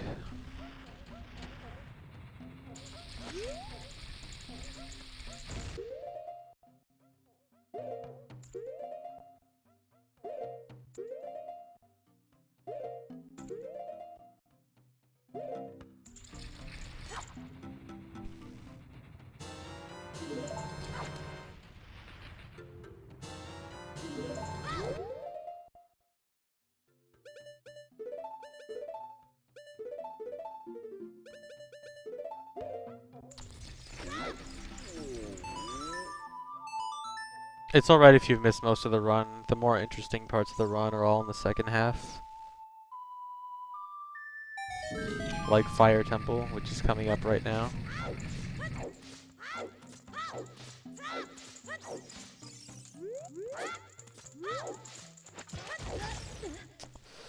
You do a weird clip there, or not necessarily a weird clip, but a weird thing, I don't know what to call it, but you can clip through that statue, get to Deathman Crater's child from that side. Mega flip to this to get the heart piece. And get this gold skulltula down here. How many do I have? 60. I need to check if that's correct. I think that is. Yeah, Soil GS is 61. Alright. So I'm not missing any hearts or gold skulltulas so far.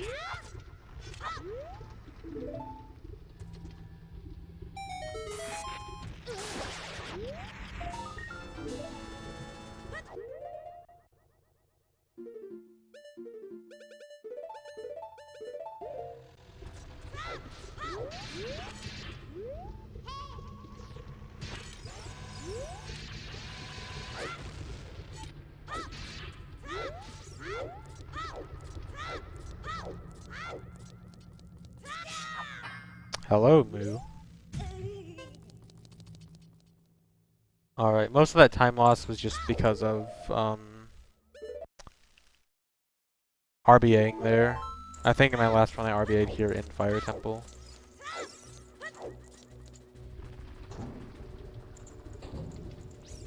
So Darunia doesn't exist in Fire Temple as child for some reason. So there's no cutscene here.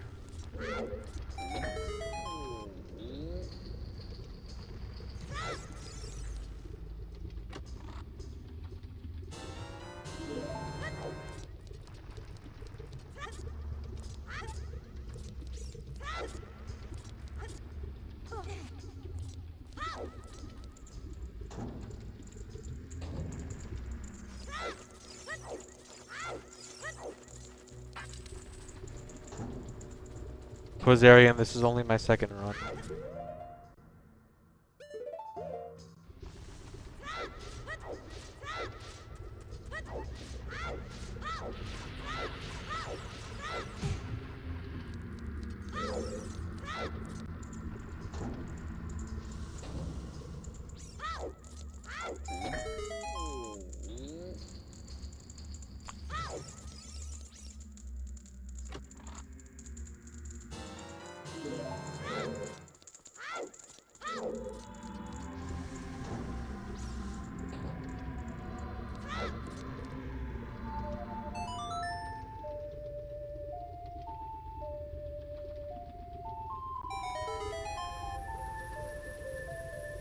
So now I've just got to hover up to this Song of Time block and get the Skulltula up here. That's weird.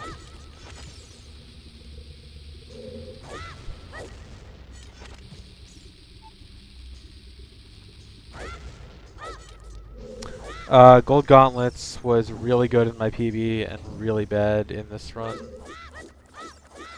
But I found a new strat, like right as I started to fail it repeatedly. And my new strat was really good and it should never happen again.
The point of the boomerang was to look cool.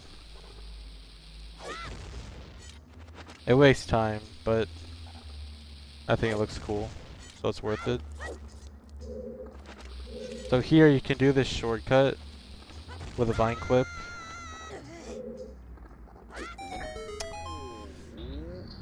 And also vine clip only works as child. And you have to get hit as soon as the frame you re-grab the vines.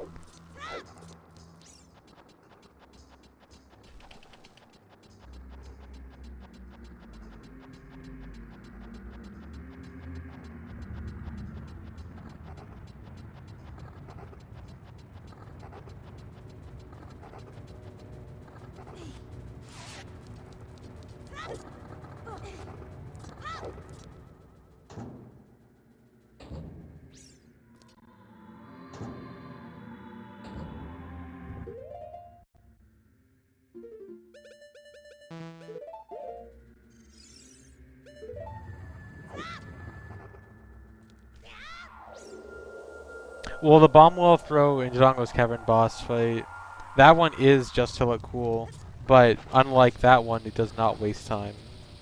It does waste time if you're bad, but I'm not bad at it.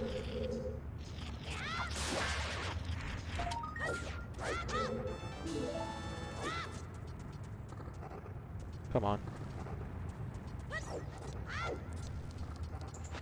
I've got an RBA again.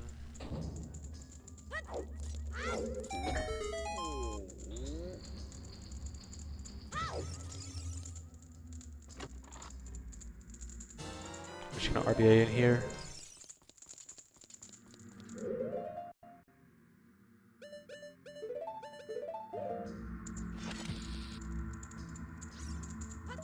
As cool as it is that I can get essentially unlimited bombs and bomb chews in this run with RBA, it's really annoying to have to do it so frequently. Especially since I want to pause buffer it all the time.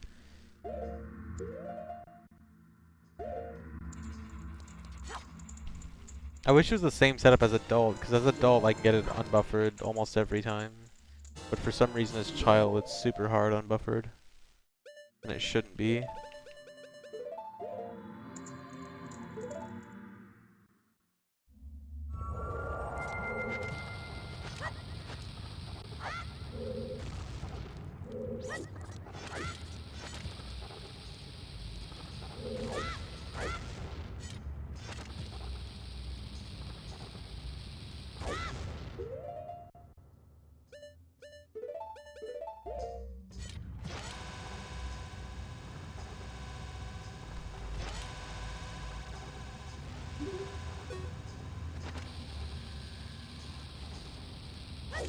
I have to target that chew so that at the top of this hover I can turn around and backflip onto the platform that's above me.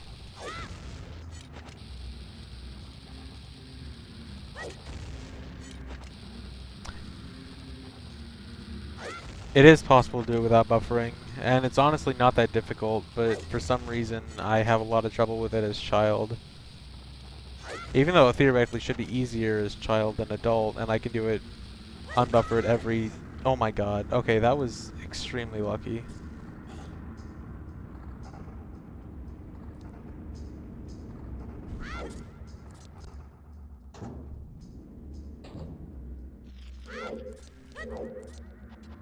That actually saved time.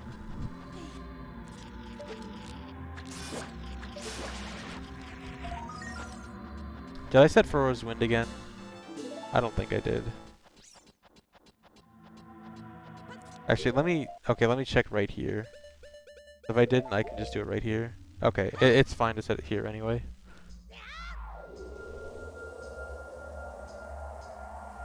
Just slightly slower.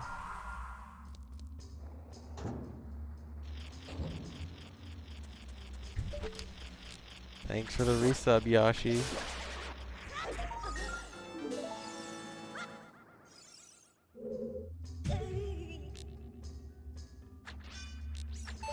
The Frog Crew, oh man.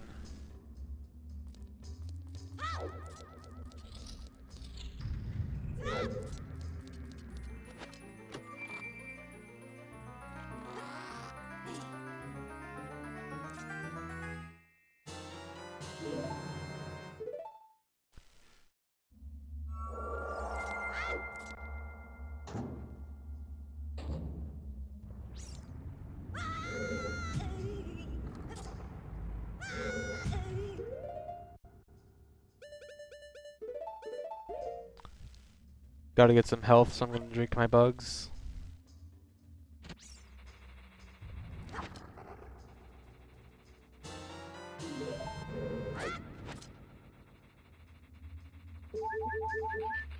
Ah.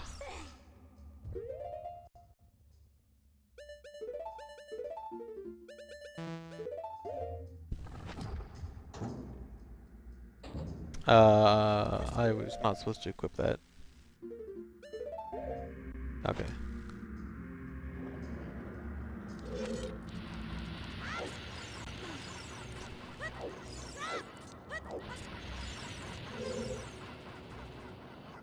So I need to wait for this firewall to pass, and I want it to pass through me by pushing, getting pushed by that. And now I need to hover up to this platform.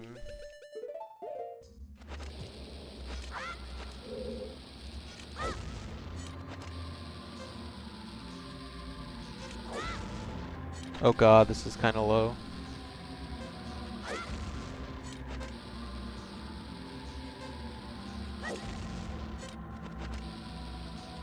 This should be okay. Okay. All good.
RBing bombs one more time here so I can get a bunch of bombs and then grab these bomb pots.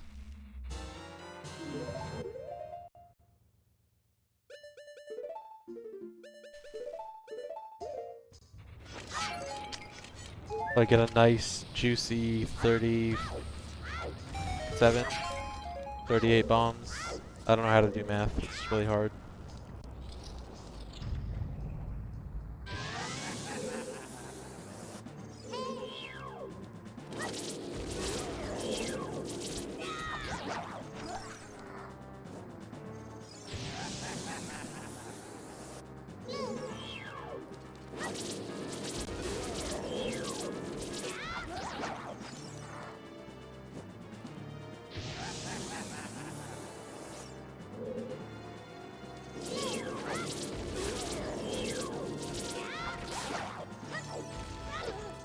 No bomb drop.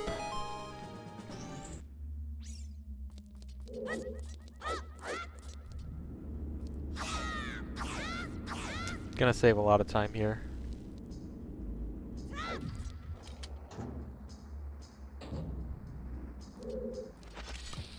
I have the gold gauntlets, and gold gauntlets counts as child having the Goron bracelet. Actually, fun little fact about strength upgrades. So the game normally tells you that the Goron bracelet does not affect adult, and the gauntlets don't affect child, and that's 100% complete bullshit. And so like if you go to adult without the Goron bracelet, adult cannot pick up grass or like push blocks or push big blocks.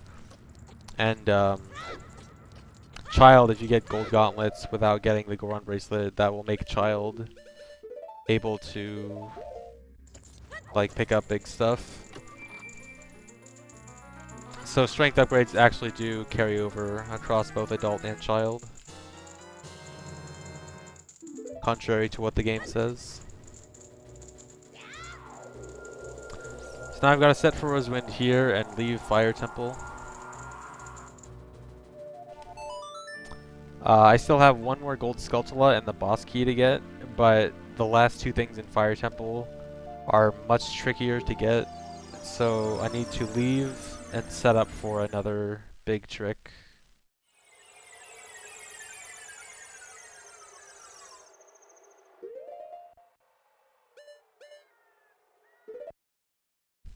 Just gotta save warp here.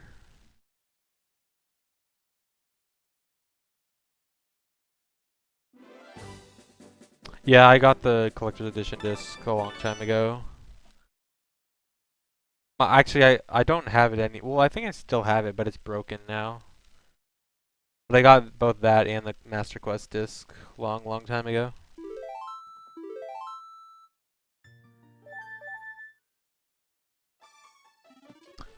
Hammer on B requires you to become adult, so you can't do it in this run.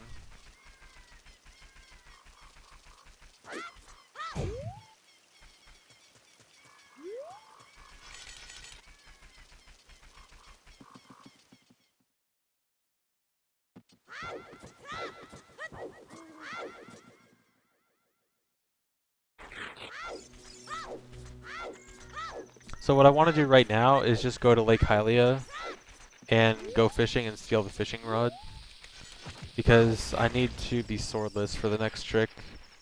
And by stealing the fishing rod and then pausing in the water, you become swordless.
So I'm just gonna play and steal the fishing rod by diving really close to the shore and then trying to cast the rod as soon as I get that jump.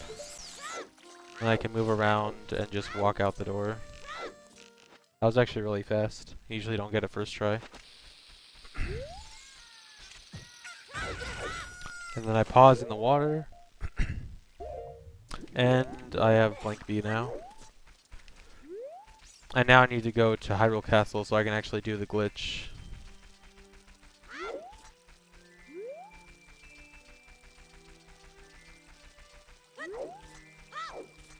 I also need to remember to buy bomb shoes while I'm there.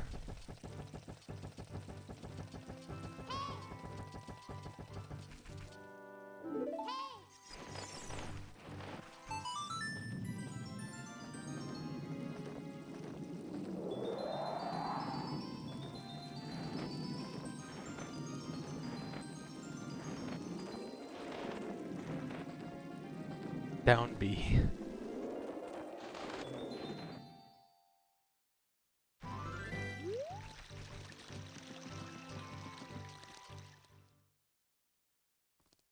You can kill Morpha, Bongo, and Phantom Ganon as child.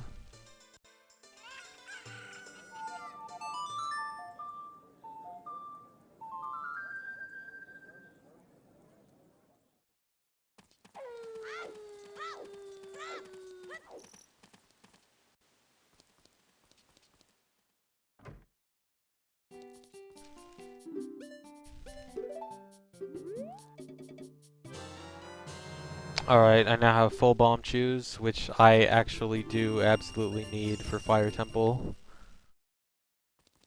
Gonna need all 50 of them.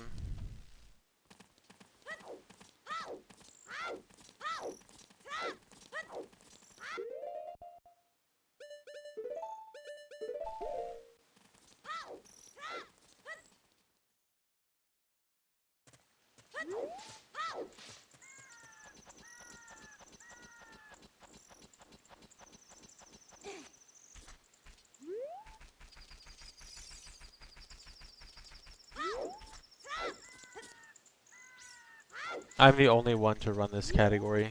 This isn't a real category or anything.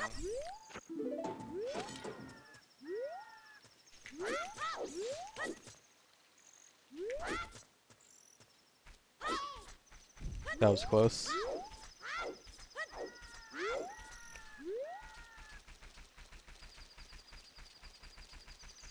Alright, so what I need to do right here is I'm going to enter and exit the crawl space here.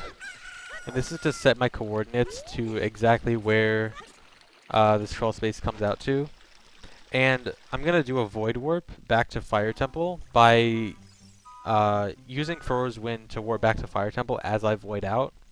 And it's going to use these coordinates right there. And so it's going to put me at those coordinates in Fire Temple when I warp back to there. Now the tricky part is actually doing the void warp and being able to use Furrow's Wind at all. So when I got Swordless, the reason I need that is there's a glitch you can do to be able to use Furrow's Wind anywhere. But it requires you to be swordless and get down A, which is a glitch where you get on a ladder or vines. And you shield on the ladder or vines and then get your shield hit and knocked off the ladder. And then when you have both active, then you can use basically any item anywhere, specifically Furrow's Wind, since that's what I actually want to use here. So I'm going to use this ladder over at this place over here to get down A.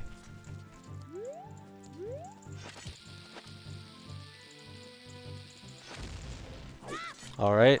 So you see my camera is kind of weird now. That's proof that I have down A. And I can now equip Furrow's Wind. And as you see, it's not dimmed out, which means it's perfectly usable. So now I need to get to a slope. There's one slope on the other side, very close to where you get thrown out if you get caught by the guards inside the courtyard. And I need to activate Furrow's Wind on that slope and fall down while the text box is up. And then I need to activate it as soon as I void out. And I also need to set my cursor to a certain position. And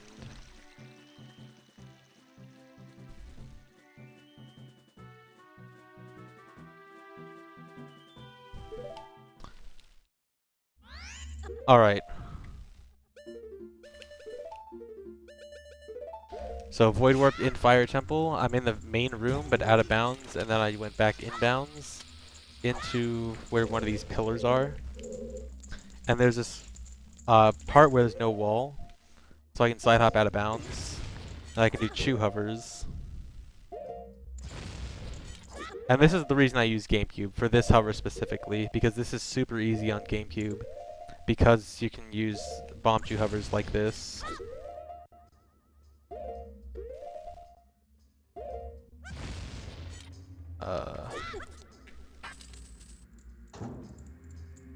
And I'm in the door, and all of that was just to bypass those blocks blocking the key door. You normally need to use the hammer to get rid of those. Obviously you can't use the hammer. Now normally as adult you're able to clip past them, but there is no known way to clip past those blocks as child besides coming from out of bounds. So all that setup was just so I could enter that door.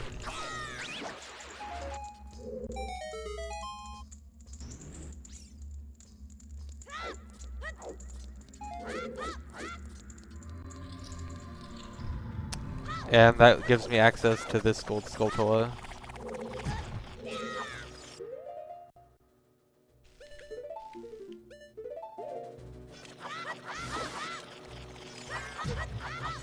Oh my god.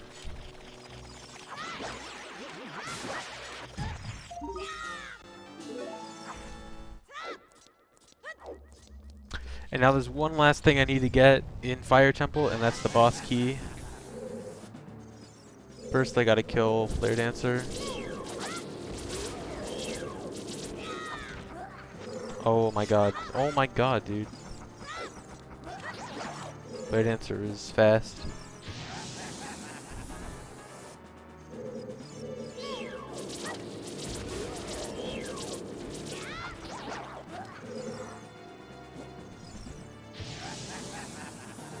There's two Flare Dancers in Fire Temple. One that leads to Hammer and one that leads to the boss key.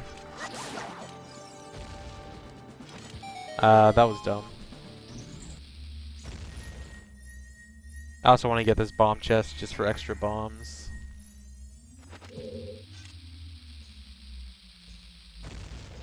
Dang, I'm actually kind of low on bombs. It shouldn't be an issue, but it's less than I want. Alright, so now this is the hardest trick in the run. You see my split here is 30 minutes. I can guarantee you it does not take 30 minutes, but that is how long it took in my PB. Ideally, this should only be about 5 minutes. I'm only setting for Rosewind here for safety. I shouldn't need this if I'm good. So, here's how the trick works. I want to do the entrance point glitch right here. This is when I get hit by a bomb and try to open the door while I'm as far away from the door as possible. And then when I open the door doesn't close. Like this. And when a door closes, it saves your coordinates and your facing position. But because the door didn't close, it didn't save those yet. And so what I want to do is hover up really high. Oh, and doors close when you get far enough away from the door. But only in like... it doesn't keep track of up or down, so I can hover really high if I want, but if I move anywhere left or right, or forward or backwards, then the door closes. So I want to hover up really high, but without moving too far away from the door. And then once I get high enough, and by high enough I mean use all of my bomb chews and close to all of my bombs, then I will void out, set my coordinates really high up, and hopefully fall into the cage that has the boss room. Because my respawn position is going to be so high above the room that I can just fall into it.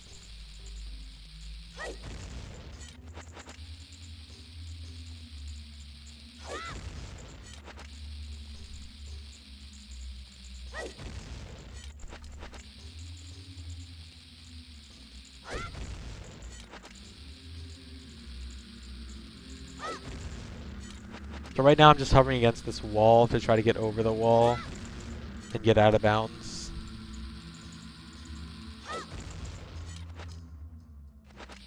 Almost there.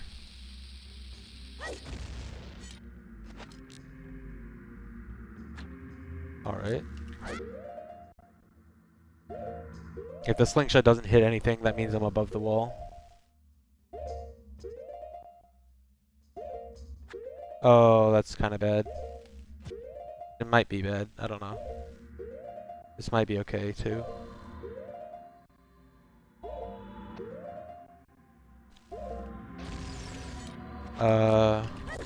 Okay, it's fine.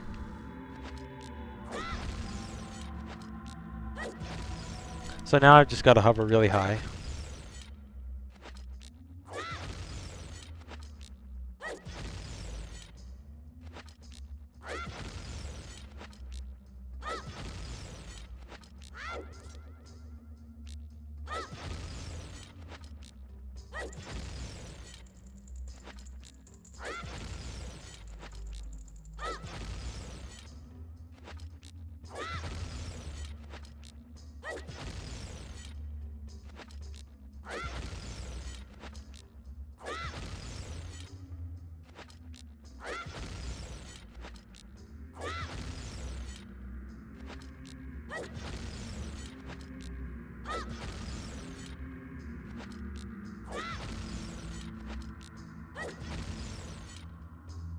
Gonna check my position real quick.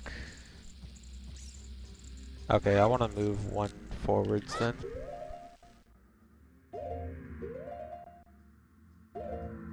The slingshot is to shorten my backflip. If I just do a normal backflip, I backflip too far away and the bombchu won't hit me.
Alright.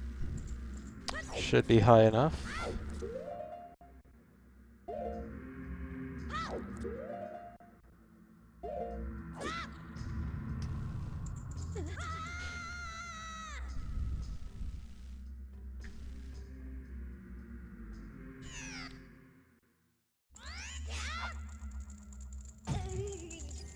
And there we go.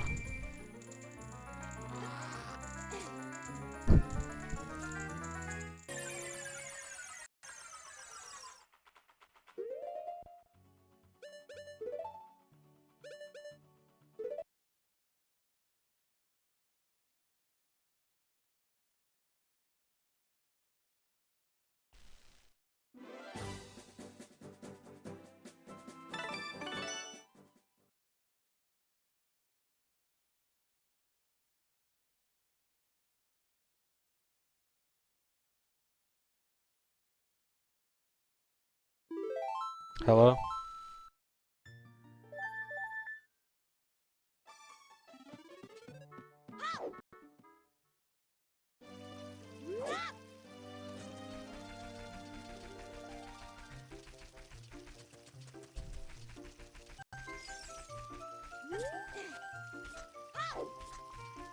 Hi.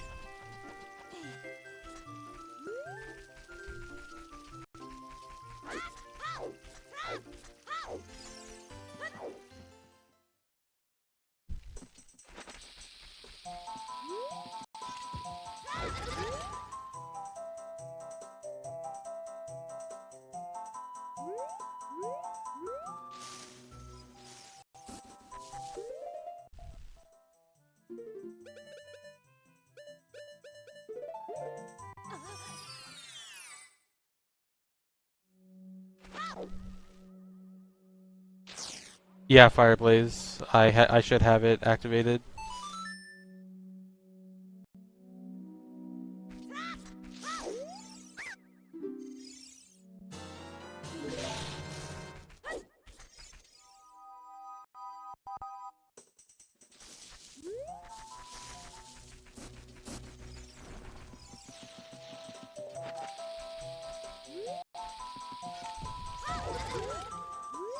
Oh my god.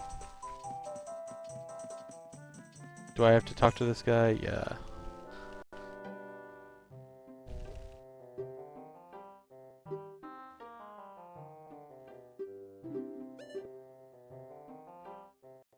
Fireblaze, I might not be responding to you as soon as you type the thing.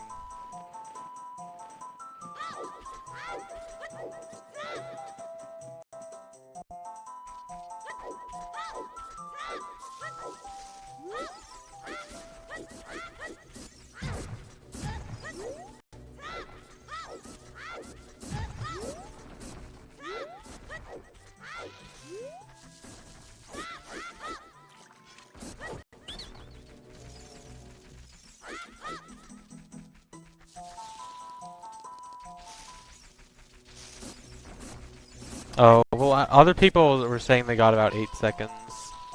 So it might just be you. Alright, RBA time again. And then we go to Forest Temple.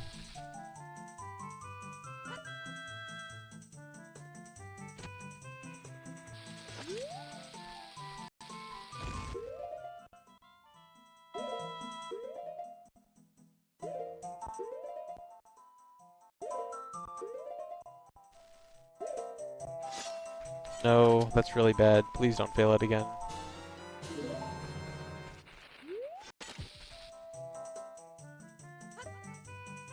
RBA is Reverse Bottle Adventure. It's when I get a bottle in my B-butt.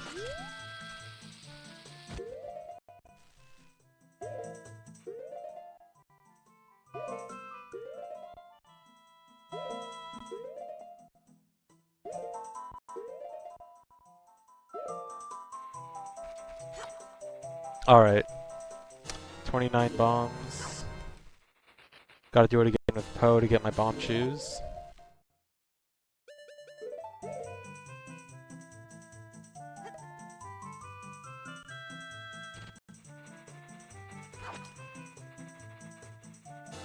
Alright, refilled on bombs and bomb shoes, and now it's time to hover into Forest Temple.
Alright, so I gotta do a Poe cutscene skip here by trying to catch these bugs as soon as this Poe cutscene starts.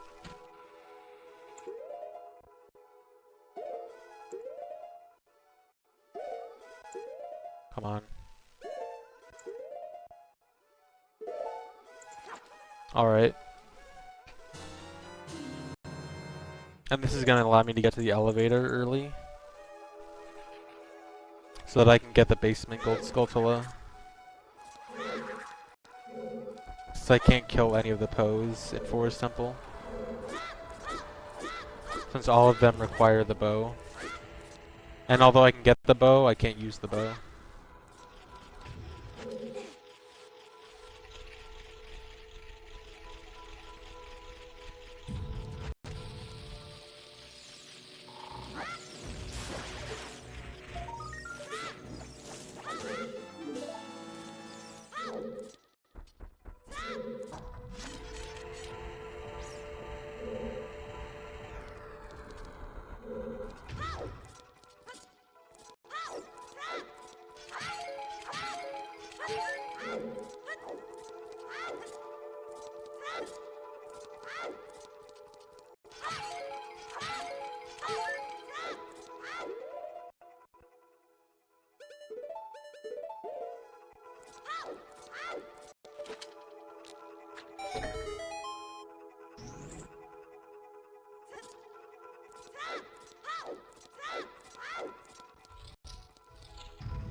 Oh my god.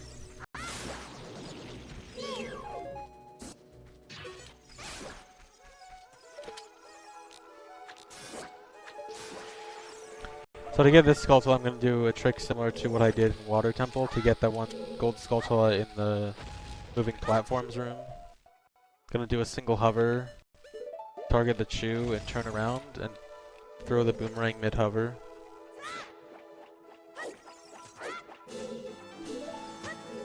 Grab that Skulltula. And there's one more in this room.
No text skip.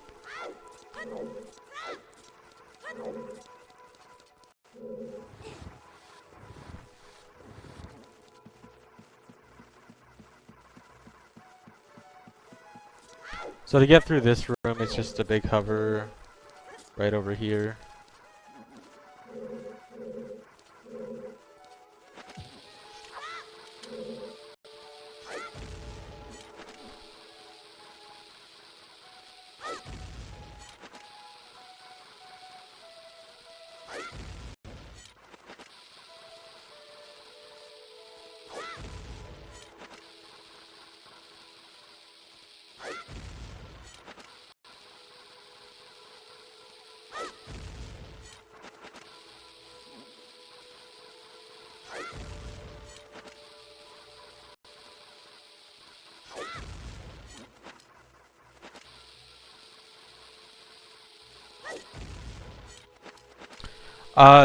It's not possible on IQ because GIM doesn't work on IQ, so you can't get light arrows and Goron Tunic. You can do everything else except for those two things, though.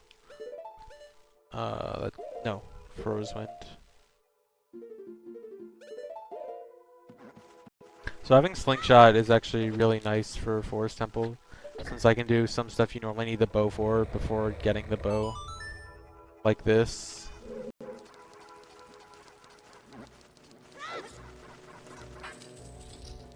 And this is really convenient because I'm gonna set Frozewind here, and I can go get the boss key now, and then the path from the boss key leads to the outside courtyard where I can go get another key in Gold Skulltula, and then I can just Frozewind back here and go get the bow.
Fun little fact about those guys, you can kill them infinitely if you keep attacking them right as they're dying. And then if you really need a bunch of magic, you can just get tons of magic drops from that. It's kind of neat.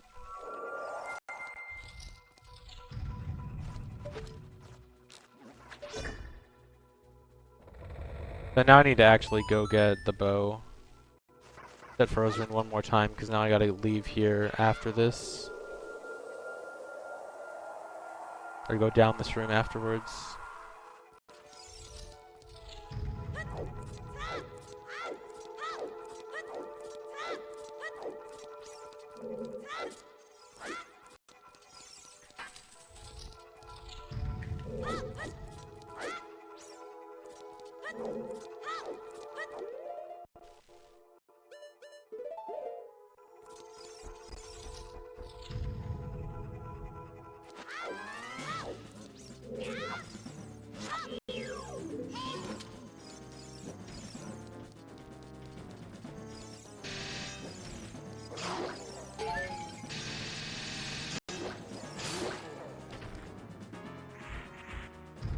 The best designed dungeon? Honestly, probably Water Temple.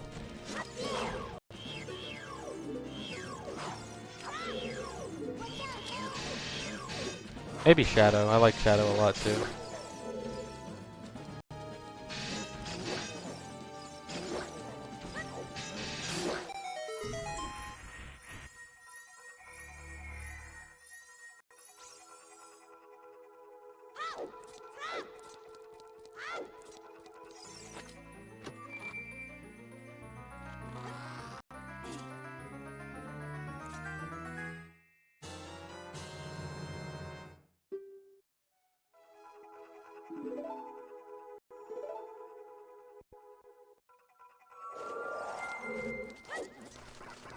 Alright, now I just need to go get the map and then go to Phantom Ganon.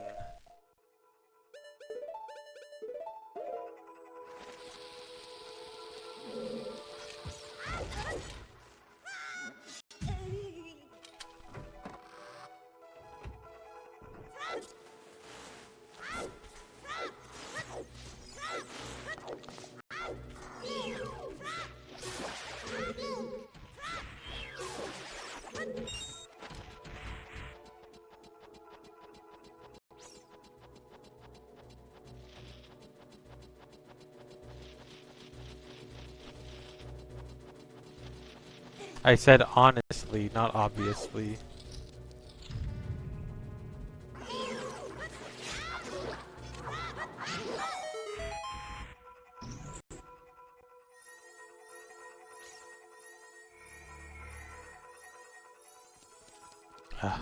This chest is always facing the opposite direction I think it's facing.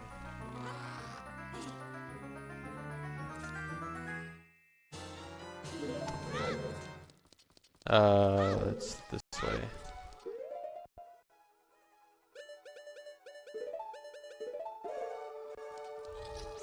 So I'm gonna set Furrow's Wind here, and then this is where I'm gonna do the boss key skip.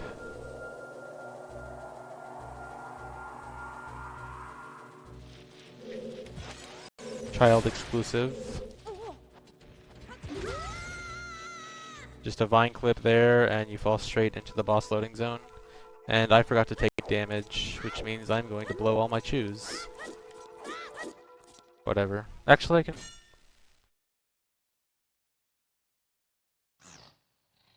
Nah, I can just blow my chews. I don't need them. Actually, I'll probably take 1 or 2 hits from Phantom Ganon. No, you cannot get the Forest Temple Compass. It requires the bow.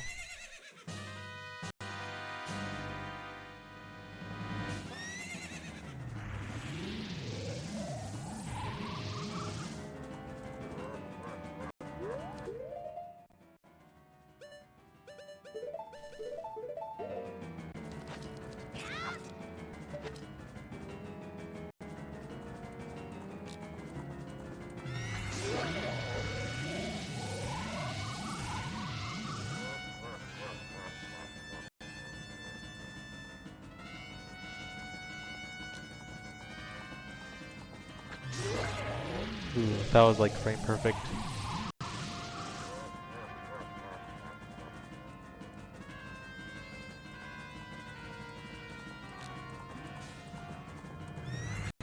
Alright, I'm gonna let him hit me a few times.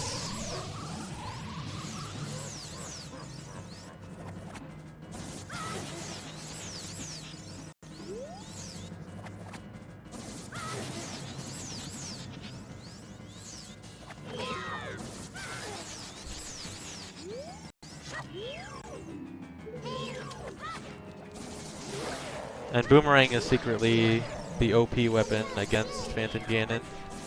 It actually stuns him sometimes. There we go.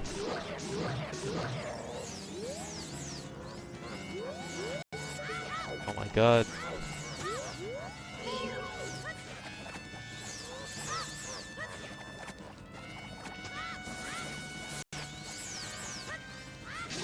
There we go. Okay, that was a really bad fight, but whatever.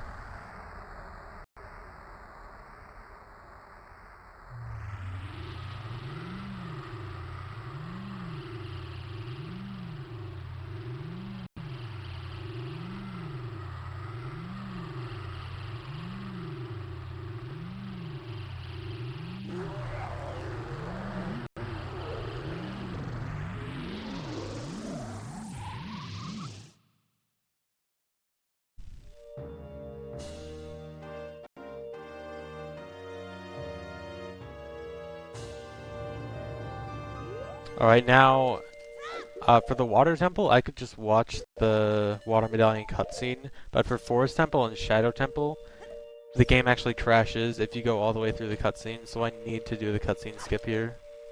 And I'm dumb, I need to take more damage.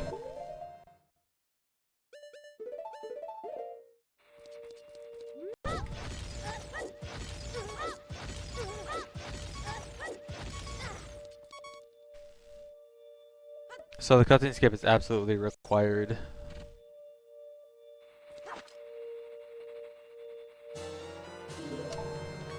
So hopefully this goes well.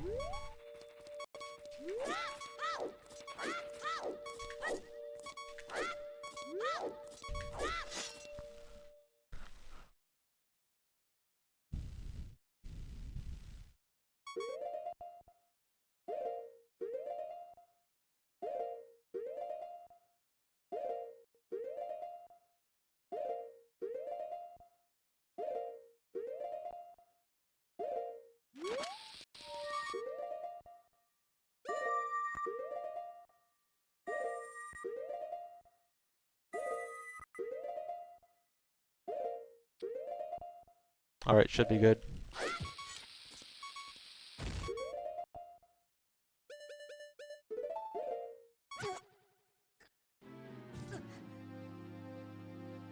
Alright. I come back for the heart.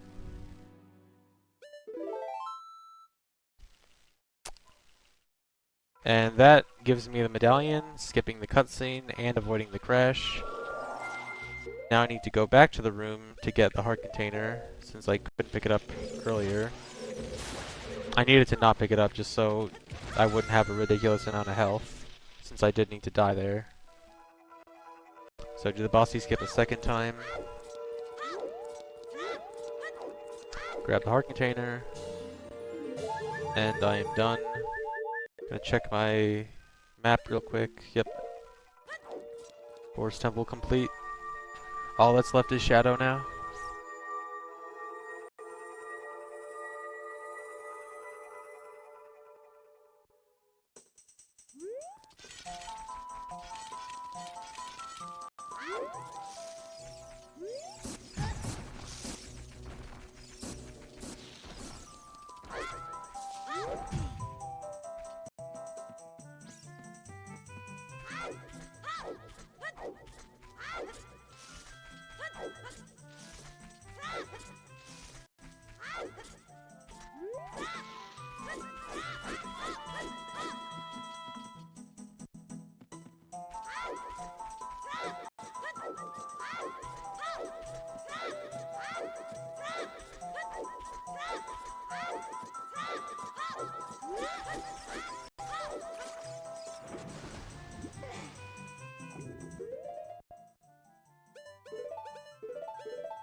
So just gotta get a few things in Zora's River and then head to the graveyard, go to Shadow, beat Shadow, and then there's like 3 or 4 more heart pieces I need to get. And then I'll be done.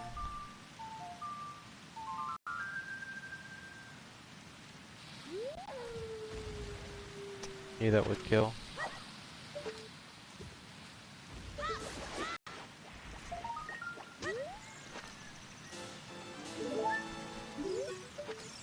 Oh my god.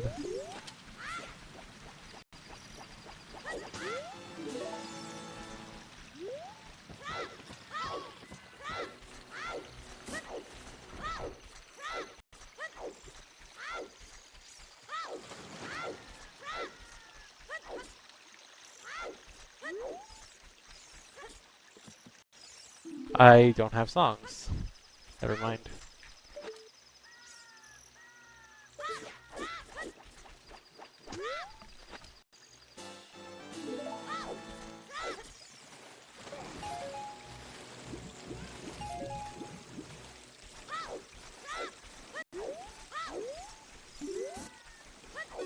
Oh my god. Okay. Getting Magic Bean only because it's required, never actually used.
Nemeth, I mean, yeah, technically, but I mean, at the same time, all it is just getting more magic beans, and you're not really. It doesn't really make sense just because they're not required 100% and they don't really. You're not actually doing anything with them. And plus, all it would be is just buying more stuff.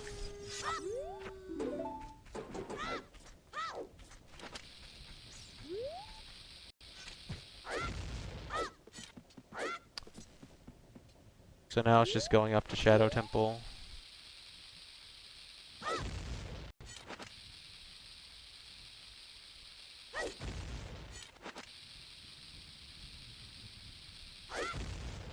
Hover up to the seam and just walk around. And also, I'm going to grab this one gold Skulltula down here. That's not going to hit. There we go.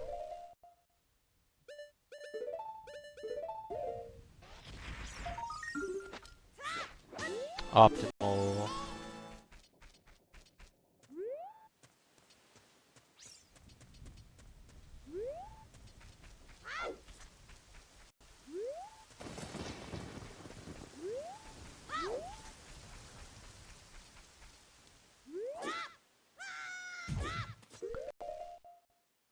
Alright, before I go into Shadow, gotta RBA again. Get my bombs back. Also, your bottle is invisible while you have ISG. Which is kind of neat. Yeah, ISG makes you not fall off ledges.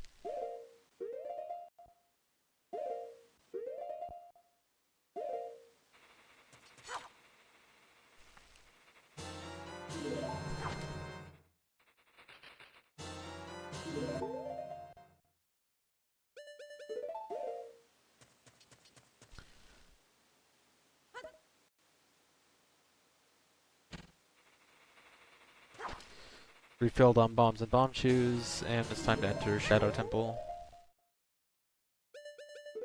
No. Yeah, okay.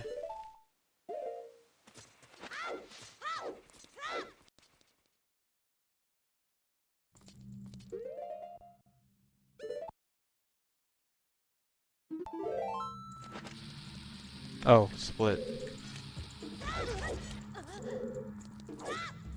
Good split. Oops.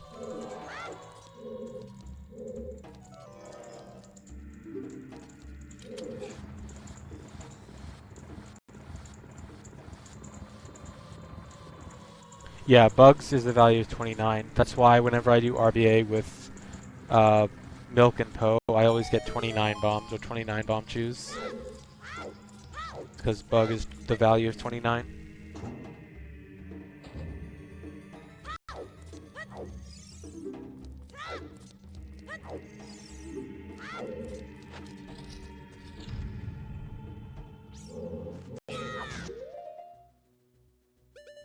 Oh god, only 4 seeds.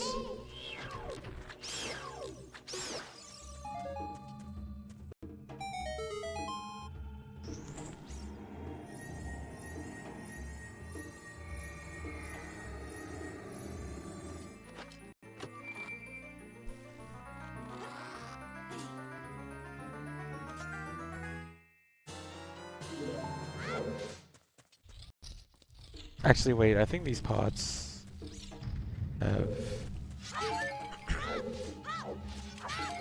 Okay. Got some seeds at least.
Tom, it also requires water, and there's usually not water around where I want to do RBA.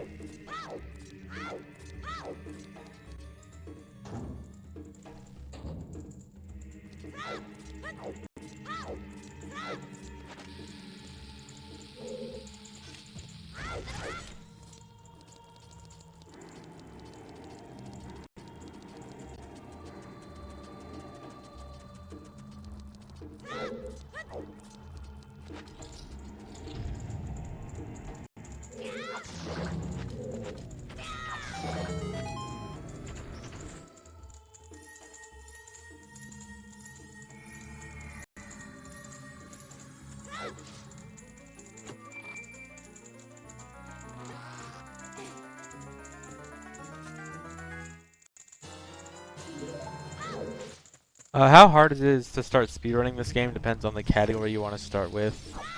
If you start with something like 90% or no RBA wrong warp, or no I am wrong warp now, it's not too bad. You just gotta there's a good amount of tutorials around YouTube, and there's some guides on a lot of the basic stuff. When it gets to the more advanced stuff, it gets a bit harder though. There's not as many guides and stuff.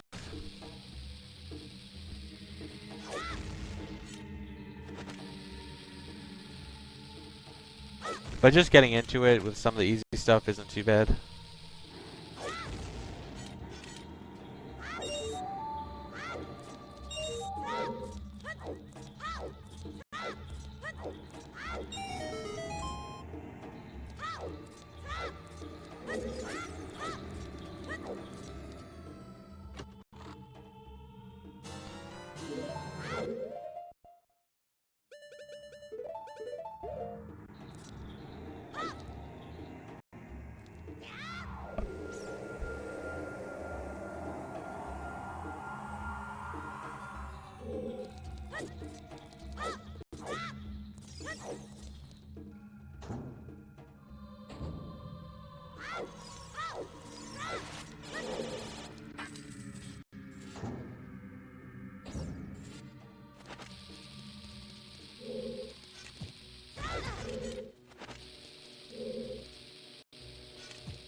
Neo, if you mean for when hovering against walls, I use Link's breathing pattern for timing. If you mean for like without walls, I can do it, but it's very difficult, and I just pause buffer it because I don't want to risk it.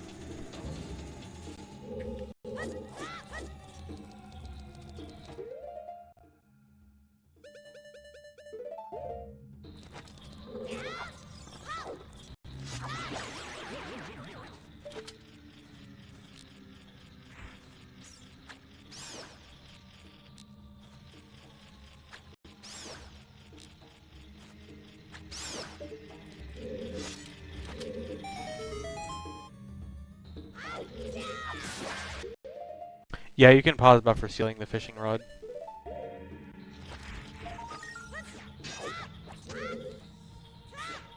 Come on.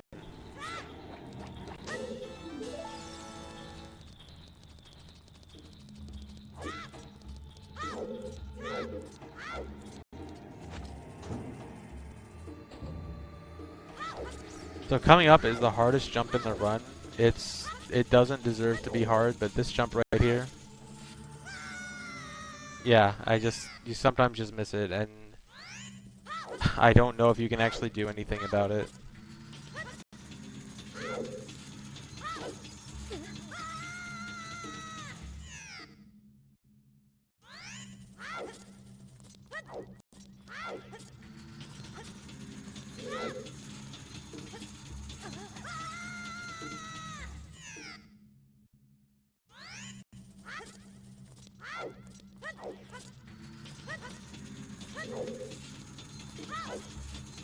There we go.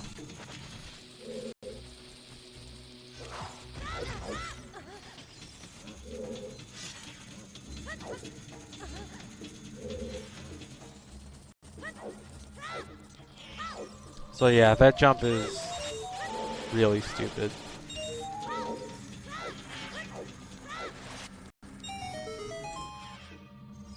Like, I should need a Mega Flip. I don't want to Mega Flip there. It's so dumb. Like, I don't know.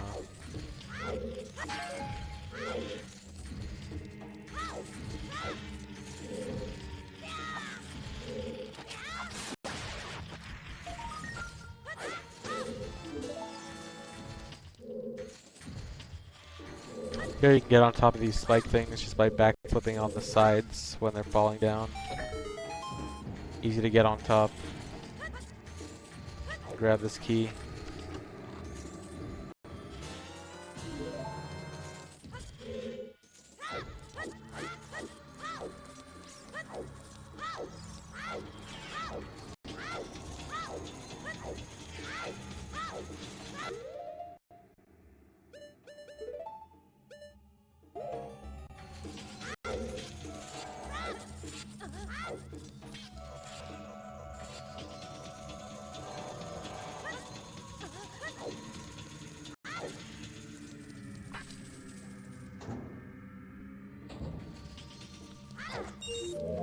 So in here I've got to hover to almost all of the rupees. I shouldn't have done that.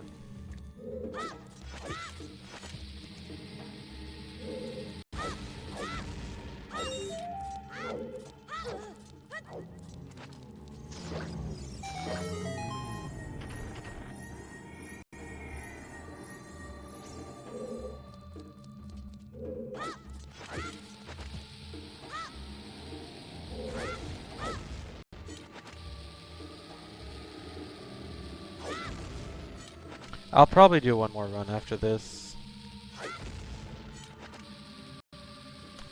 Mainly because of the gold gauntlets thing, honestly. If gold gauntlets didn't go so badly, I'd probably keep this.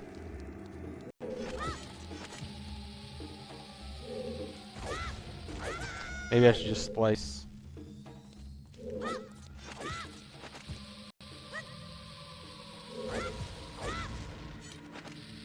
Moo, I've dropped 27 frames. If that counts.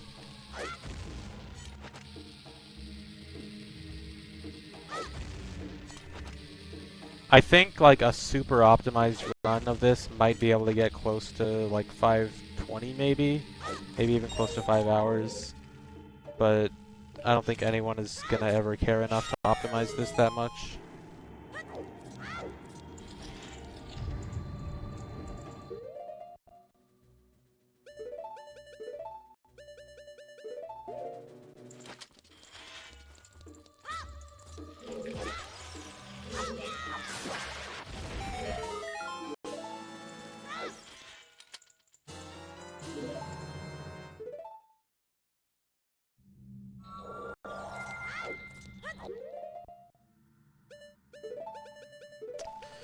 More RBA.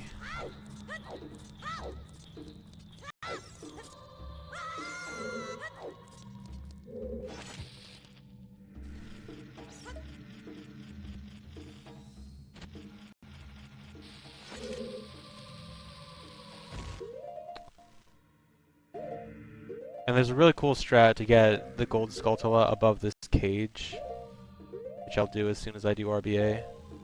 Come on. I could save so much time by just not buffering this. I need to just grind out doing this unbuffered. I hate buffering this.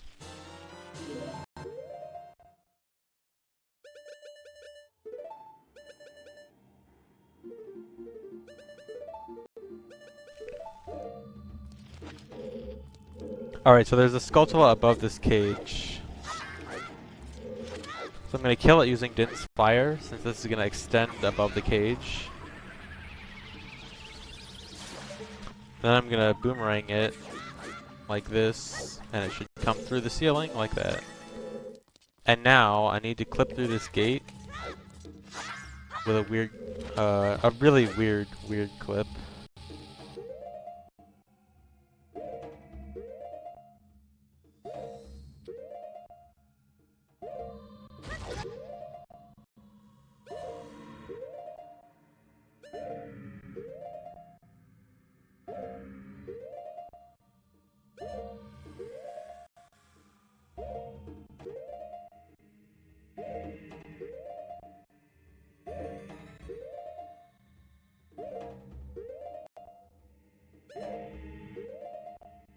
Alright, this should work.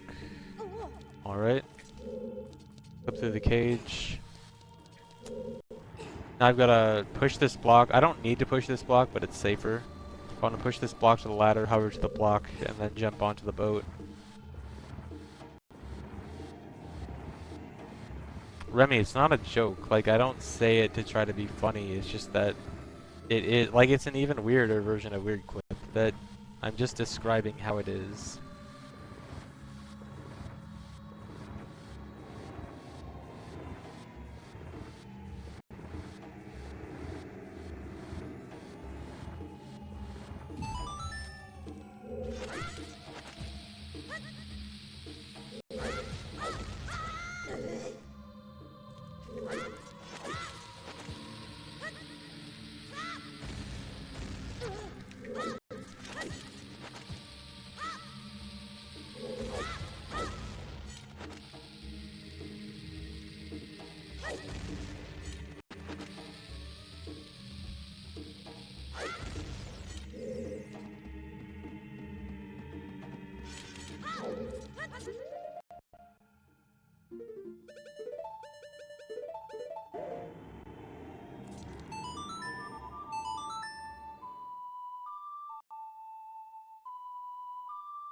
That is not what I want my equips to be.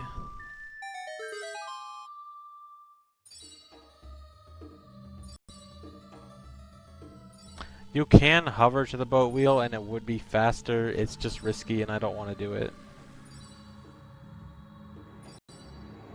Like the pushing the block thing I just did is just the really safe way and I don't want to bother doing something risky.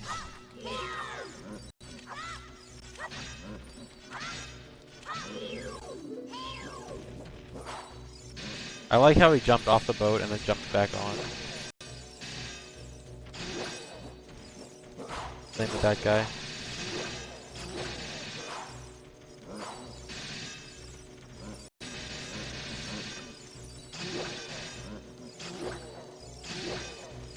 I wonder how much lag I'm causing right now. This is like N64.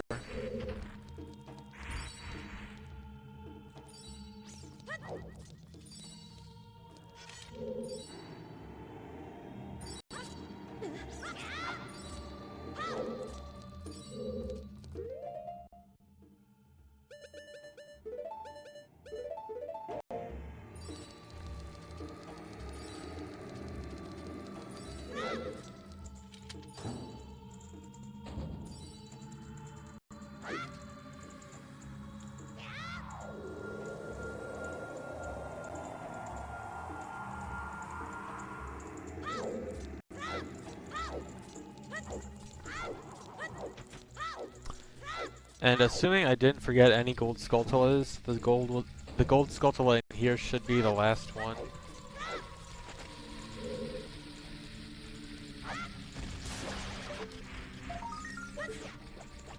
I'll check it on my next pause, just to be sure.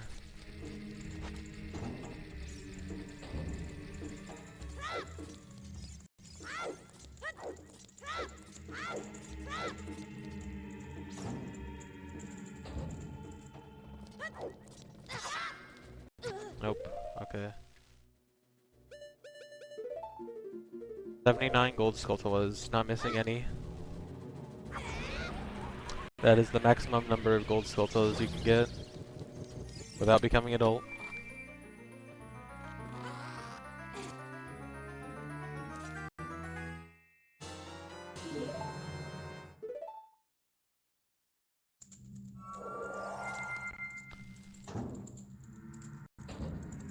Wrong warping cannot just get you everything. Wrong warping has a lot of limitations. Same with RBA. A lot of people kind of assume RBA and wrong warping are these magic glitches that can let you do anything, but both of them have a lot of limitations that prevent you from doing a lot of stuff. Come on, turn. Turn! Really?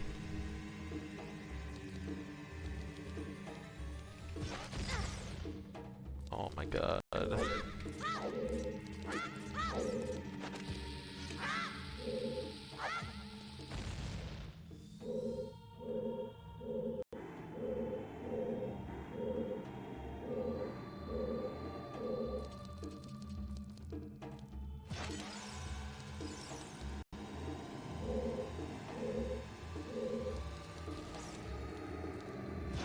There we go. So I need to send this bomb chew along the wall to blow up the bomb flowers to make the statue fall. It's either that or hover across, and I don't feel like hovering across.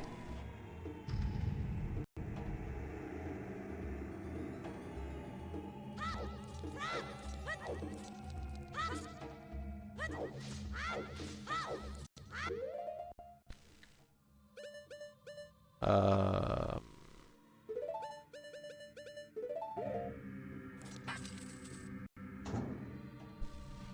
Burrow's Wind here is just for safety, not necessary.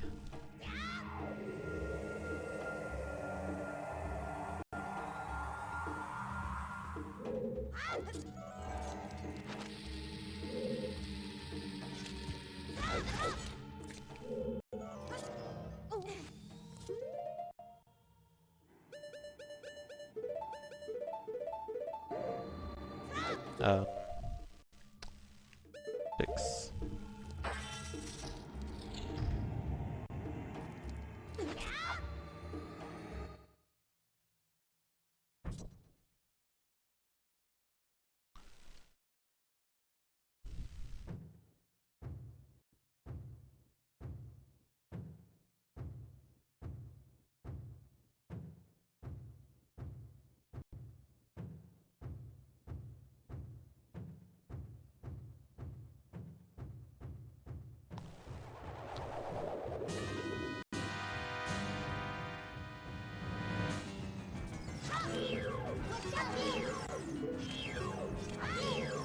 Come on.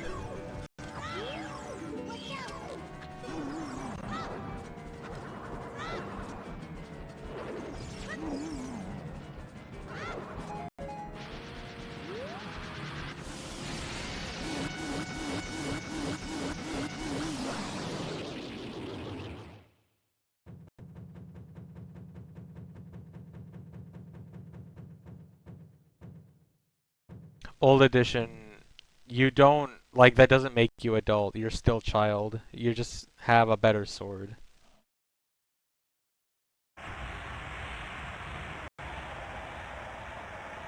It doesn't change anything regarding whether you're adult or child or maps or anything like that. All it is your sword is stronger.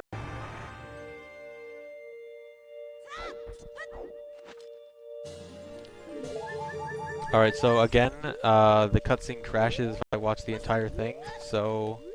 Oh god. Is this as bad as I think it is? Please tell me I can backflip up here. Okay, good.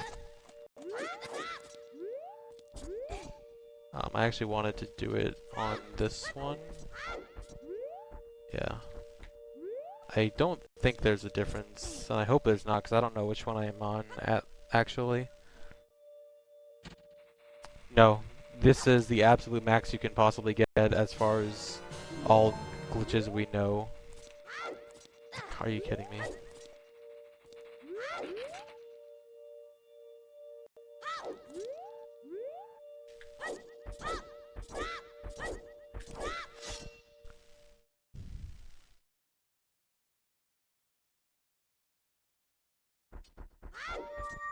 Alright, this looks good.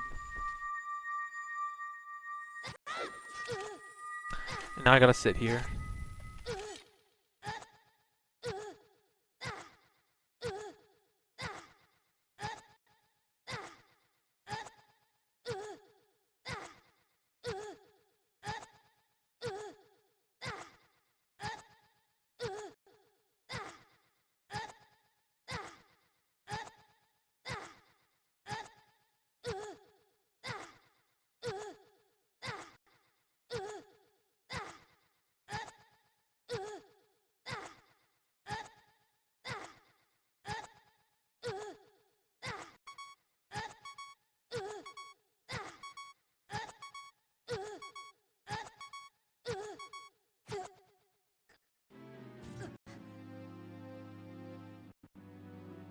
Alright, should be good.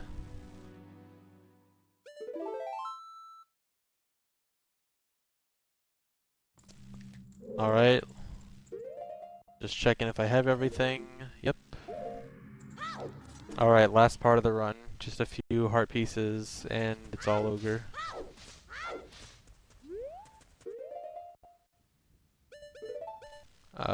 Yeah.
I forgot a heart piece. Again, the same one I forgot last time.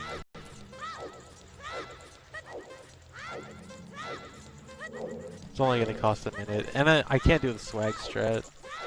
I had a really cool strat for the box heart piece in Graveyard. And I forgot to do it last run, and I forgot to do it again this run.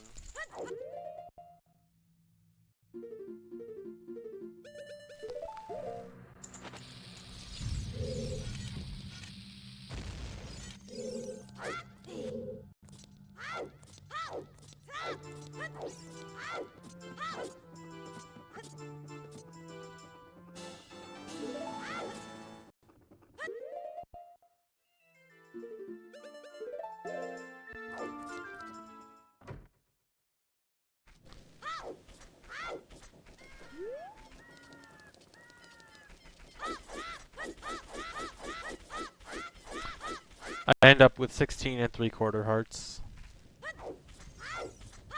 So this box heart piece, the strat I wanted to do is you can actually boomerang this heart piece in the box from the seam walk that I just did to get into Dampe's grave.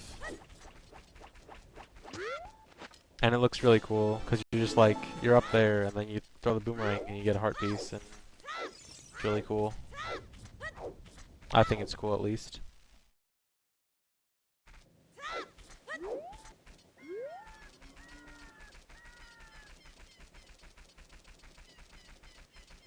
I hovered into Dampe's grave as child.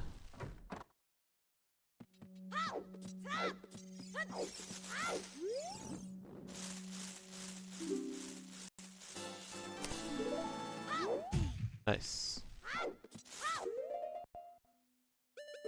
And all that's left is become adult.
I saved that much time by not failing it, unlike my PB.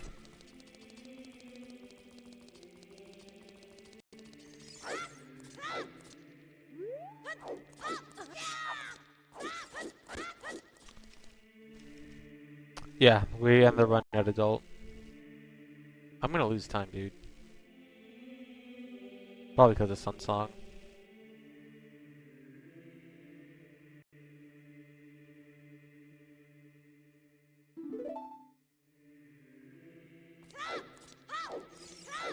Alright, I'll do one final check just to show everything off. And lose time.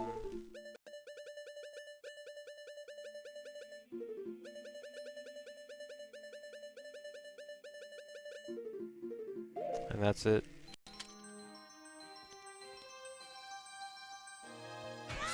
Right in the fucking head! Yeah!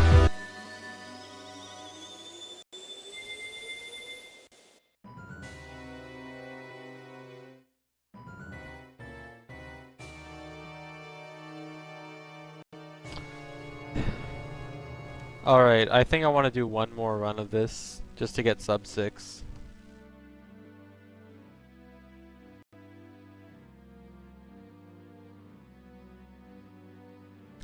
Dude, if Gold Gauntlets just didn't go so badly, this would have been free. Look at the Gold Gauntlet split.